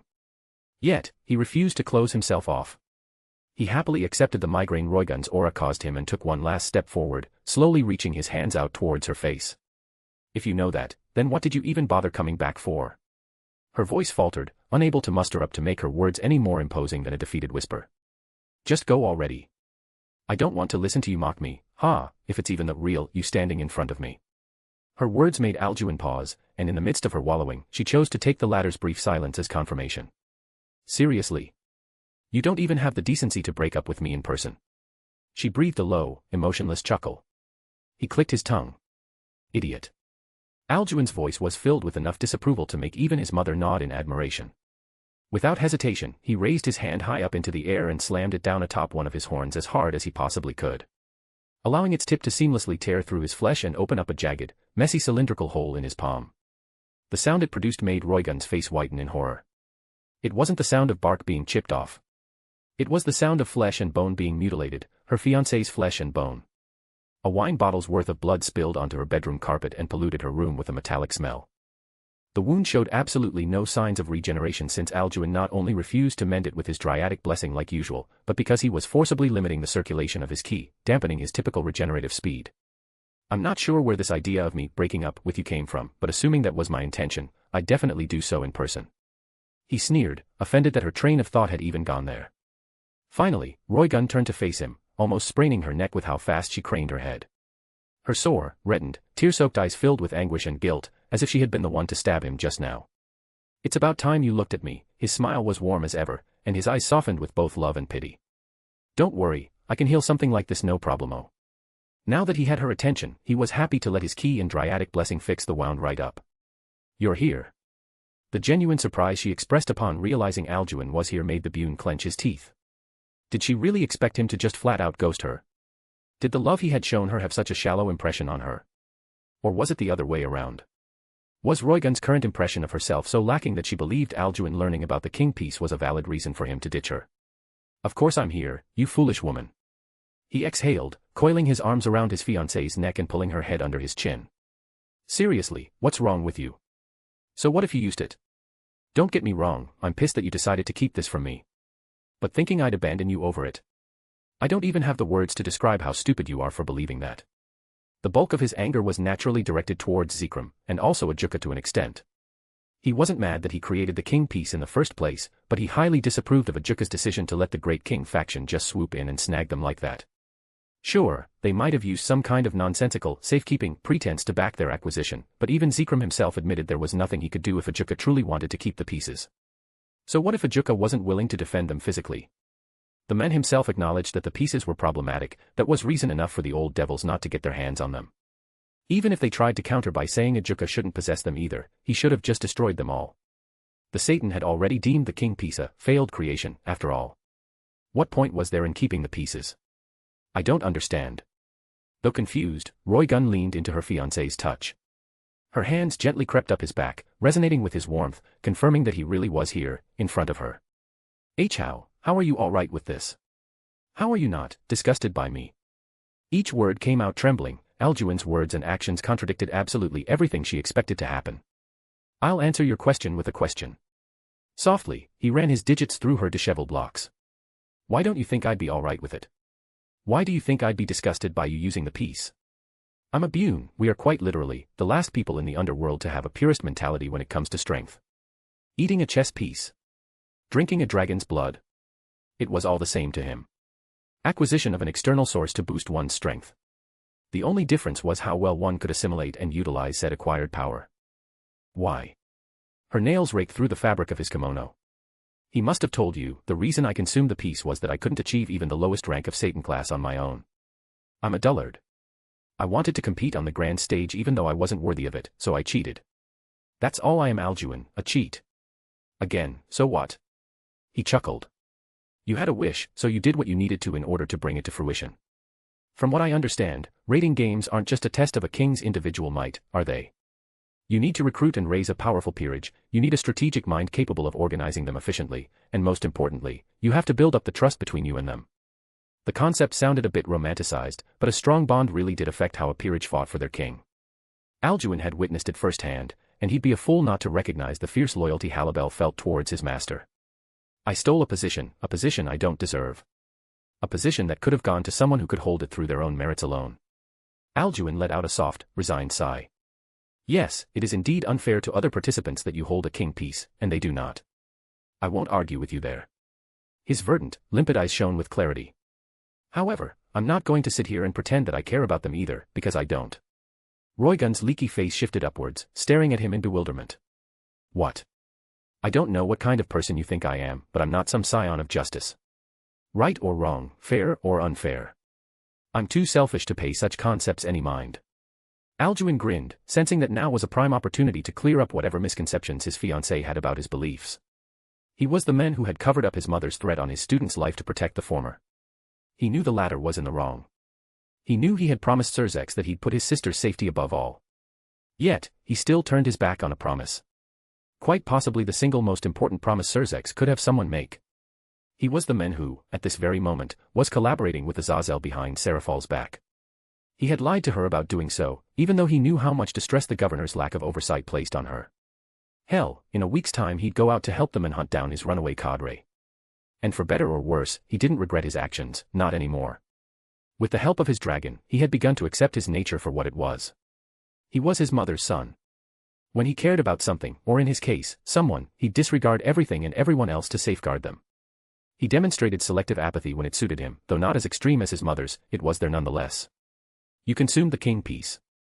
Big whoop. Didn't you spend centuries attempting to break past ultimate class before you did so? This was your last resort, wasn't it? He raised his brow, his comforting grip on her remaining firm. There's no malice behind your lust for power, you simply wanted to fulfill your dream of competing at the top, and now you're there. That doesn't make it acceptable.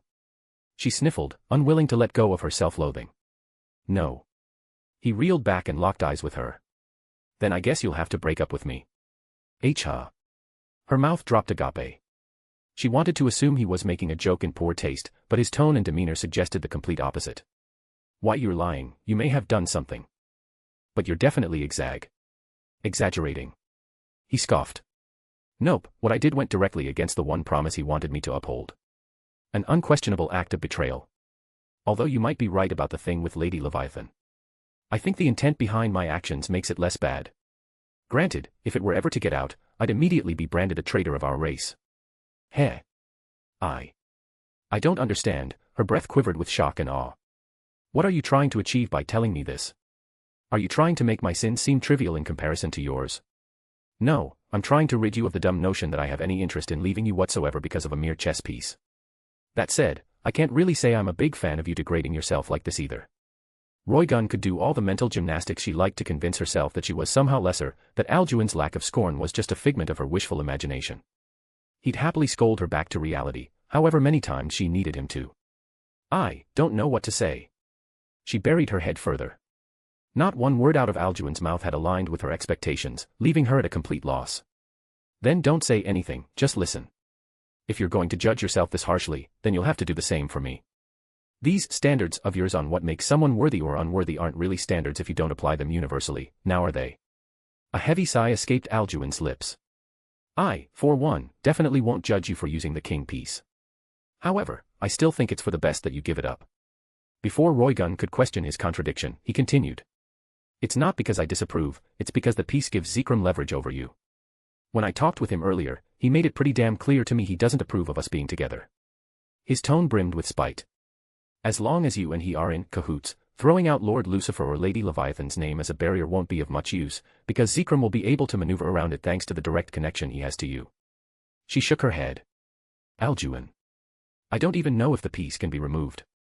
I imagine Lord Beelzebub can probably do it, he grinned. As it so happens, your fiancé happens to be quite well connected with the 4 great Satans. If I appeal to Lord Lucifer, it should be possible to secure an audience with him. And if it still can't be done.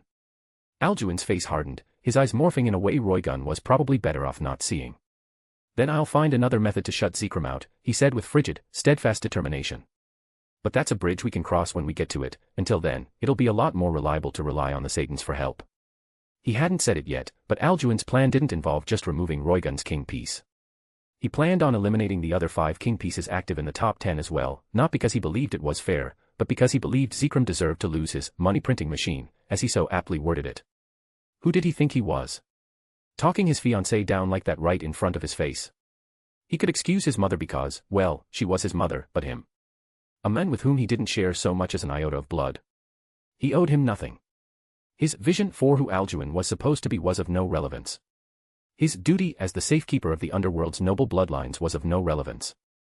His belief of who Alduin did and didn't deserve was of no relevance. Zikram Bale was of no relevance to Alduin. Clearly, the fossil didn't understand that basic concept, so it was Alduin's duty to see to it that he did. // If you want to support my work and get access to early chapters, go check me out on Patreon/Excel14. Chapter 74, Beelzebub. Chapter 74, Beelzebub.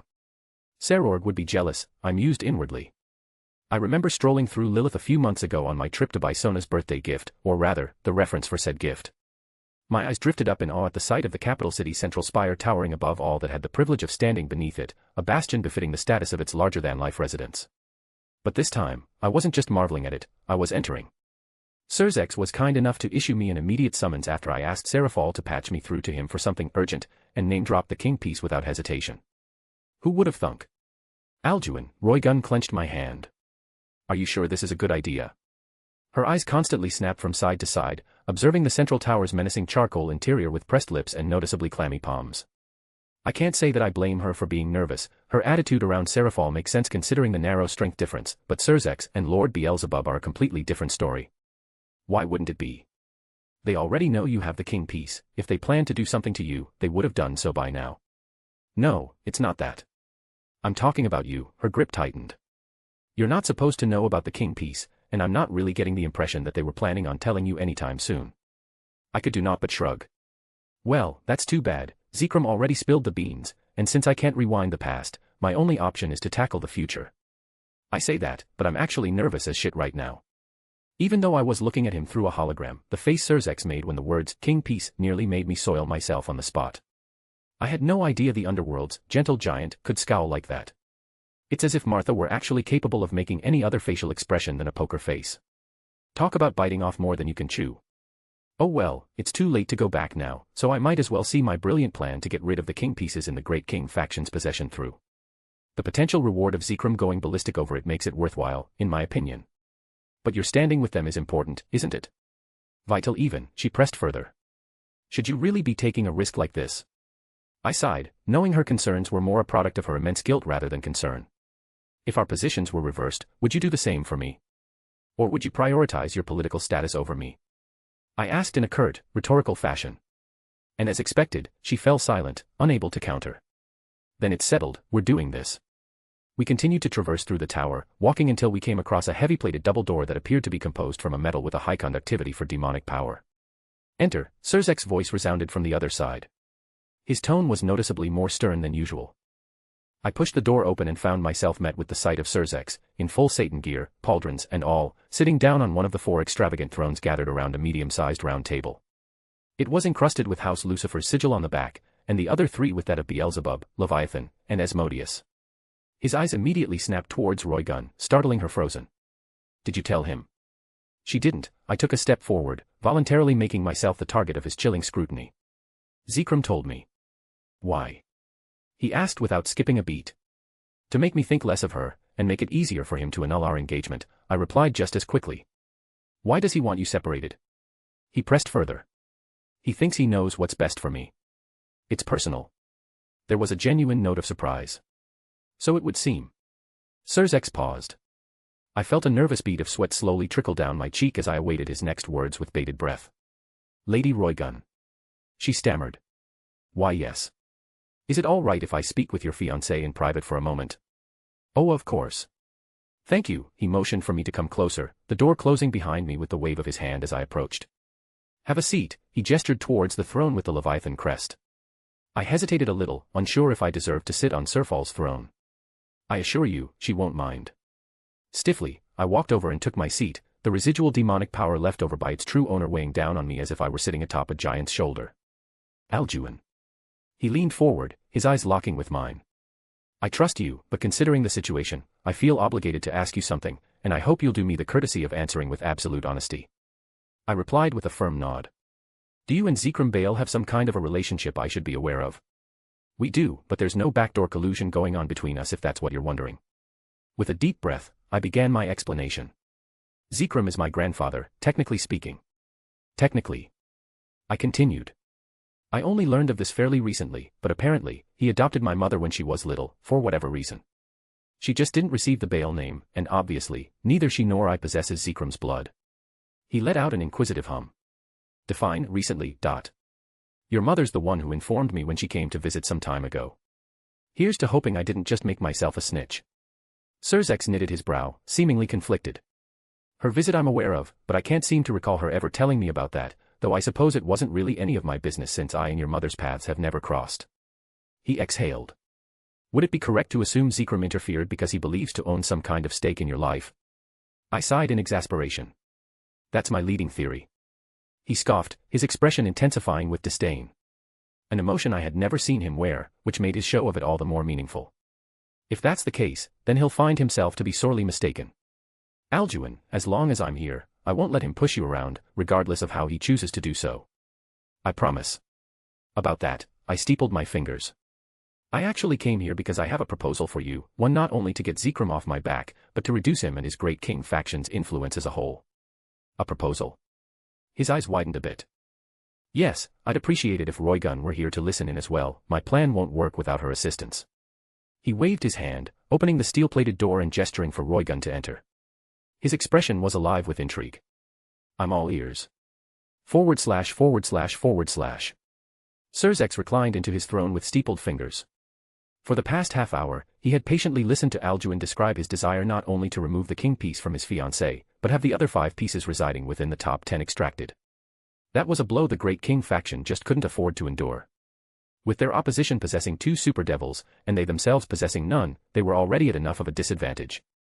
As a matter of fact, it wouldn't be a stretch to say they had already lost. The only reason they hadn't been eliminated was that one super devil didn't have much of a taste for blood, and the other simply didn't care. The battle between the Great King faction and 4 Great Satans was purely political, and unfortunately, Surzek's mind was far too noble to contest Zikram Baal with wits alone. This resulted in the formation of a flimsy cycle, where Zikram would try to push his luck every now and then. Surzex would let him off with a slap on the wrist and a stern warning, only for the ancestral Baal to do it all over again when he was in the mood. Alduin understood this, which is why he needed to give Surzex a way to break the cycle without forcing him to use his power of destruction. Which is exactly what he had done. Surzex looked to Roygun. Are you sure about this? Once Ajuka's removed the piece, there's a pretty good chance you'll lose your position in the top 10. As Alduin requested, I won't publicize anything about the piece or its users once it's been confiscated. But if you insist on holding your position after you've lost your power, heads will turn. And someone's going to have to explain something. I understand, Lord Lucifer. Roygun placed her hand atop Alduin's for reassurance. I took the piece because I had a dream to fulfill, and in a sense, I've already fulfilled it. As long as I have the piece inside me, I'll remain a puppet dancing to Zikram's tune, and he'll have the means to sabotage my relationship. Alduin offered her a warm smile, inverting his hand and interlocking his fingers with hers. I refuse to be a pawn on some old relic's chessboard. My dreams are my own, my choices are my own, and the relationships I form are my own. Even if I lose my strength, I'll put my everything into clawing back towards it once more with my own strength, not one that was lent to me. Well said, Lady Belphegor. His approval was firm, his eyes glistening as he saw the woman sitting across from him in a new light. Surzex returned his attention to his beneficiary. Alduin, just to clarify, you do understand the challenge you're signing yourself up for, right? I can tell you're confident, but I can't help but doubt whether or not you truly understand how difficult what you're trying to do really is. He said, referring to Alduin's plan to remove the other 5 pieces. Or more specifically, to get their wielders to willingly hand over their pieces. According to Surzex, Ajuka was indeed capable of removing a king piece. However, only on the condition that its current possessor was 100% willing to part with it. Ajuka was capable of taking the piece back without their consent, but ripping it from them in such a manner would cost the possessor their life, and there was no universe in which Surzex was willing to use such a method. Like a regular evil piece, the king piece wasn't just bonded with the user's body, it was bonded to their soul. It was a part of them, hence why it was even possible for mutated pieces to exist in the first place without Ajuka intentionally making them a part of the system. We're devils, Alduin shrugged. The only way to get us to do something with absolute obedience is to shatter our pride, and this is the only way I can shatter that of 5 top 10 rankers. Well. I trust that you know your own strength, so if you're truly that confident, I won't try to dissuade you any further. Surzex stood up, preparing a teleportation circle with the snap of his fingers. Now then, shall we pay that reclusive egghead of mine a little visit? // If Ajuka so wished, he could have his personal residence constructed within the Astaroth territory to his exact specifications. So what if he cast off his last name? He was the Satan Beelzebub, a super devil. To both the seniors and juniors of his bloodline, he was a god. Even if Ajuka himself thought nothing of them, they were beyond honored to have him stem from their DNA. Alas, the Mosshead was a devil who appreciated peace and quiet like no other. He couldn't care less about all the buzz of noble politicking and whatnot that went on in the circles of high society. Hell, the only reason he had accepted his position as Satan was that his only friends, Surzex, Seraphal, and Falbium, had chosen to do so. That said, while he didn't care much for the politics his position included, he truly did love the technical aspects of it. Harnessing the Agar's crystals was fun. Creating the evil peace system was fun. Looking for new and inventive ways to improve devil society through his machinations was fun. In other words, the title, Lord Beelzebub, meant nothing to him, but his role as the chief advisor for the technology department meant everything. His territory was situated 1,000 kilometers north of the floating city, Rias. An area that was being managed by Ajuka's direct servants, the source of the crystals the Mosshead had used to create the evil pieces, and the control center for the entirety of the Underworld's airflow. The best way to describe the Satan's personal residence would be that of a sci-fi military base conducted by a novelist without so much as the slightest hint of realism. An incomprehensible assortment of strange contraptions was scattered all over the place: golems, lasers, ground, naval, and aerial military and civilian vehicles. There were even groups of custom bioengineered creatures roaming the area, the likes of which didn't even resemble something you find in any of the Underworld's bestiaries. This was a fantastical wonderland curated by an absolute madman. A madman blessed with the ability to bring all his inner blueprints to life, no matter how ridiculous they were in size, scope, or feasibility. You could quite literally kill a Victorian child just by having them glance at the setting. Throughout the entire Underworld, there were only 3 others who had permission and the means to enter Ajuka's personal residence. His fellow Satans. Of course, that didn't just mean they could pop in unannounced whenever they pleased. Ajuka was a man who kept himself busy around the clock. If they committed themselves to bothering him, he expected the cause to be worth his time. Well, to what do I owe the pleasure? Ajuka asked, his back turned to Surzex and whoever it was the men had brought along, while he tapped away at the endless slew of data entries before him. Multitasking a conversation and his work was hardly a problem for someone who possessed his brain's unfathomable processing power. It's about the king piece. Ajuka rolled his eyes. He hated when people left their sentences open-ended. And I'd appreciate it if you removed it from Lady Roygun over here. Reassuringly, Surzex nudged Roygun forward a little. I trust one don't need to remind you of the prerequisite she needs to meet before I do so. No, she's willing. Surzex shot Roygun a careful look, making it clear that if she had any doubts, now would be the time to voice them. Calmly, Roygun took a step forward, bowing with respect in the presence of the calculating living calamity in devil form. I'm deeply grateful for your assistance, Lord Beelzebub. She wasn't sure what else to say, especially when it was clear the Mosshead wasn't much of a talker. Unresponsive, Ajuka simply snapped his fingers. Startling Roygun as a light blue, holographic construct formed around her figure. Its luminescent surface teeming with all sorts of runic equations, no one present was qualified to even think about deciphering. Blue, thread-like lines started to protrude from the construct's interior, headed in the direction of Roygun's midsection. The Belphegor clenched her teeth, her body reflexively tightening as she braced for the inevitable, expected pain that'd result from having the king piece separated from her soul. But that pain never came. The lines reached into the pits of her devilish composition, and a few seconds later, they started to recede, now carrying a blood-red chess piece with them, its exterior showing a few pinkish tints here and there. The piece flew into Ajuka's hand, the Satan taking a moment to inspect his failed creation, noticeably intrigued by something. This one was halfway through the process of mutating. Well, it was made with pretty much the same foundation as the other pieces, so I guess that's not too surprising. Ajuka proceeded to close his fist, effortlessly destroying the instrument that had broken Roygun's ultimate class bottleneck as if it were a child's toy. Just like that, the king piece was gone. In truth, Ajuka had already destroyed the other 3 king pieces, having long since grown bored of them. It wasn't like he had any obligation to inform Zikram about his actions. If the Baal wanted to believe he still had them, that was on him. Everyone could sense Roygun's power begin to plummet, the woman herself included. What was once a Satan-class powerhouse, a ranker in the Underworld's prestigious top 10, was reduced to someone who sat at the peak of ultimate class. Once again, Roygun found herself standing behind the insurmountable brick wall that required her to take Zikram's helping hand in the first place. However, unlike last time, what she experienced wasn't despair, frustration, or envy for those who were truly Satan-class. She felt liberated. It was like a parasite had just been removed from her system, making her whole again. The chains Zikram had fastened around her were no more, that man no longer had any leverage on her. He had no way of even proving Roygun had consumed the king piece in the first place. Surzex and Ajuka most certainly weren't going to testify on his behalf. And it wasn't as if Zikram had a contract he could flash in court, not when the king piece itself was the contract. A contract that Ajuka had just seamlessly destroyed to shreds, leaving no trace behind. Zikram's control over Roygun was based entirely on the fact that he could capitalize on her desire to be a member of the top 10, no matter the means. Now that capitalization was gone, Zikram could try to exploit other means to bet between Roygun and Alduin if he wanted, but the direct, smooth asphalt road had disappeared. If he still wanted to push for annulment, he'd have to squeeze his past Surzex himself. Roygun locked eyes with her fiancé, her pupils free of the guilt that had been consuming her from before. "You're free." Alduin knew no words were needed, for now, a gentle, supportive nod was enough. "What are you all still loitering around for? Get lost already, I have work to do." Ajuka clicked his tongue, shooing them away with his hand. Surzex chuckled. His super devil in arms always liked to voice a harsh, deterring tone, but he knew the mosshead was a big softy on the inside, especially when his friends were around. "Actually, there's one more thing I could use your help with." "With what?" "Spit it out already." Ajuka breathed a loud, audible groan. Like an angsty teenager being called over by his mother. ////// Bediza Batten, Grag Fornius, Fimel Vasego, Dilra Marba, and Tefas Buer. Excluding the now priceless Roygun, these were the other 5 top rankers secretly using the king piece entrusted to them by Zikram in exchange for ensuring the Great King faction's explosive burst of income via their manipulation of the raiding games and its endless profit potential. Huh. Lord Beelzebub. Right now. Is this some kind of play? Lord Lucifer too.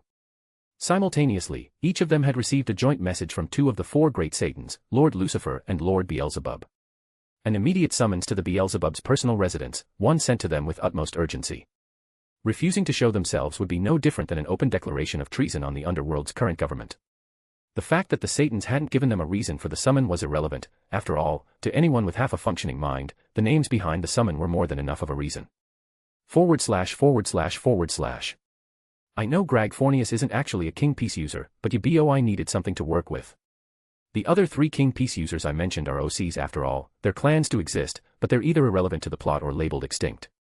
If you want to support my work and get access to early chapters, go check me out on Patreon/Excel14. Chapter 75, Pride, I. Chapter 75, Pride, I. To a devil, what is a pride? Or perhaps it'd be more accurate to ask what a devil was without it. Bloodline. Nobility. Achievements. Personal strength. These 4 components made up the crux of a devil's ego. If your last name was inferior to one, they'd look down on you. If the rank of your house is lower than another's, they'd look down on you. If the praise people attached to your name was less significant than another's, they'd look down on you. And if your personal strength was weaker than another's, they'd trample on you. A devil cannot live without their pride, whether they're a devil who takes pride in a shallow sense of superiority, or a devil who takes pride in the fact that they uphold their morals despite the actions and behavior of their kin. Without their pride, a devil cannot strive for anything. Without their pride, a devil can hardly be called a devil, and right now, the pride of 5 devils were having their pride put to the test. Lord Lucifer, with all due respect, I'm going to request you repeat what you just said. Bediza Batten, the blonde-haired number 4 of the raiding game, stepped forward. His eyes attempting to burn a hole through the Satan's impenetrable calm as his demonic power flared with rage. It's simple, if the 5 you wish to keep your king pieces. All you have to do is beat young Alduin here, an ultimate class devil, in a one-on-one. It should be easy enough, no? You all possess Satan-class strength after all. A loud snort erupted from the lineup of 5. And if we refuse? The number 6, Grag Fornius, a strange-looking devil whose head was that of an anglerfish, couldn't seem to help but snort at the Satan. Surzek's knowledge about the king piece was hardly a surprise when he was the creator's closest friend. Zikram himself openly acknowledged it when he handed him the piece. At the same time, Zikram also acknowledged that Surzek couldn't, or rather, wouldn't do anything about it. For fear of breaking the fragile peace between the 4 great Satans and Great King faction. Grag took immense comfort in the Baal's words, and despite the Satan's summons and open declaration of intent, he still seemed intent on wearing them like armor. If you refuse, Ajuka spoke with a yawn.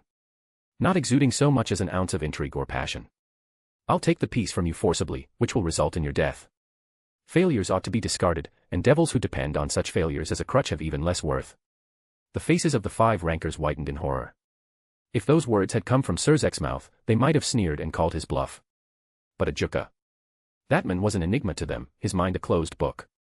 With his strength, they couldn't find the courage to gamble on whether he'd actually follow through with his threat or not. Listen, I know that sounds grim, Surzex continued with a light, eerily friendly chuckle. But like I said, as long as you beat Alduin over here, you'll be free to go, your piece is still intact. Bidis narrowed his eyes, scrutinizing the ash-haired devil with immense prejudice. Hi, Alduin offered him a friendly wave. His instincts told him that he was without a doubt an ultimate-class devil. As a matter of fact, he didn't even seem to be at the peak of his realm yet. However, there was still something about Alduin he found deeply unsettling. In a psychological manner, rather than physical. I know your face. Alduin shrugged. A lot of people do. How could he not recognize the face of the man responsible for training the insurmountable titan that occupied the Underworld's #1 spot? A face that belonged to a man who could crush him with not more than breath. I wasn't informed he had another son. Bidis couldn't quite put it into words, but he had a gut feeling that something was awry. In terms of pure demonic power, Alduin couldn't even begin to match him. And the same was probably true for the difference in raw experience. Still, something was off. Something. Few people were. Bidis pressed his lips together, his face tightening as she shifted his gaze to the woman standing beside Alduin, one he was familiar with on a much more personal level. What happened to you? They were both users of the King Piece, and both consumed it when they were stuck at the peak of ultimate class. However, Roygun always managed to hold the edge over him, surpassing him with her technique and superb control over her family's crack. But right now, from Bidis' perspective, that Roygun was nowhere to be seen. The Roygun standing before him was weak, far weaker than the one that bested him in a raiding game. I gave up my piece, willingly. She stated flatly, looking straight into her former rival's eyes without any shame or regret whatsoever. Silence washed over the 5 rankers, their eyes blinking with the intense will to reject what they had just heard. Lady Belphegor here represents a third option, Surzex chimed in. If you'd rather not fight and wish to give up your king piece of your own will, that too is an option. Roygun. Bidis snarled, completely ignoring the Lucifer's words in favor of his own outrage. Do you have any idea what you've done? What you've lost? How do you think Zikram's going to? Zikram. She scoffed, her eyes mocking the Abaddon as if he were a child throwing a tantrum. What about him? He's a mere relic desperately clinging onto the remains of forlorn strength and influence that long since slipped through his fingers. A stubborn old man who can't accept that those who succeeded him have left him in the dust. Roygun's expression intensified with disgust. Bidis, tell me, what possible reason could there be for me to continue to subject myself to his whims? Why bother playing to the tune of a deluded, senile musician? You. The answer is there isn't one. She continued, cutting him off with no real interest in hearing his rebuttal. First and foremost, I am a devil. I'm ashamed it took me this long to realize it, but without my own autonomy, all my actions, achievements, and aspirations have no meaning. I'd much rather struggle with my own freedom than be content with subservience. Bidis' face maddened with fury. Was she seriously looking down on him? She, who had lost her strength. She, who was no longer qualified nor capable of standing above him. You speak as if anything's changed. Bidis' voice was laced with venom. All you've done is trade one master for another. The only thing that's changed is your strength. Other than that, you're still a mere pawn. Freedom. Autonomy. Don't make me laugh. You still have nothing, Roygun. Unfazed, Roygun snicker. Oh please, we both know for a fact Lord Lucifer isn't the puppermaster type. It's the exact reason we had the audacity to act so brazenly in front of him in the first place. She wore a coy smile, leaning towards Alduin. Besides, who's to say I haven't gained anything? A faint blush appeared across Alduin's face as she parked her lips on his, unashamed to demonstrate her passion in the presence of company. Bidis' pupils dilated in shock. Why you're engaged, yep. She affirmed with a bright smile as her hands wandered freely around her fiancé's torso. Zikram decided he wanted to put his bony little hands in between us, so we decided it was about time someone put him in his place. Just then, it clicked for the number 4 ranker. His eyes darted towards the Satan Lucifer. Is that what this is about? A ploy to get at Zikram's influence. What else would it be?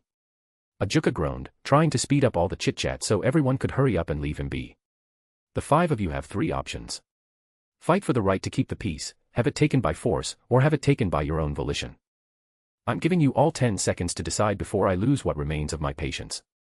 Surzex scratched his cheek with a nervous chuckle. Just having one person around him was enough to make Ajuka angsty. It wasn't surprising to see how irritable he had become with 7 others present excluding Surzex. The 5 rankers all exchanged glances with one another, their instincts warning them that the Beelzebub was dead serious about his threat. If Sebastian's pipsqueak wants to be battered so badly, then we're happy to oblige.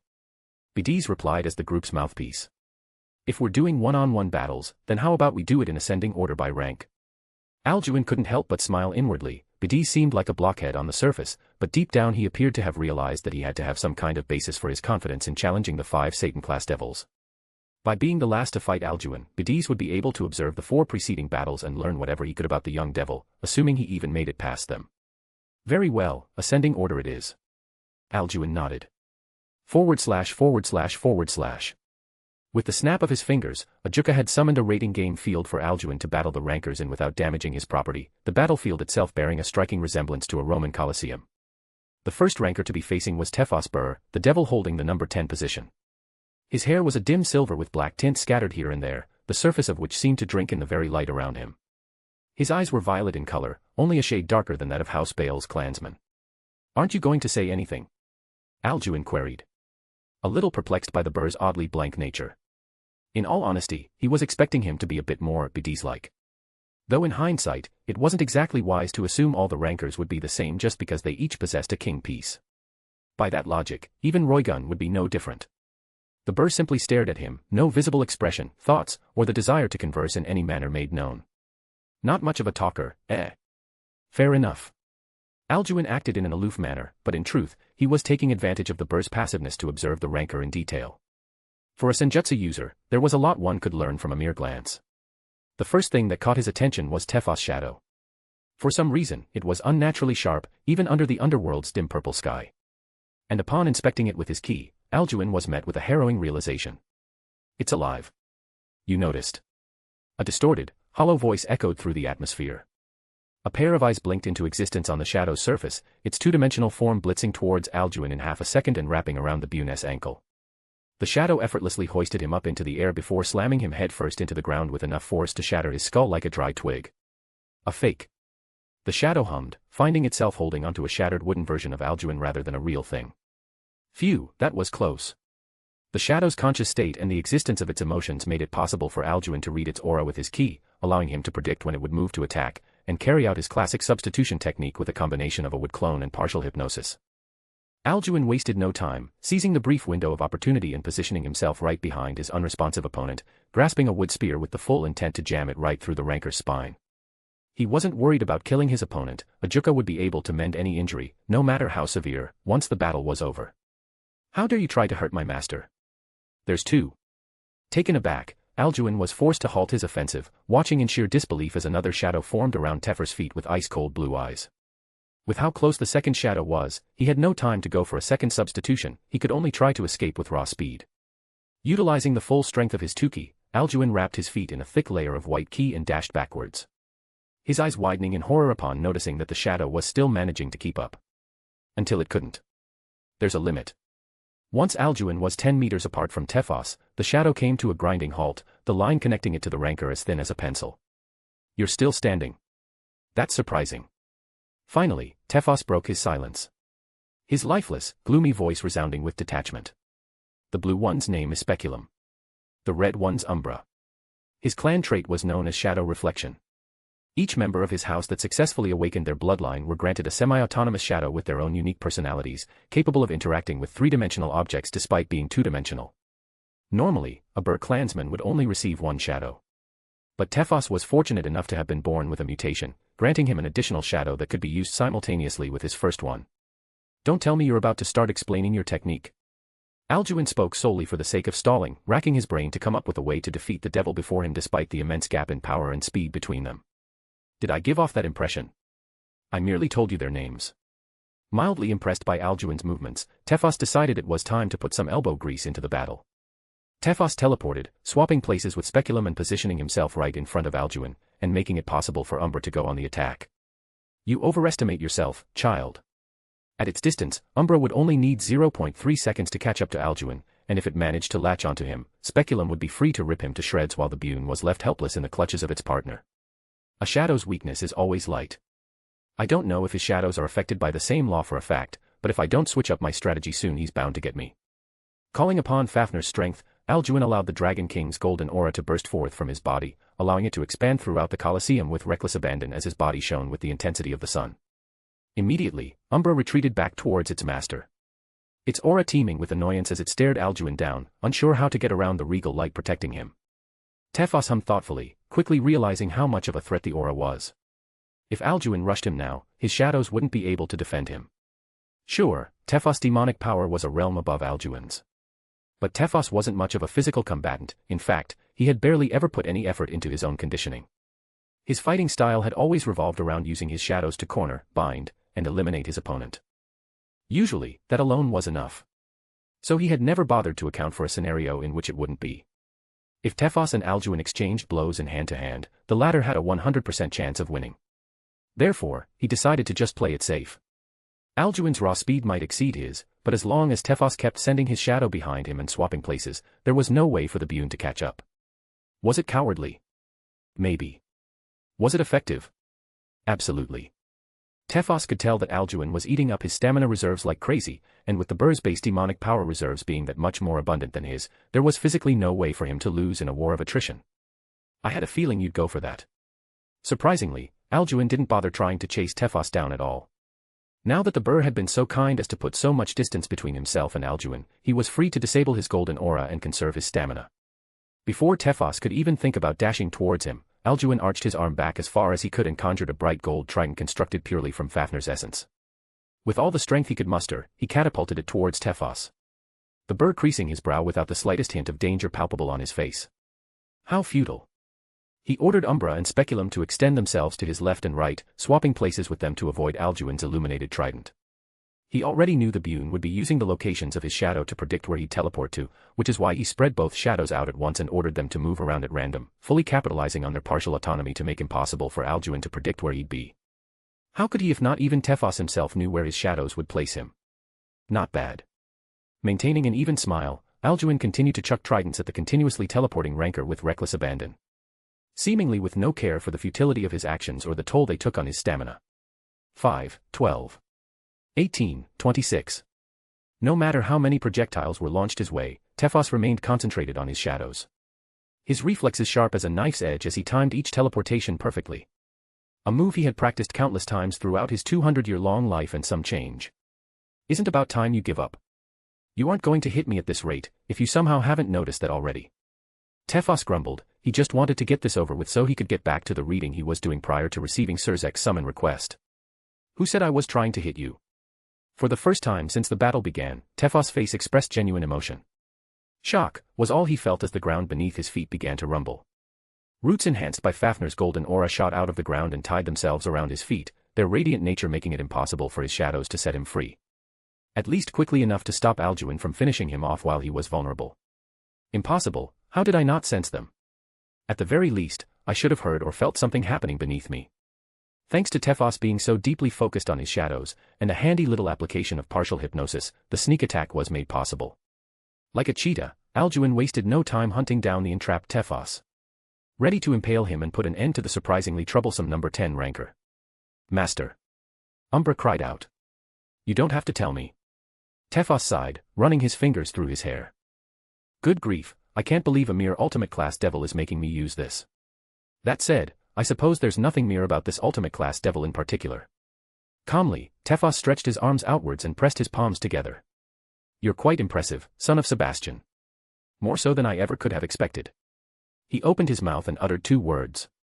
/////. Watching from the spectator standing up above, Bidis couldn't help but sneer at the battle transpiring beneath them. Tefosper was the number 10 rancor, yes, but that wasn't necessarily because he was weaker than those above him and incapable of advancing. Rather, the men simply had no interest in doing so. Ever since he had taken the 10th spot, not once had he issued a challenge to the 9th or above. He himself had been challenged a great many times, with hopeful rankers of all sorts seeking to get past the gatekeeper of the top 10, yet none had succeeded. No, perhaps it'd suffice to say no one even managed to get close to defeating Tefos and his peerage. The combination of his command over shadow reflection, his mutation, and of course, the king piece, was just too much for anyone to handle. Tefos was a man who was just as ambitionless as he was dominant. He had been number 10 for 50 years so far, and Bidis didn't think he'd be leaving that spot anytime soon. Though he had no way of confirming it, Bidis suspected he knew why Tefos didn't move up regardless of his power. He believed Zikram had entrusted the Bur with the role of being his gatekeeper, the devil who judged who could and couldn't enter Zikram Baal's top 10 without the Baal's blessing. In all honesty, Bidis was grateful that Tefos remained where he was. The Abaddon was confident in his own abilities, but no matter how much of his ego he channeled, he just couldn't claim with absolute confidence that he would defeat Tefos Burr. And if he couldn't, then there was absolutely no way Sebastian's runt was going to win. Bidis was impressed that he lasted this long, but now that Tefos was using the technique, the match was decided. It looks like he bit off more than he could chew. Bidis snickered, shooting a cocky side-eye Surzek's way. I wouldn't jinx it if I were you. The Satan replied with his usual, calm smile. Somehow retaining his faith in Alduin's chances. Bidis pressed his lips together, attempting to probe Surzek's inner thoughts. Now that he thought about it, he found it odd that the Satan didn't say anything when he suggested Alduin fight the rankers in ascending order. It was impossible for him not to be aware of Tefos' true strength, yet he chose to let Bidis' suggestion fly anyway. Did Alduin have some kind of trump card the Satan believed would carry him through the fight? Bidis shook his head, letting out a cold snort. Even if Alduin somehow won, as unthinkable as that was, his stamina would be virtually non-existent, and there were still 3 other rankers he needed to battle before getting to him. The Abaddon had absolutely no intention of letting go of his king piece, no matter what tactics he needed to use to retain it. //////. If you want to support my work and get access to early chapters, go check me out on Patreon/Excel14.